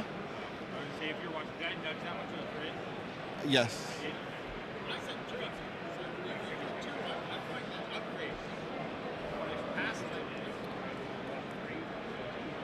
Sorry, they were just checking to see the dice there. So yeah, look, just 2 crits.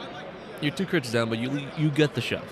So, Yes. and it does look like the ARFs are on the side of the gantry where they can be shoved off. But then you're still left with your Mace is still there. yeah, Mace is still there, and then So that's rough. you're not taking the point back. I think he was really hoping to go searching for a wound there.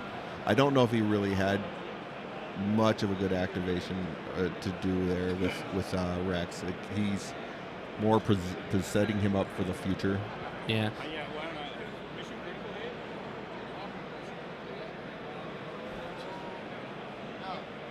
Not I yet. will tell you, I'm like looking at it every minute.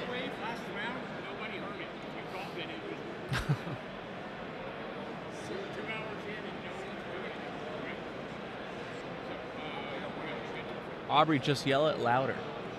I am yelling. When I did it, no one complained.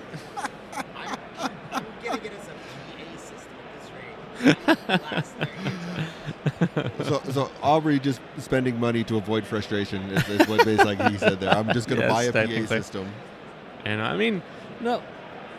I mean, at least you could send the other judges and go table by table and telling people that that's why we there's, do have extra people here. So, but well, it is what it is. All right, so that was the end of the activation. Did not do only scored 1 point there. That was I think Chris is a little disappointed with that activation, but now that Obi's gone, he's gone with Obi, Arfs, Shatterpoint to 12.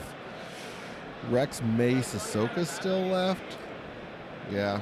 I mean, his Mace has an easy target. Yes. Ahsoka hasn't. I mean, Ahsoka wakes up and just takes points, if I'm being honest with you. And his. You said 212? No, Rex makes. Rex? Mace and Padawan. Yeah, Rex, Mace, Ahsoka. And he just pulled Ahsoka. Yep. So yeah, no, she can just move. I mean, she technically has that first point that she's already on. Right. Because the commandos are down. So she could just honestly hunker and stay if she wants. But up to Kevin how he wants to do this. He could probably go to that back point and reinforce it. But looks like Ahsoka's attacking the commandos. Just to put some conditions on them. I think that's the only one you can. And on the Kevin's laughing because on the attack that is a lot of expertise. Oh my Right. goodness.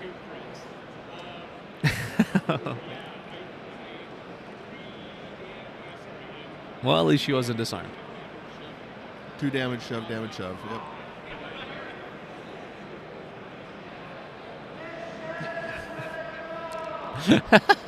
You can hear Aubrey now. Mission critical. Mission critical. Guys. And now, so Omnis is just loving playing with Aubrey's lightsabers too. I have a feeling that's all he's here for. He's whispered sweet nothings to me, but I have a feeling that he's just here for the lightsabers.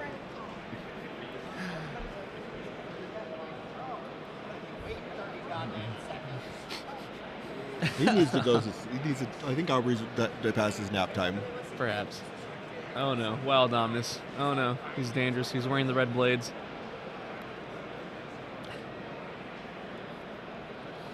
But yeah, I think ideally, I think that's where he wanted to be, scoring 3 points. Chris really needs a big activation here Chris to does, kind of pull but this back.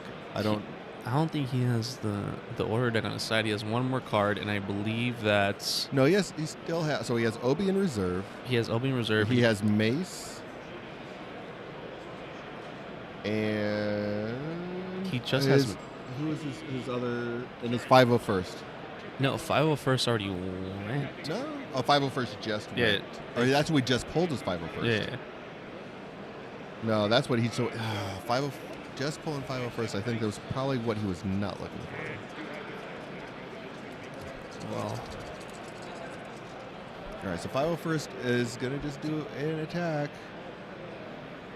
Looks like that's into Obi. Oh, no. 3 fails. I think that's going to turn into 4 blocks. Yeah. 4 blocks, and Chris is looking at... It's like those 2 crits are going to go through. 2 crits. So Well- not exactly, I think, what he was looking to do there. No, but he at least gets the strain on Obi. Yeah. And it looks like he's doing the other attack into Mace. So just attacking the lightsaber wielders. Yep.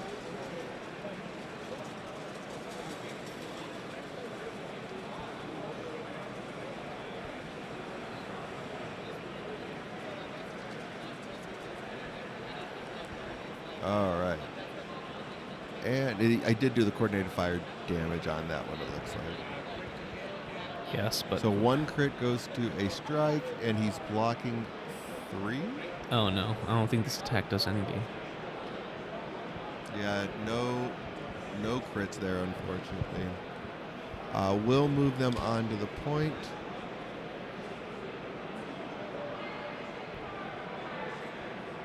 So we'll take the point back. But he is completely Out of exhausted force. all of his Yeah. force. And his And he his has next Obi and Mace draw, left. he has Obi and Mace. Oh boy. So that is unfortunate because he's not able to hello there.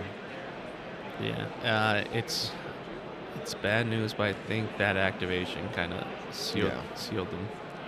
So looking at all of that, it's still on his side. He's got 3. Wild dice going everywhere. Oh man, it reached you. All right, so if I'm looking at this correctly, we have mission critical at the end of It it. just needs to score 3. Yes, so it's just 3, and it looks like he Drew reserved Rex, puts Rex. reserve He in there. wants Mace. Yeah.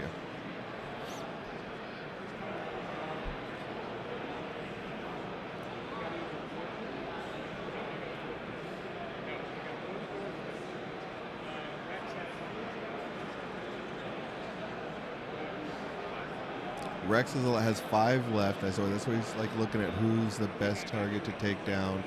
Because if he gets a wound mission critical, then he only needs to score 2. Yes, at least, well, he rolled priority. He rolled the point of importance, and that is the expertise. So looks like he's gonna send Padawan Ahsoka to go contest. Correct. Put some easy bodies, and it looks like he's just gonna try to. I think he's gonna go after the 501st to outbody Captain Rex. Mm-hmm.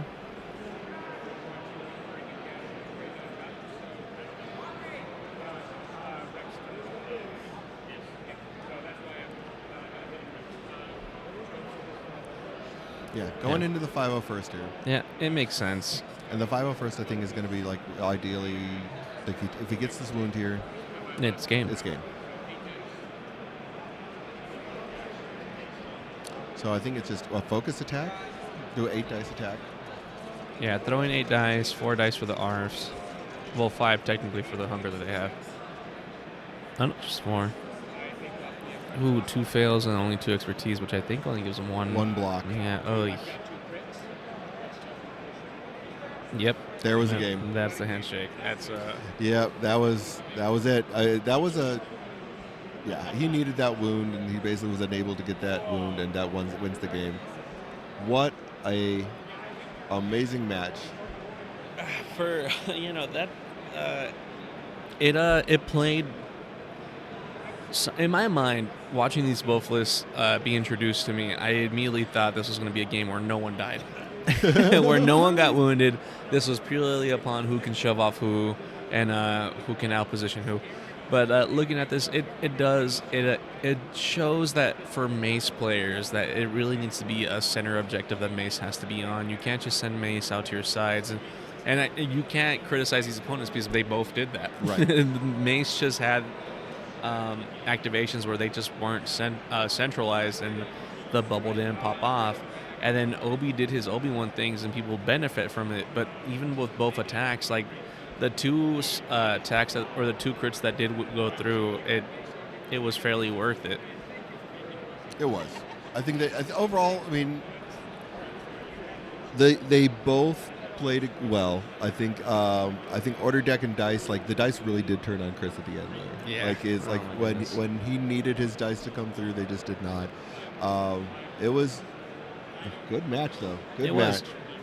I think both players had, I think, almost the same amount of dice luck. Right. They had good rolls, and they had just had some terrible rolls, but that's So- just Chris is going to be in good shape to still try and make top 8. I mean, this is a loss here, but his only loss right now is to a 4-0 player. yeah. You know, So his strength of schedule should be fairly high. it should be fairly high. If he can pull off a win tomorrow morning, that will be good. But that means we'll be back tomorrow morning Yep. for the close out of Swiss round 5 because we're not going to keep people here for another 2 hours. They're going to. Oh my goodness, no. That would be awful. And then after the round 5, we will go straight into the first round of 3-mirror and just do a casual 3-mirror event for everybody. I think that'll be a fun one. And then top 8 is on Sunday. Yeah, it should be fun. Should be Should really fun. Should be fun. So yeah, I think on that we're gonna just kind of sign off for the night. Yeah, I think so. I think so. I think we are thankful for all of you guys that definitely watched us and tuned in. But we are going to head to the hotel room, and I'm gonna fall asleep. That's fair. All right. Well, hope everyone drives home or drives Drives home home? safe. Yeah. Well, no. Well, hope if you are driving home from work or wherever you're at, drive home safely. Be safe. Make sure to drink a lot of water. And And most of all, we love you guys. Thanks for we watching. love you guys. Thank you guys. All right, take care. Good night. Buenas noches.